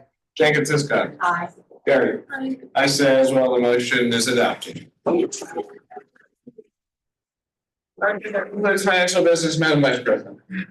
Oh my gosh, great job, everyone. We are at the home stretch, what a night. So let me just get on started. Budget bonanza happened. So now, for all of y'all who don't know, it's just left to the Medium to pitch to the Board of Trustees, and because it's over a 5% increase, it's gonna have to be a bit of a longer conversation, but we will keep you posted on that.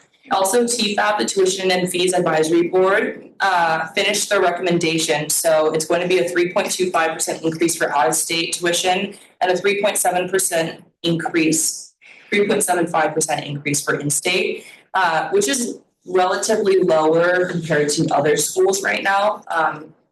Also, Diversity Action Committee met on Tuesday.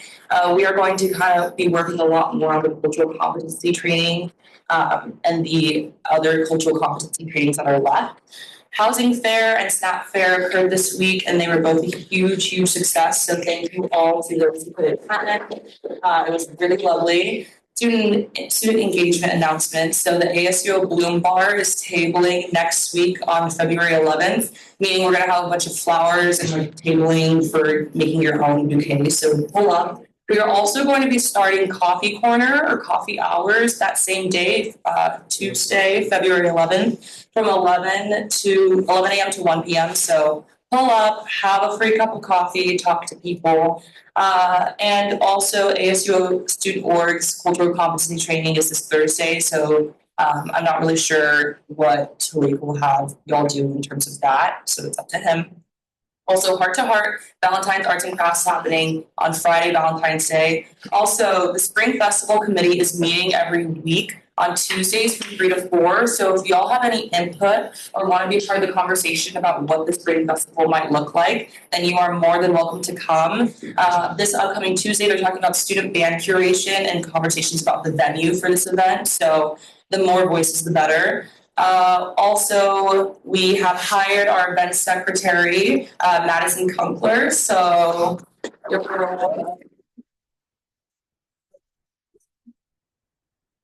also, the party registration training is happening on the 19th, February 19th. So if you don't know what that is, it's a program to de-escalate police interactions with campus parties.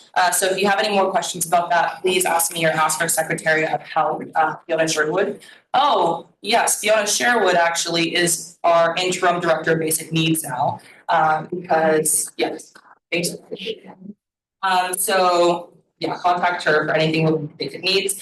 And the EPRC, we have 5 hearings in the next 2 weeks, so lots of orgs are trying to get recognized, which is great. And we are possibly going to have Narcan distribution boxes on campus soon around the EMU desk and other places, so stay posted. Thanks. Awesome. We're going to move into Finance Committee reports. If you have another position, let's do it also at the same time. Okay, I have a lot of reports tonight. PFC is going to be taking a break. We won't be meeting this week, next week, but next week we'll be meeting the week after because we're done for budget season, if you can't already tell. Hiring process for the at-large 1 seat will start next week, and it'll be headed by Vice Chair Lee and Representative McDowell I also just wanted to say on behalf of my PFC people, they asked me to say this tonight. I don't think that it's based on the entire way that the budget process has been going. I don't think that it's necessarily fair to put PFC in the position to take initiative on working with student organizations on the floor to like renegotiate their budget requests or their surplus requests. I think there were plenty of instances where initiative could have been taken by other senators tonight, but that didn't come to fruition.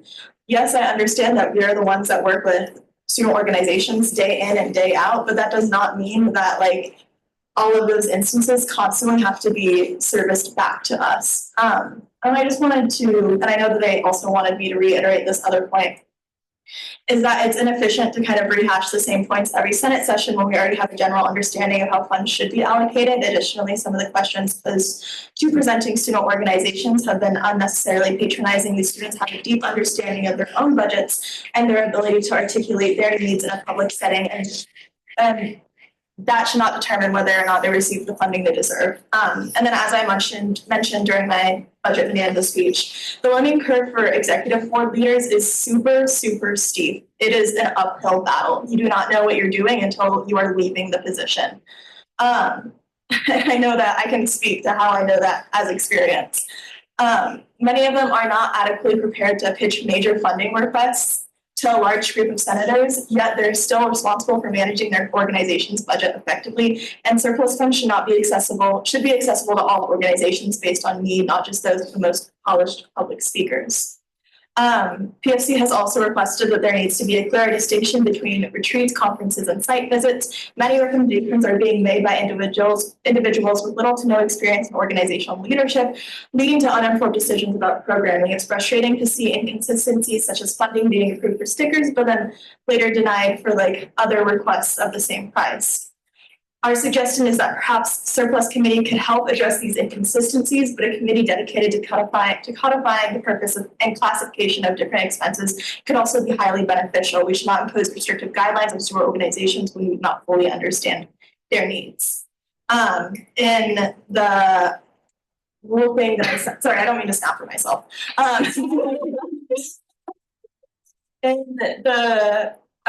In the resolution that I sent earlier today, there is, we don't have to follow that resolution. I am personally taking a suggestion from that resolution that we could install a retreat committee of some kind. We could install a retreat, conferences, and site visit committee. But I also don't want to take jurisdiction over that immediately, and I think that that's probably a better conversation for the Senate Finance Committee to have on Friday, if that's something that they want jurisdiction over, if that's better controlled by a different committee. Okay, yay. Over to my VP updates. Again, I'm going to be off Teams this weekend from Friday night to Monday morning. If you need me, call me. I still might not answer. And then I wanted to make a fun little motion tonight of I move to form the pickleball caucus because so many people have been talking about pickleball, and I think that it'd be so fun to get us out of this goddamn room and out onto some courts. So anyway, if anybody wants to share. Motion made by Garrity, seconded Lopez Dubois. All in favor? Opposed? Other? Great. Contact me. Yeah, committee is so formed. Okay, great. Acton, CFC. No CFC updates. DFC? No GFC updates. Okay. University Senate met today. It was a very interesting meeting. We heard from Betsy Boyd, who's the federal lobbyist for the university. We heard from the VP of DEI, Kevin Reed, the general counsel, and it was a lot about that convening that I talked about earlier in the ASUO chat, how we're protecting students and things like that. I would encourage you to go to the University Senate agenda if you want to find out more. But I was also able to look at the ASUO update. Academic chair aspect. Academic committee is working hard both on personal projects and our communal degree projects. Speak to me after this if you want to know more. Please just attend the orgs. If you need to find an org event to go to, you can look at my document where I linked the calendar for engaged org events. I yield. Thank you, Treasurer Murray. Okay, before we all pack up, I'll be quick, I promise. On February 23rd, is a Senate meeting February 26th is a Senate meeting on a Wednesday. Letting you know, I'm not going to be here. The Deputy Speaker will be the Speaker pro tem, since I will be traveling with the DC delegation. So look out for that. I'm asking the Rules Committee to convene as soon as possible, so that they can work on the two resolutions to pass. OOG Lobby Day for the Oregon Opportunity Grant is next week on Tuesday, same day as the Oregon Cultural Competency. And then I also think that we should convene a group, maybe the Rules and Finance Committee or the Surplus Accessibility Committee, to make some long-term strategies to help us with the funding issues tonight. With that being said, I'm waiting for a motion to approve the minutes from the 22nd. I move to approve the minutes from January 22nd, 2025. Second year. Motion made by Scarlett, seconded by Lopez, all in favor. Two jerk. Other, great. Number two jerk, second Azmek. Motion made by Luther, seconded by Azmek, all in favor. Great, this time we'll stand adjourned next I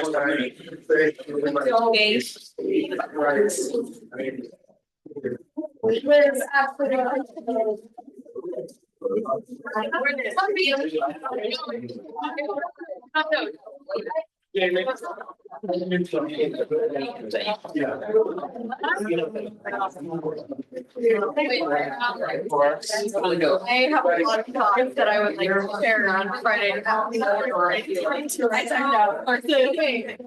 Sorry, because like I would like to. You always.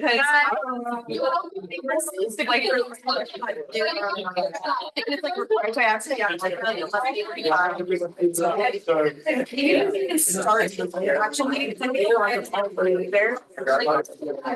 Maybe, I like.